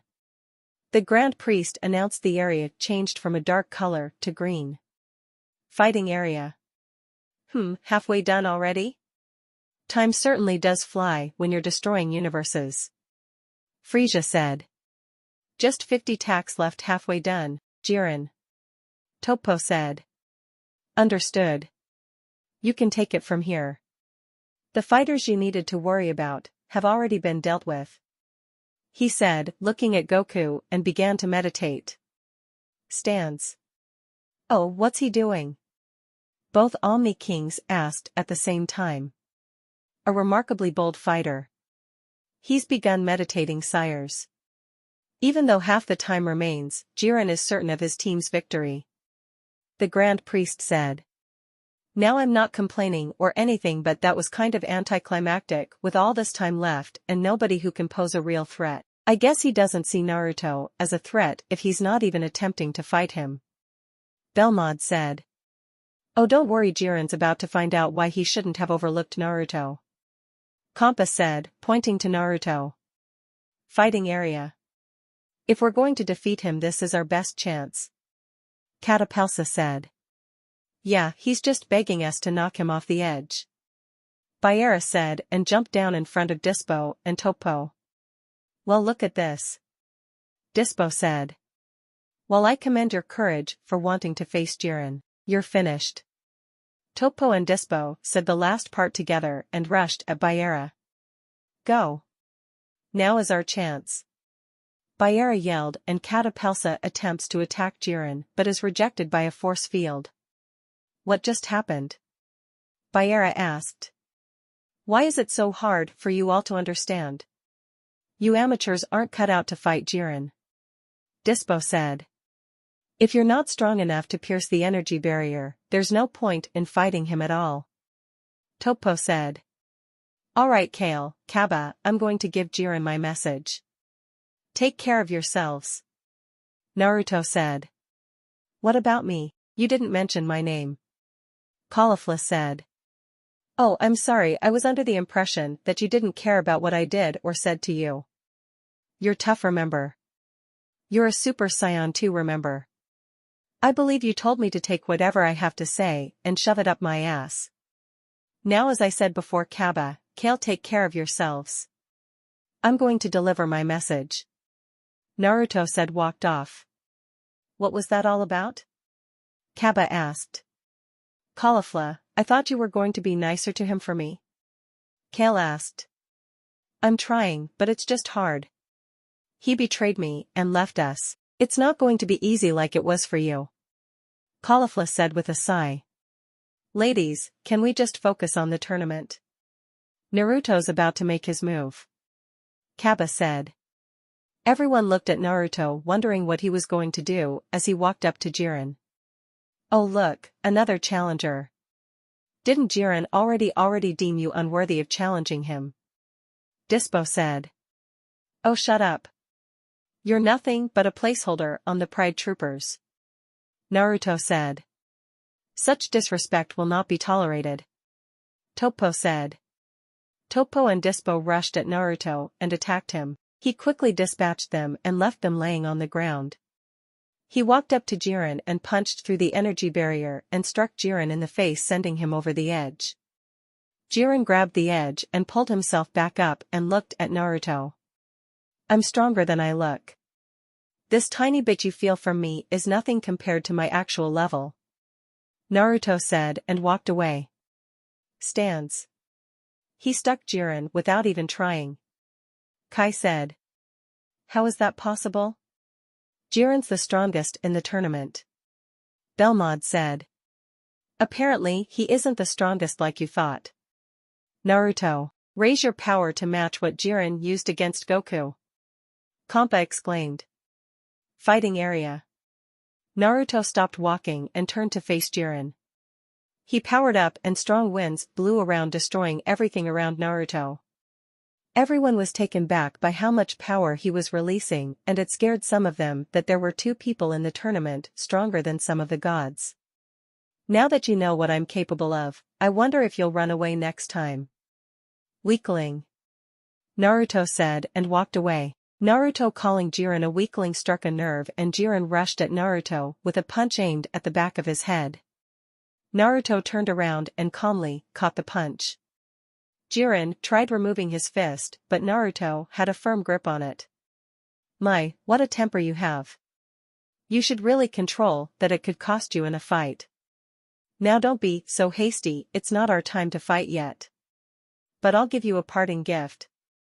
Naruto said. He powered up to Super Saiyan 2, releasing a huge amount of power and kicked Jiren away. I'll see you when it's time for us to fight. Until then, continue to walk around brooding like you have been doing. Naruto said and disappeared over to where Kale and Caulifla were at. Where's Kaba? He asked. He saved us from some girl that was attacking us. Caulifla said. Good, it's time for you two to team up now. Goku's all yours, but be careful though. Frieza gave him some of his energy, so he's recovered enough. If things get too hard for you, remember that secret weapon Kompa gave you. Knowing Zeno, he'll approve of it. Naruto said. Don't tell me what to do. Caulifla said defiantly. Damn it Caulifla, just go fucking fight him. Naruto yelled, raising his power level. Naruto. Kale said. What? He spun around and yelled at Kale, but regretted doing it once she shrunk away from him. And nothing, let's go Caulifla. She said dragged her away. Damn it. Naruto said and walked away to find Kaba. Stands. I've never heard Naruto yell like that before Vados. Kampa said. Yes I know. We probably should have had them sort their problems out before we came here. Vados said. Looks like we'll be able to exploit the tension in your team Kampa. My beautiful team will be winning this tournament and we shall spread the love everywhere we can. Hele said. Oh please given Naruto's current state, he just might start taking out the universes himself.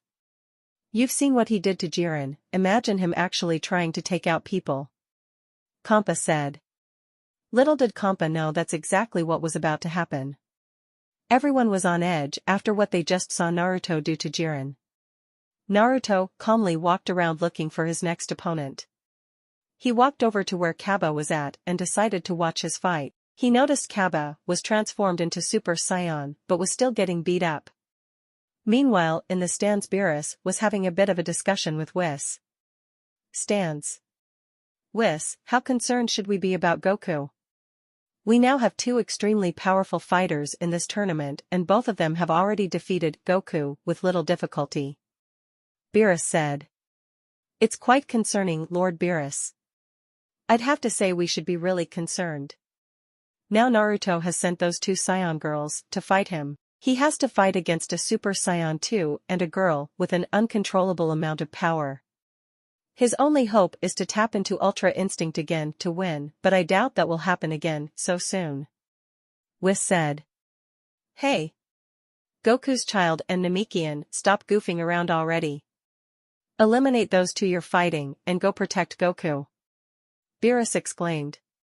Sorry Beerus, but even if Goku manages to achieve Ultra Instinct again, he will not stand a chance against Kale and Caulifla. They have a secret weapon up their sleeve and I'm sure Grand Zeno will greatly appreciate it. Now let's finish watching the tournament. Kampa said. Do you know what he's talking about my dear sister? Whis asked Vados. Of course I do. But like everybody else, you're going to have to wait and see what it is. Vados said. Had any of them been paying attention to Fuwa, they would have noticed he was missing his earrings that are to be worn by the Supreme Kai. Kaba vs Mona. Kaba was holding Mona back with his hands and suddenly he went on the offensive. He went at her with a barrage of kicks and punches that she had difficulty blocking and keeping up with. He found an opening and gave her a punch in the chest, a kick to the gut and another punch to the face.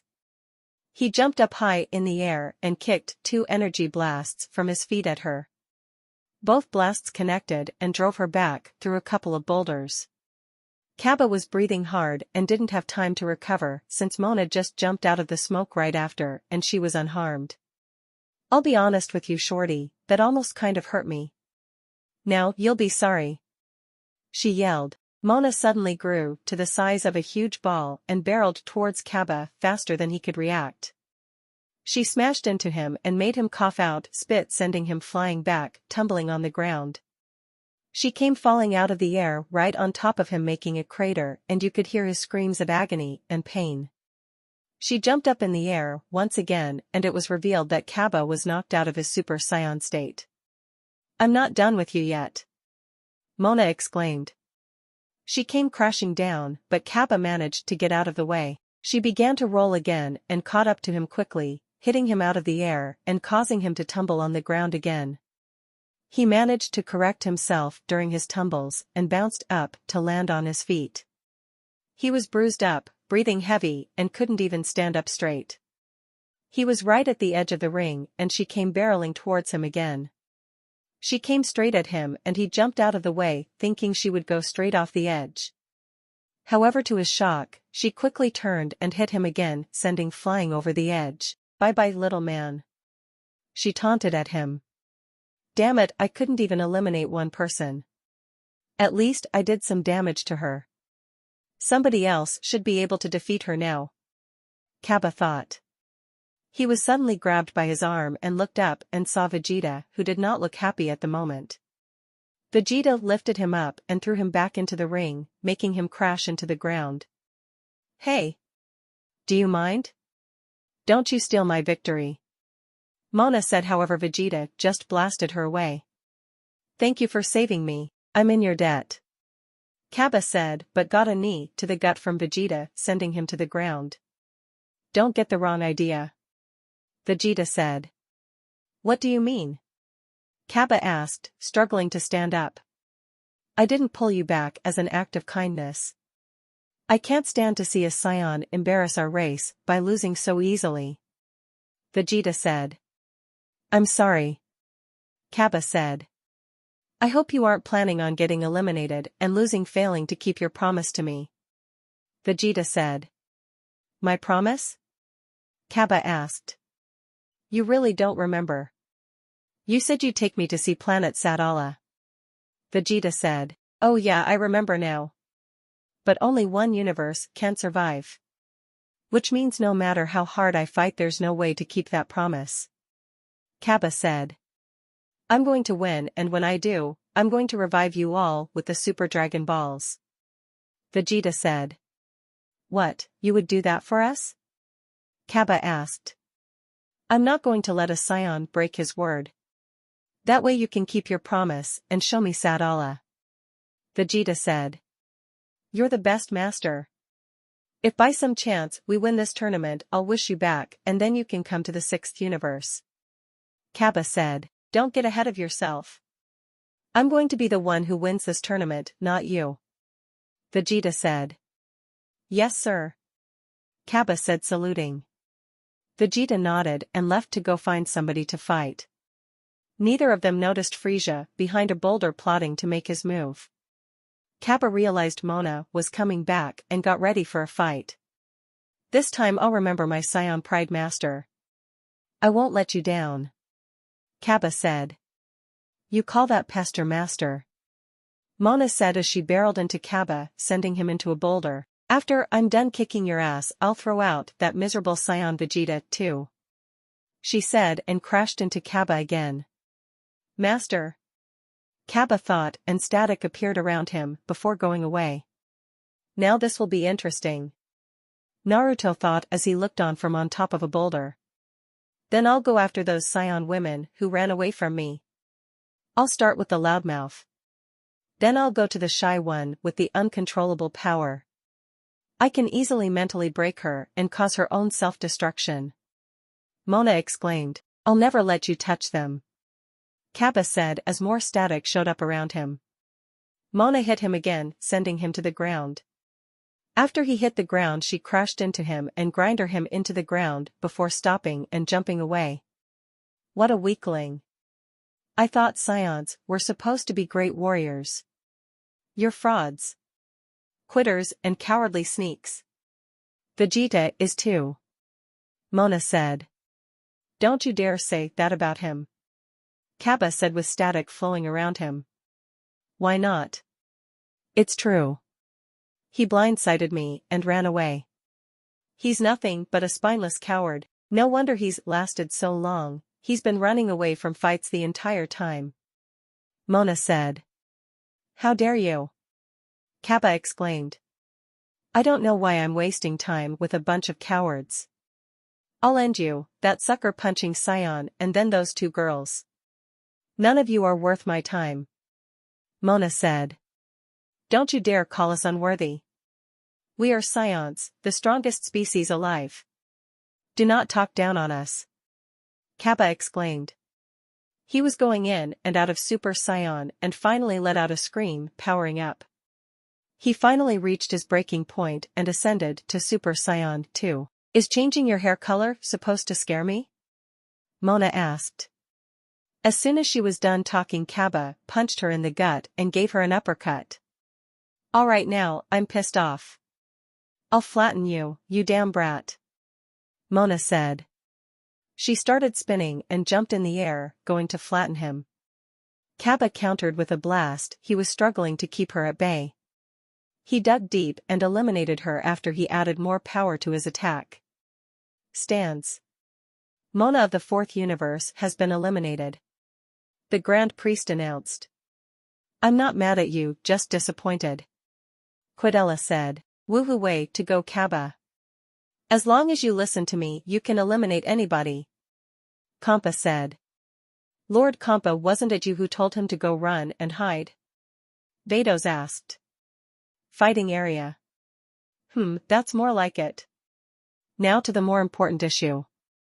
How long does Jiren intend to wait to make his next move? That Naruto person is just as strong. I should hunt him down as well. I need to put these people in their place and show them who the strongest in this tournament actually is. Vegeta said. You'll have to get through me to face Jiren. Toppo said, appearing before Vegeta. I don't waste my time dealing with second strings. Vegeta said. You're second on your own team. So you have no place to talk. Toppo said. Oh, shut it, Mr. Mustache. Why don't you come find out for yourself? Vegeta said, powering up to Super Saiyan Blue. Kaba was walking around in the tournament looking for his remaining teammates. I just hope Kale and Caulifla are still okay. He said. Ha ha ha ha ha ha. Frieza laughed and Kaba looked to his right. It's you. Kaba said. Greetings, monkey. You seem to be a worthy adversary. I would love to have the honor of a fight if you'd oblige. Frieza said. Alright, you got it. Kaba said, getting in his stance. Feel free to attack any way you see fit. Frieza said. Kaba ran forward and let out a multitude of punches at Frieza that he easily blocked. Frieza just smiled and kicked Kaba away into a boulder, making him cough up spit. I'll have to be honest. While I do respect strong fighters, there's nothing I hate more than a monkey. After I rid this ring of your vile essence, I'm going to play with your Saiyan sisters. That should be a bit of fun. Frieza said, holding Kaba by the face. What? Kaba said and powered up to Super Saiyan 2 and Frieza jumped back. I'm not gonna let you terrorize them. There's no way. We're the ones who are gonna win this. Kaba said and fired a powerful energy blast at Frieza. I know that blast connected. Kaba said, breathing heavy. He was then hit with a barrage of energy blasts from the smoke. He fell to the ground and his Super Saiyan 2 wore out. Use what little brains you have and surrender. Frieza said in his golden form, I'll never surrender again. I'll keep fighting until the end. Kaba said, laying on the ground. That's too bad. Your end is now, goodbye you stupid monkey. Frieza said and blasted Kaba out of the ring. It would have been beneath me to waste any more energy on you. Frieza said. Then how about me? Naruto said as he walked in front of Frieza. I would love to stay and fight, but I have more important things to do. Frieza said and walked away. Naruto appeared in front of him though. No, I insist that we fight. He said and punched Frieza in the gut. Stands. Kaba from Universe 6 has been eliminated. The Grand Priest announced. He waited until Kaba was tired and cornered him. That weasel. Kampa said. You should relax, my lord, it's not good for your health. After all, it appears Frieza's time in the tournament is about to run out. It appears Naruto is making his move. Vados said, point at Naruto, who they saw punch Frieza in the gut. Oh, that's good. That's really good. Naruto, hurry up and take him out. You still have Jiren to fight later on. Kampa said. Lord Beerus, it appears that we get to see Naruto in action again. I doubt he'll go all out, but we can get a better glimpse of his power. Whis said. Yes, I know. We might be able to think of a strategy to take him out. Hey Frieza. You better not lose to him, we didn't bring you back from hell, just to lose. Beerus said. Fighting area. Quite the cheerleader you have up there. Your universe must have been desperate for fighters if they had to go all the way to hell to find you. Naruto said. Shut up, you stupid monkey. After this is over, you will bow to me like a loyal subject and will call me Emperor Frieza. Frieza said, standing up. I don't bow to anyone. Now let's fight. I believe you insulted my friend earlier, it's time to pay. Naruto said. They ran at each other and met in the middle with their fists clashing. They met in the middle and Naruto had a smirk on his face while Frieza looked agitated. Frieza broke the struggle between them and tried to use his tail to strangle Naruto. It didn't work because Naruto grabbed his tail and swung him around in the air before slamming him into the ground. Frieza quickly recovered and they began trading punches and kicks all around the arena, creating craters from the shockwaves that were being made from the force of their attacks. They parted and Frieza looked the worst. He was covered in cuts and bruises, while Naruto was perfectly fine. I will not be made a fool of by some monkey from a different universe.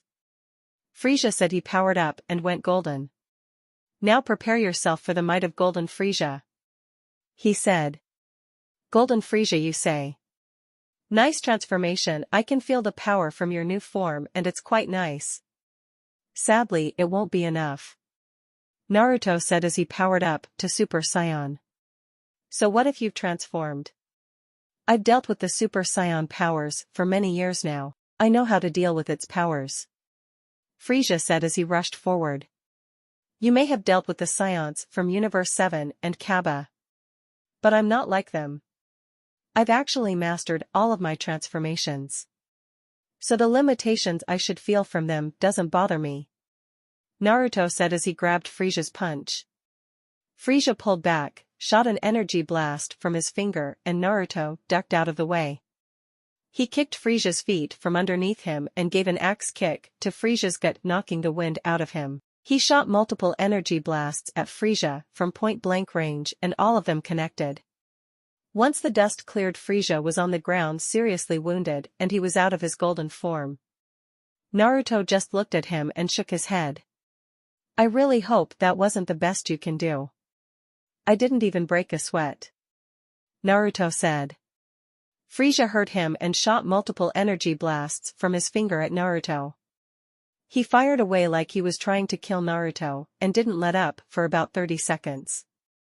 That will teach you to mock me, you stupid ape. Listen and listen closely. I am Emperor Frieza of the 7th universe. You will bow down to me like your ancestors of the 7th did before I killed them off. Frieza said. Don't think so. Naruto said. He sent a powerful energy blast out of the smoke, sending Frieza over the edge of the ring, but he managed to hold on to the ledge and not fall over. The smoke cleared and Naruto was standing there unharmed. How are you not harmed? Frieza asked. Did you honestly think someone stronger than 10 or 11 of the 12 gods of destruction would really fall to someone like you? If you did, then you must be even more stupid than the Saiyan Goku on your team. Naruto said. Do not mock me, you filthy ape. Frieza said and created a huge reddish-orange attack in his hands. This attack has enough power to destroy a planet. Now die, you stupid monkey, and burn in hell. Frieza said. He threw the attack at Naruto, who just stood there, and let the attack get close to him. Naruto held up one hand and punched the attack back at Frieza, who dodged it but didn't have enough time to dodge Naruto, who hit him with an elbow to the face and kicked him into a rock. Naruto appeared in front of Frieza in a boxing stance and just used him as his personal punching bag. He gave Frieza multiple punches to the ribs, chest, face, and gut. By the time he was finished, Frieza was barely recognizable. His body was purple-blue and red from the bruises and his face was swollen. Naruto decided to finish it and picked him up over his shoulders and just dumped him over the edge. Well, that's another elimination for me. Naruto said. He stood there and then jumped out of the way. He sensed something coming up fast behind him and then noticed something standing on the edge. The dust in the area covered it and revealed some kind of chameleon. He wasted no time and gave it a quick energy blast, sending it over the edge as well. Camouflage, nice strategy. But you should have stayed away from the dirt. Naruto said. Stands. Frieza of Universe 7 has been eliminated and Gamasaras of Universe 4 have been eliminated. The Grand Priest said. Whoa, he's strong. Krillin said as he gave Frieza a senzu bean. Yeah, I know. He made Frieza look like a rookie. Tien said. Way to go, Naruto. Kappa said. Woo, yeah, that's how you handle business. Kampa said. Yes, he performed quite well, Lord Kampa, I am pleased as well. Beidou said. Oh, come on, Beidou, you can show a little more enthusiasm for someone you allow to call you mom. Kampa said. Yes, my dear sister, go ahead and cheer for your son. Makarita said in amusement. I think he's kind of cute. Cuz said. Oh, you're only saying that because of him calling you cute at the Xeno Expo. Beidou said. Ladies, if you don't mind, we do have a tournament to watch. Quidella said. He's just mad because he lost another fighter. Kampa said. Yes, I believe you have 2 more fighters left before you lose. Beerus said. At least I'm not like Universe 11, who only has 3 fighters left. Quidella replied. We may have only 3 fighters left, but our final 3 fighters are the strongest in my universe. Toppo happens to be a candidate for the next god of destruction. I have nothing to worry about. Belmod said. Except for that handsome Naruto fighter. While I admit his fighting style is a bit brutal at times, I cannot deny the fact that he is a handsome man. He would fit wonderfully in my universe. We would then be able to spread our love farther than we could imagine. Hele said with sparkles in her eyes. Fighting area. Naruto walked to check on Kale and Caulifla's fight with Goku. He knew they already used their secret weapon because he could feel that same energy from Goku again. He made it to the area and instantly regretted coming over. The fighter that was the fusion of Kale and Caulifla, or as he heard the fighters call her Kefla, and she was going crazy right about now. Yup, seems about right. You add the power of Kale with the attitude and temper of Caulifla, and this is what I imagined would happen. He thought.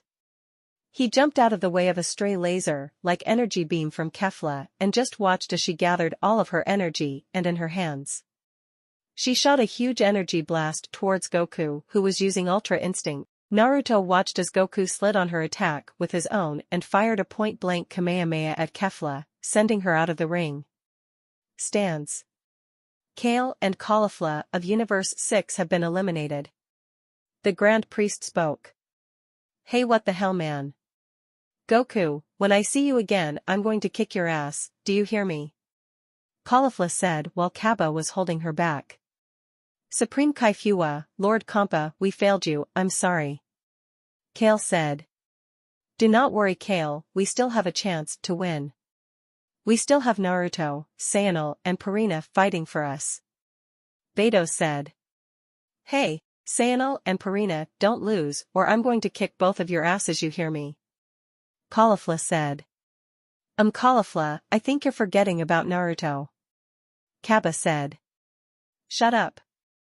No, I didn't, I can care less about what he does. Caulifla said, pushing past Kappa so she could sit next to Kale. You promised you would be nicer, Caulifla. Kale said. Yeah, whatever, I tried and it didn't work. Just drop it, Kale, me and Naruto will never be friends again. Caulifla said. Kale didn't respond, she just sighed. You can do it, Naruto. Kale thought. He won. Man, that was close. Goku had me worried for a second. Krillin said. Given the circumstances, Goku made a wise choice. With his Ultra Instinct running out, he focused all of his power into that Kamehameha. Whis said. I doubt he'll be able to use that trick again with Naruto and Jiren still in the tournament. Rashi said. You're right, Master Rashi. If only Goku could attack while using Ultra Instinct. Tien said. That is the hard part of Ultra Instinct. Every skilled martial artist thinks a lot during battle, looking for weakness and coming up with the best assault. Goku's attacks were still not good enough because he was still trying to command his body to attack. Whis said. So if Goku could somehow manage to not think while using Ultra Instinct, we could have a better chance at winning? Tien asked. Yes, we would. However, we will not be seeing Ultra Instinct again during this tournament, I'm afraid. Whis said. Why not Whis? Beerus asked. Because he's about to be eliminated. Whis said, pointing at Naruto, who was walking up to Goku. Fighting area. Goku fell down to one knee, breathing heavy as his Ultra Instinct wore off. He grabbed his chest in pain from the strain Ultra Instinct was doing to his body. I can't hold that form anymore. I feel like I'm out of energy. I need to rest up before I fight again. Goku said. Don't worry, you'll have plenty of time to rest on the bleachers. Naruto said. Goku stood up to his feet. Although he was wobbling, he managed to get into a fighting form. Naruto just stared at him with an amused look on his face. You've got guts, I can tell you that, but it's pointless. Unlike Jiren, I'm not going to toy around with you, and like Kefla did, I'm not going to get arrogant. Naruto said. Before Goku could respond, Naruto was already in front of him and elbowed him right in the gut. Goku coughed up blood and didn't have a chance for Naruto's next move. Naruto did a breakdance and kicked Goku's legs from underneath him. Naruto, still breakdancing, used the momentum he had and turned it into a heel kick right into Goku's stomach. Goku was in so much pain that he couldn't even scream out in pain. Goku saw a split opening and managed to kick Naruto away and fire some energy blasts at him. Goku powered up as much as possible and was barely able to turn Super Saiyan. He charged at Naruto with a punch only to have it blocked and get punched in the face. Goku recovered quickly and sent a kick at Naruto's head. Naruto grabbed his ankle and started slamming Goku into the ground and swinging him in the air before slamming him one last time. He slammed Goku so hard that he bounced off the ground, so Naruto grabbed him by the back of his head and dragged his face into some boulders, and you could see how far he dragged him. By the time this was over, Goku fell out of his Super Saiyan state and was barely conscious. Naruto dropped Goku to the ground and kicked him towards the edge of the ring. Goku managed to stop in time, but it was for turned around and saw Naruto with a strong energy blast pointed right at him. Goodbye, Goku. Naruto said and blasted Goku out of the ring. Everyone from Universe 7 was shocked and worried since Goku was eliminated. Stands. Goku from Universe 7 has been eliminated. The Grand Priest said. Goku appeared on the bench unconscious and Krillin quickly fed him a senzu bean. They watched as Goku's injuries healed up and he finally woke up. Ugh, what happened? He asked. Sorry to tell you this, buddy, but you've been eliminated. Krillin said. Goku went silent and Krillin decided to give him some time to himself. He knew Goku was depressed and upset. After a few seconds, Goku spoke up. Damn it, if only I had enough power left I could have fought him.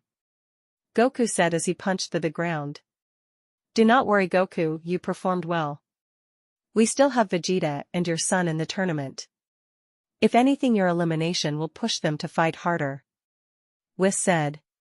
Yeah, Goku, it's going to be alright. You can't win every fight in life. You just learn from it and move on. Rashi said. Whis, should we begin to worry now? Beerus asked in a calm voice. I'm afraid so. Goku was our best fighter and strongest fighter. With him gone, our elimination is almost undeniable at this point. Whis said. Whis, you're wrong. I'm not the strongest fighter on the team. Goku said. What do you mean? I trained you personally before the tournament started. I know you're the strongest. If it isn't you, then who is it? Whis asked. It's Gohan. You all may not have noticed, but he's holding back a huge amount of power. After I fought him back on Earth, nobody saw him for a whole day until we had to leave for the tournament. My guess is that he spent that day in the hyperbolic time chamber. Goku said. Surely you're joking, Goku. No offense, but Gohan has been making rookie mistakes all tournament, resulting in him facing close eliminations. Whis said. That's because he hasn't fought in a few years. After the whole Majin Buu problem, he stopped training and focused on school. When Frieza returned, that's the first time he's actually fought. He's a lot stronger than me, and this tournament will help him bring out his true potential. I don't know if it's going to be enough to face Jiren or Naruto, but it's a better chance than I could have given the team. Goku said. Beerus was about to respond to Goku, but then Caulifla started yelling. What the hell? He can't just come in and steal my elimination. Hey Naruto, that elimination belongs to me. I did all of the work, not you. Caulifla said. Perhaps you should calm down, Caulifla. Kappa said. I am calm. She exclaimed, unintentionally turning Super Saiyan. Okay, yeah, sure if you say so. Kappa said, backing away. You know, Caulifla, you should really let your anger towards Naruto go. It's not good to keep that anger bottled up inside you. Perhaps after this tournament is over and if we win I can have you two sit down and talk to each other. Beto said. I have nothing to say to him. I liked it better when I thought he was dead. Caulifla said. I doubt that is true, but I will not talk about the matter anymore. Beto said. Caulifla. Kale said. I'm sorry, Kale, but it's not happening now, drop it. Caulifla said. Fighting area. While all of that was going on, Naruto was looking up at the Omni Kings and noticed something, so he decided to speak on it. Hey! Zeno, I know you're friends with Goku, but he's eliminated. I didn't see you mark him off of your little chart. You can't play favorites now since he's gone. If you don't want to mark him off as eliminated, then I'm bringing Hit back into the fight. Naruto said. The Omni Kings didn't say anything. They really didn't want to mark Goku off. They were really looking forward to seeing him fight again. He is right, my lords. Rules are rules, you have to follow them, I'm afraid. The Grand Priest said. The Omni Kings looked at each other and then made the move. Bye-bye, Goku. They said at the same time as they marked him off. Thanks. Naruto said. He walked off, but he didn't get far as he caught something that was coming towards him. He held it between his fingers and looked at it closely. It was a small green bug-looking fighter. I take it you're one of the last few fighters for Universe 4. He said. Hey, put me down, so I can kick your ass. The bug creature said.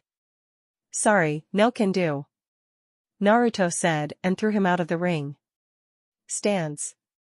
Daemon of Universe 4 has been eliminated. The Grand Priest said. Holy crap, how many eliminations does he have? Krillin asked. I believe that was elimination number 12 for him. Whis said. Seriously?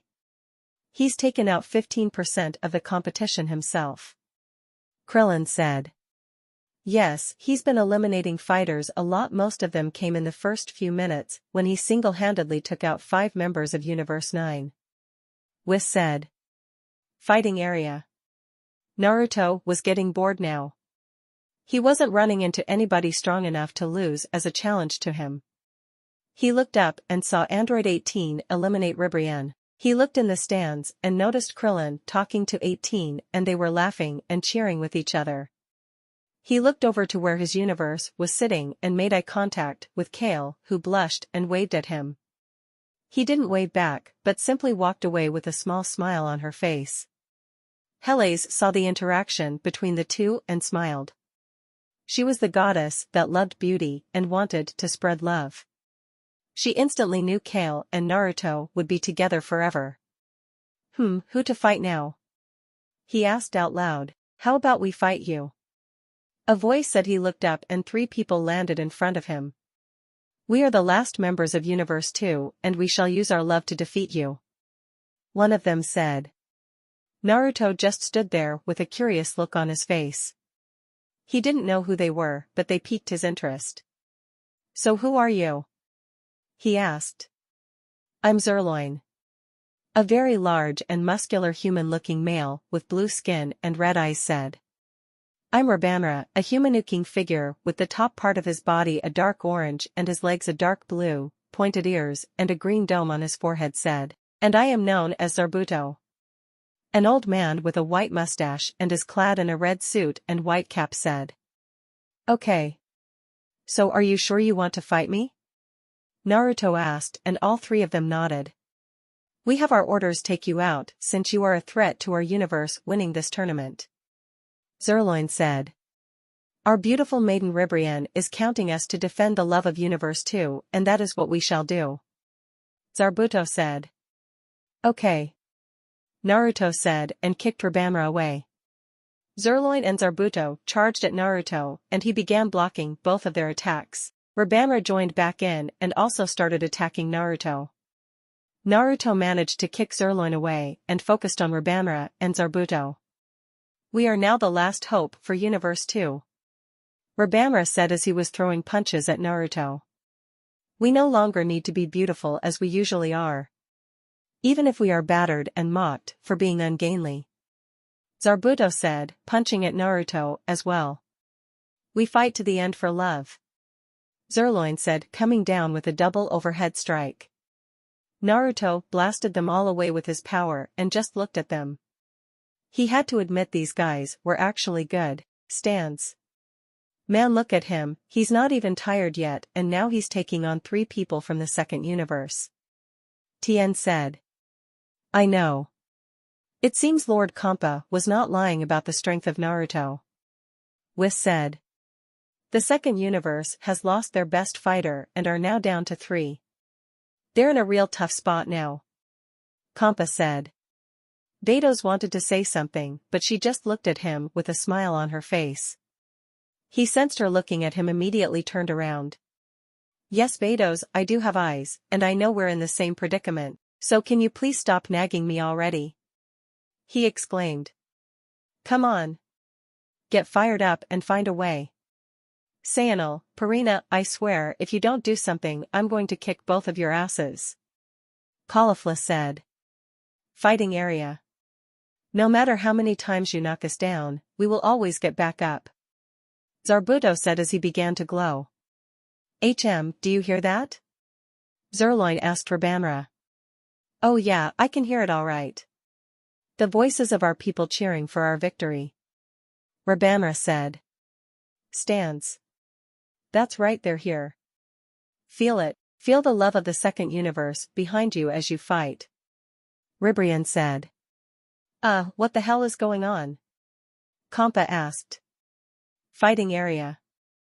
I feel it. I feel the love. The wishes of everyone, it's resting on our shoulders. Zarbuto said still glowing. Yes, it's almost too much for me to handle. But there is strength in that burden as well. I can't let them down. We've come so far in this tournament to lose now. Rabanra said, glowing as well. We must channel this love and turn it into power. We are the maidens warriors of love, we will not fail. Zerloin said and they all were completely covered in the pink glow. Love. Love. Love. Love. All 3 of them chanted and then a bright light was seen coming from all of them. They began to transform inside of the light and everyone was waiting to see what happened. Take formation. Zerloin, Zerloin, Zerloin. Zerloin said as he got in his stance. Rabin. Rabin. Rabin. Rabanra. Rabanra said. Zarbuto. Zab Zarbuto. Zarbuto said. Happiness to one and all I send you my love. Zerloin said he was somehow wearing the same clothes as Ribrian, the thunder of the wild and roar of love. Rabanra said wearing the same clothes Kakunsa wore and his skin turned light blue. The strike of love with dreams and magic. Zarbuto said, wearing the same clothes Rosie wore. Transformation complete. All 3 of them said at the same time. Stands. They've transformed just like the maidens. Peru said. These are the miracles that only the heart can make possible. New beauties are born by the power of love. Hele said. Fighting area. What the hell did I just witness? Naruto asked himself. You fight full of hatred and that cannot prevail. Zerloin said. At last, you will get the judgment you deserve. Rabanra said. We will strike you all at once. Zarbuto said. With the hammer fist of love. Zerloin said. I guess I can play around. Prepare for the handsome scion of Universe 6 Naruto. I am the toughest son of a bitch you will find in all of the cosmos. Prepare to be vanquished by my unmatched fury. Naruto said, getting in a superhero pose. Stand. Everyone in Universe 6 had their jaws on the ground except for Vados and Hit. Vados was cursing Naruto out in her mind without using bad words, of course. Hit meanwhile only had an eye twitch show his annoyance. What the hell was that? Kompa asked. I told you all he would turn on us. He switched to Universe 2. Caulifla said. No, he isn't Caulifla. Kappa said. Well, I guess he's certainly in the spirit of things. Krillin said. Yeah, I know. For someone as powerful and ruthless as him, he certainly is acting a bit immature. Vados, do you know why he's doing that? Whis asked. Yes, I do. Naruto was exiled from Sadala as a kid at the age of 7. He spent the majority of his childhood by himself. He was friends with Kale and Caulifla, but something happened between them and then the friendship ended. So any chance he gets to act like a kid, he doesn't let it go by. It's his own way of coping with things. You should see him and Kompa having their little arguments. Vados said. If he was friends with Kale and Caulifla, why is it so much blood between him and Caulifla? Krillin asked. It's not my story to tell. Vados said. She looked at Caulifla, who just rolled her eyes and looked away. So why was he exiled then? Can you tell us that? Tien asked. Unfortunately, I can't. I had to promise him that I wouldn't tell anybody. A lot of the things he told me that had happened to him and that he had to do really aren't pretty at all. I know I'm hard on him sometimes, but the majority of the time he has his moments where he just wants to be left alone. As my brothers and sisters can verify, an angel breaking a promise is one of the first things that can make an angel lose their status. If anything is to be spoken of, then it will have to be from Naruto himself.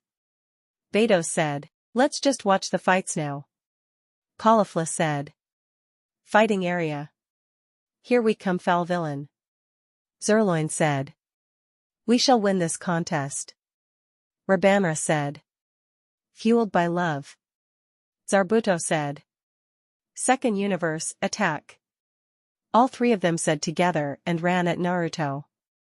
I'm really getting into this fight. Naruto said and met them in the middle.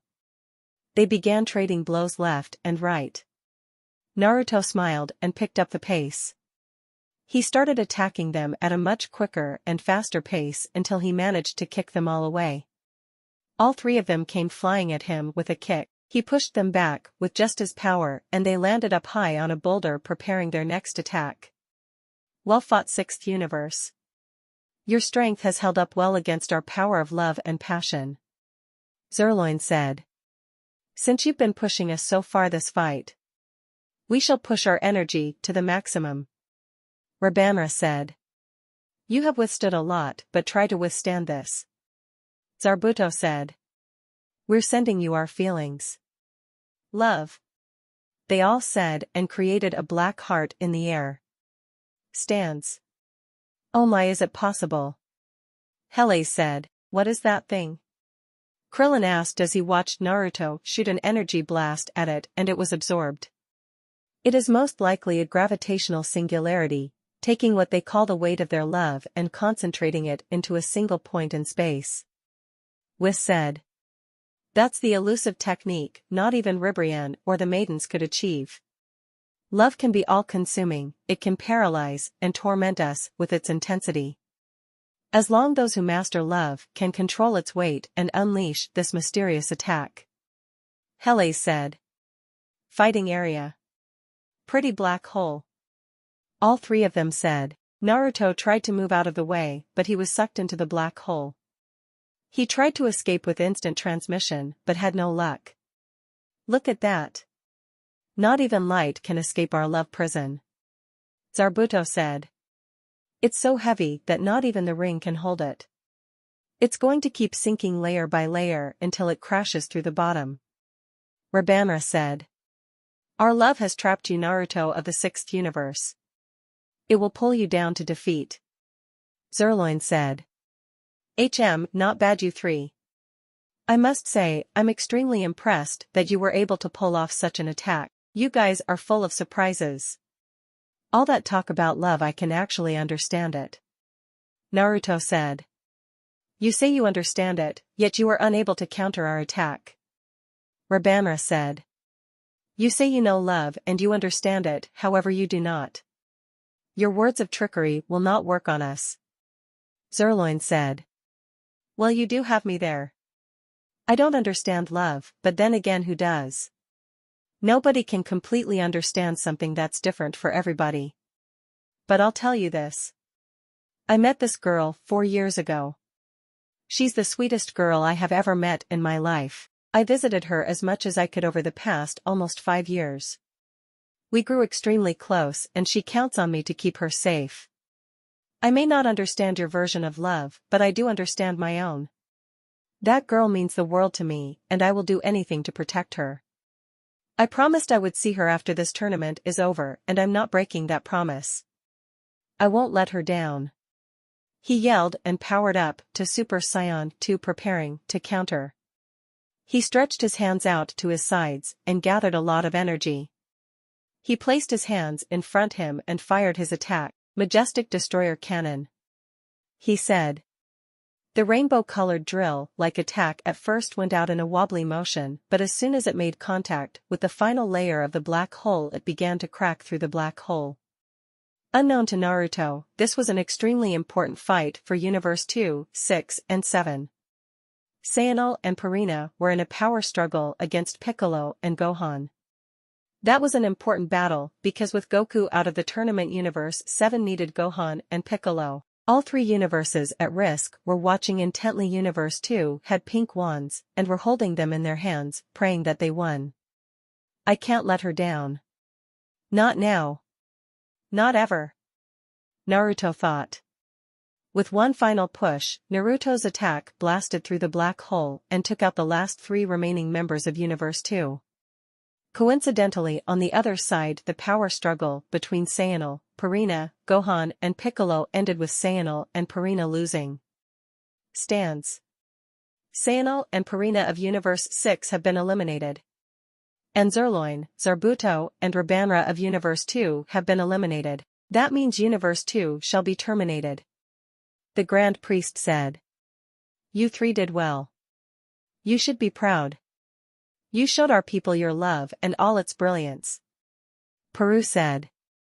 If we cannot escape this fate, let us face it together with courage and most importantly with beauty. Hele said. Formation. Ribrianne, Rosie, and Kakunsa said and transformed. Thank you. Thanks to each and every one of you out there who cheered us on. Ribrianne said. The second universe may cease to exist, but true love never dies and will live in your heart forever. Kakunsa said. As we face this last moment, we will face it with our normal goodbye. Ready, set. Rosie said. Love. They all shouted together and we erased. Oh dear, how can this be? We're down to one last competitor. Beidou said. Hey, what are you worried about, Beidou? We still have Naruto as our last fighter. We'll be fine. Kampa said.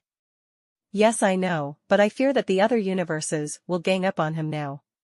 Beidou said. I'm sorry, Caulifla, I guess we lost. Saiyan said. Yeah, I guess you still want to kick our asses now, huh? Purina said. Of course I am. Caulifla said before she could act. Kaba spoke up. Holy shit. He said. What is it, Kaba? Caulifla asked. Look at Naruto, he isn't a Super Saiyan 2 anymore. Kaba said. She looked and there stood Naruto in his Super Saiyan 3 form and then dropped it. Holy shit, he's a Super Saiyan 3. What the hell is going on? How come he's a Super Saiyan 3 and I'm not? Caulifla asked. That's because Naruto has been able to go Super Saiyan since he was about 7. At the age of 11, he became a Super Saiyan 2 after he heard the news of a Dr. Bina's being murdered. At the age of I'd say 17, he discovered Super Saiyan 3. His training regime is brutal. He actually said he can go Super Saiyan Blue as well, but the speed decrease would go against his fighting style. Beto said. Wait, so you're telling me he's been holding back strength this entire tournament? Who was his teacher before you started to train him? Krillin asked. Nobody, he trained himself and got this strong by himself.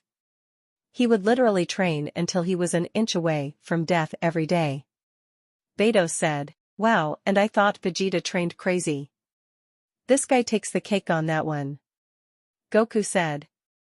Let's not lose focus, we still have a tournament to watch. Whis said.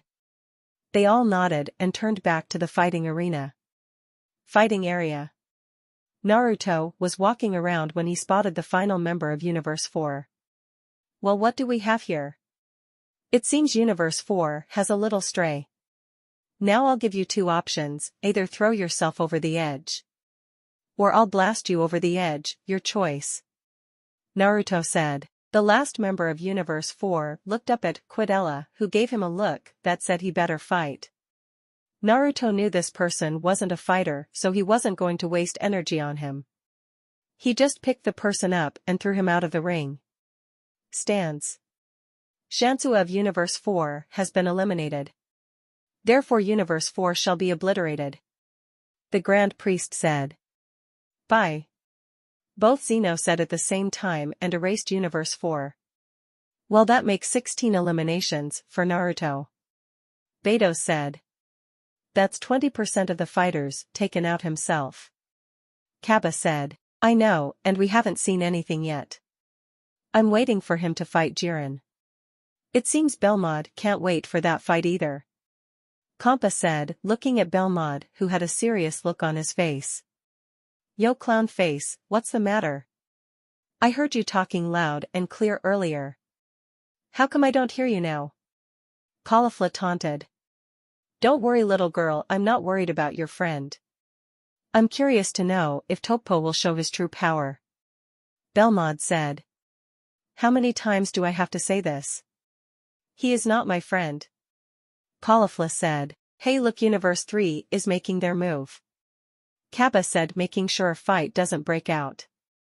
Fighting area. Naruto was standing on top of a boulder watching as Vegeta eliminated that annoying fighter from Universe 3, then went to help Gohan and Piccolo.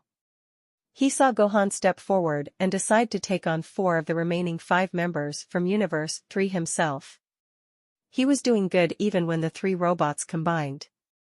Everything went wrong when Gohan lost his footing, causing Vegeta and Piccolo to step in. He's still rusty. He needs to relax and stop trying to fight like his father. Naruto said. Yeah, I know, he should have been defeated them. Naruto turned around and saw 17 and 18 standing there.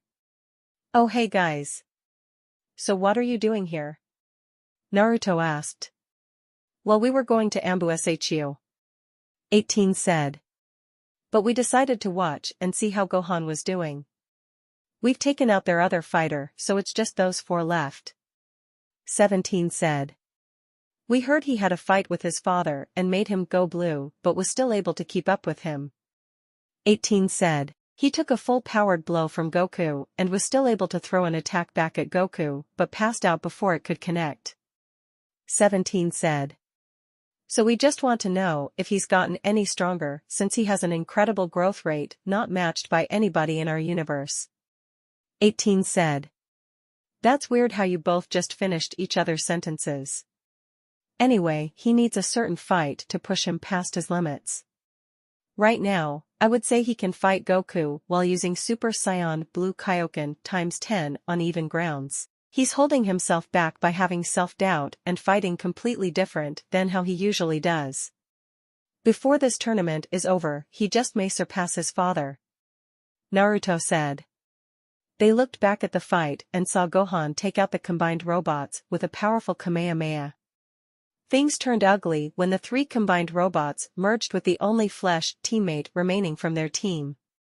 They created some kind of huge android with a body with white layers on the skin on its head, neck, shoulders, and chest area. In the center of its forehead is a large red gem which acts as its energy core.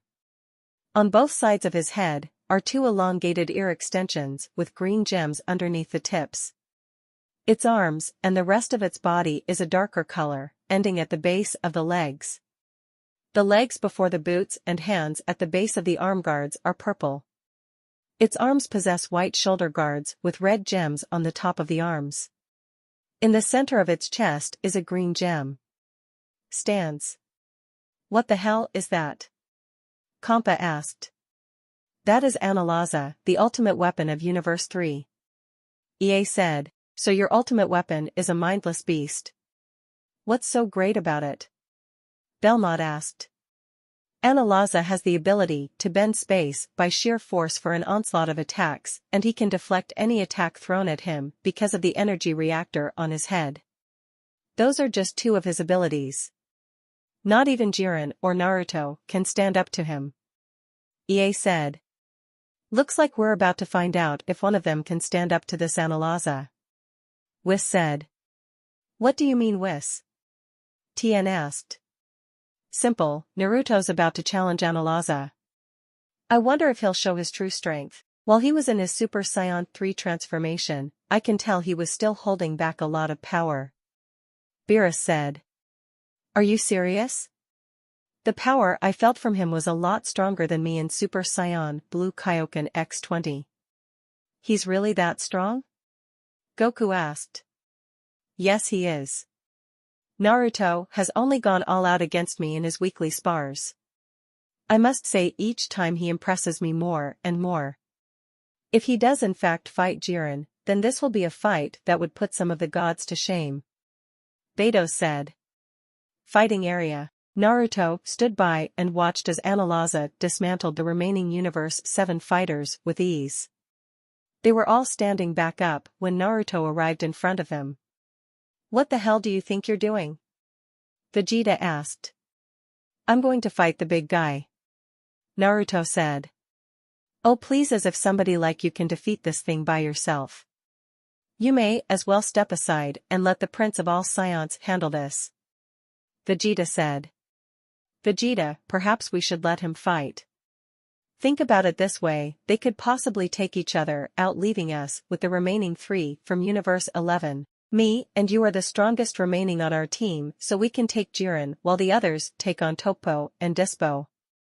Even if we don't win, we still have numbers, so we can win if time runs out as long as nobody gets eliminated. Gohan said. Very well, I'll accept those terms. However, I will be fighting Jiren alone, he's mine. Just because he kicked Kakarot's ass, doesn't mean he can do the same to me. Vegeta said. You do realize Goku's stronger than you, right? Naruto said. He is not stronger than me. Vegeta said. If you say so. Naruto said. Naruto looked at Analyza, and he was flying with wings he grew from his back. Analyza raised his hands and created a large attack. Naruto powered up to Super Saiyan and prepared his own attack. Analyza threw his attack and Naruto fired off his. They both met in the middle and the struggle began. Stands. It's no use for him to try and compete with Analyza. The energy reactor on his head will be able to match any amount of power Naruto puts into his attack. Universe 6 is as good as gone. EA said. Damn it, Naruto, what the hell are you thinking? You idiot, now we're going to lose. Caulifla said. Don't be so sure, Caulifla. Naruto would only do this if he had a plan. So let's be patient and watch. Beidou said. Fighting area. So you can adapt to any amount of power I use, eh? Let's test it out, shall we?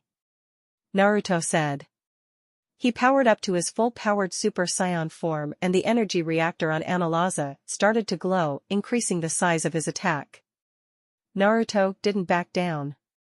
He powered up to Super Saiyan 2 at its fullest power and noticed the energy reactor cracked a bit, but the attack still grew. I can see that your reactor can't keep up.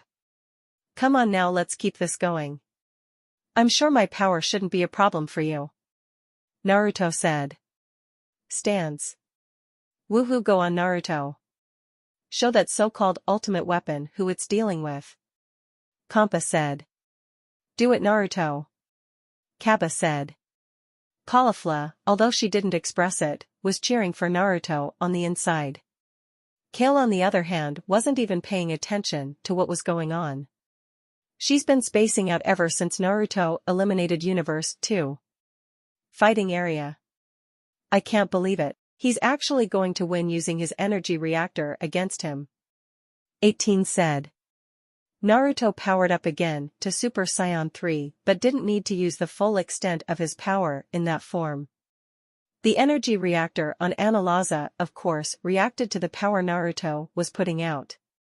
This time though, the energy Naruto put out was too much and the reactor shattered from not being able to keep up with the power. Stance. No. How could this happen? Analaza is supposed to be great. EA said.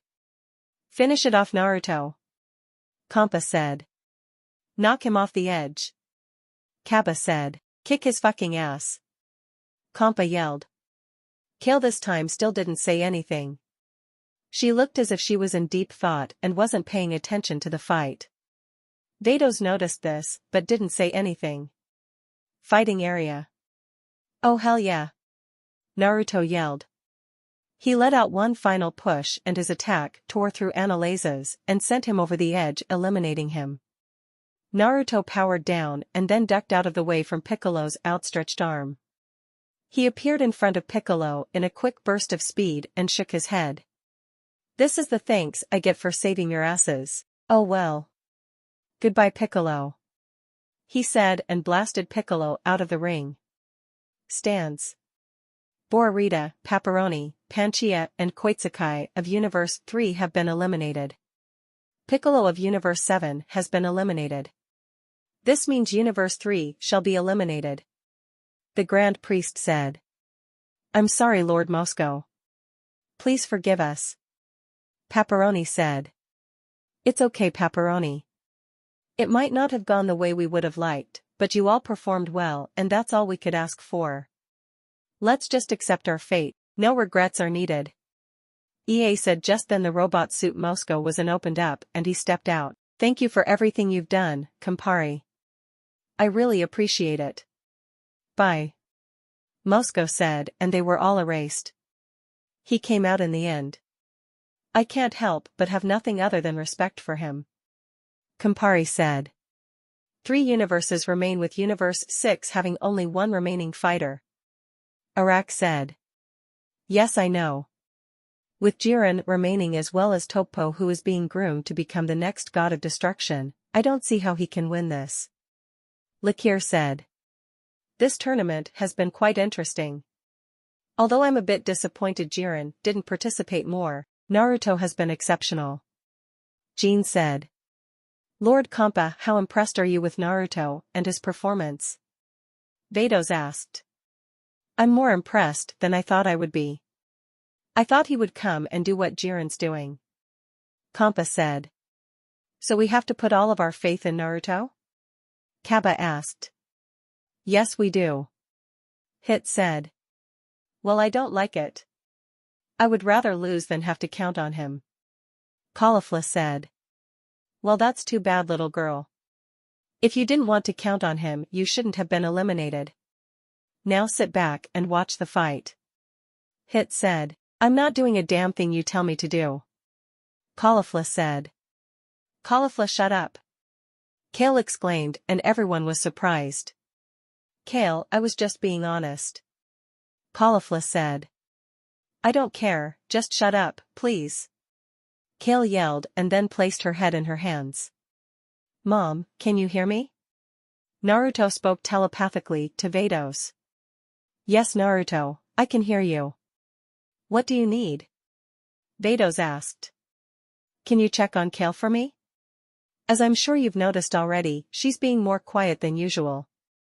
Plus that outburst of hers only happens when she's agitated. Find out what's wrong with her for me, please. Naruto replied. Sure, I'll ask her.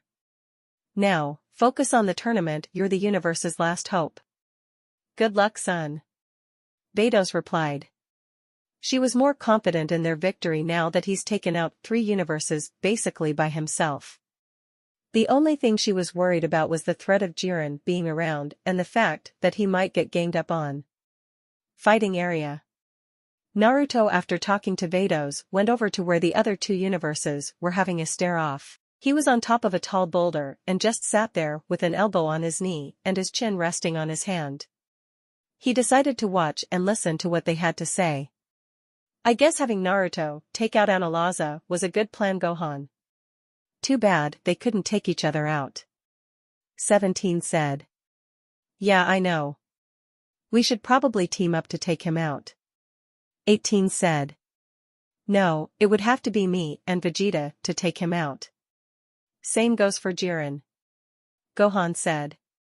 I'm not taking orders anymore. You may be the leader of this team, but you will not give me orders anymore. I'm taking on Jiren and then I'll take on Naruto. Vegeta said. Gohan was going to respond, but that's when Universe 11 made their presence be known. It looks like you're done talking finally. No matter what plan you come up with, it won't work. Dispo said. So you finally decided to show your faces. I was beginning to think you were too chicken to fight since all you did was hide for the entire tournament. Vegeta said. Tell me, how did the last victory you'll ever experience feel? You can try all you want, but like Goku, you will fail against me. Jiren said. We haven't lost yet, so we wouldn't know how a last victory tastes. But you will know what it's like soon enough. Gohan said seriously. Nobody said anything and just stared at each other. Naruto was just sitting on top of the boulder, still watching for who would make the next move. The tension in the air between the 2 universes was so thick you could cut it with a knife. Everybody knew one thing though, one of these 3 universes will be victorious, and right now Universe 7 has numbers on their side with 4 remaining fighters. With Naruto taking out 3 universes by himself, it seemed he had all of the momentum at the moment and didn't look like he would be stopping anytime soon. Thanks for watching, please like, share, and subscribe for RHE next part.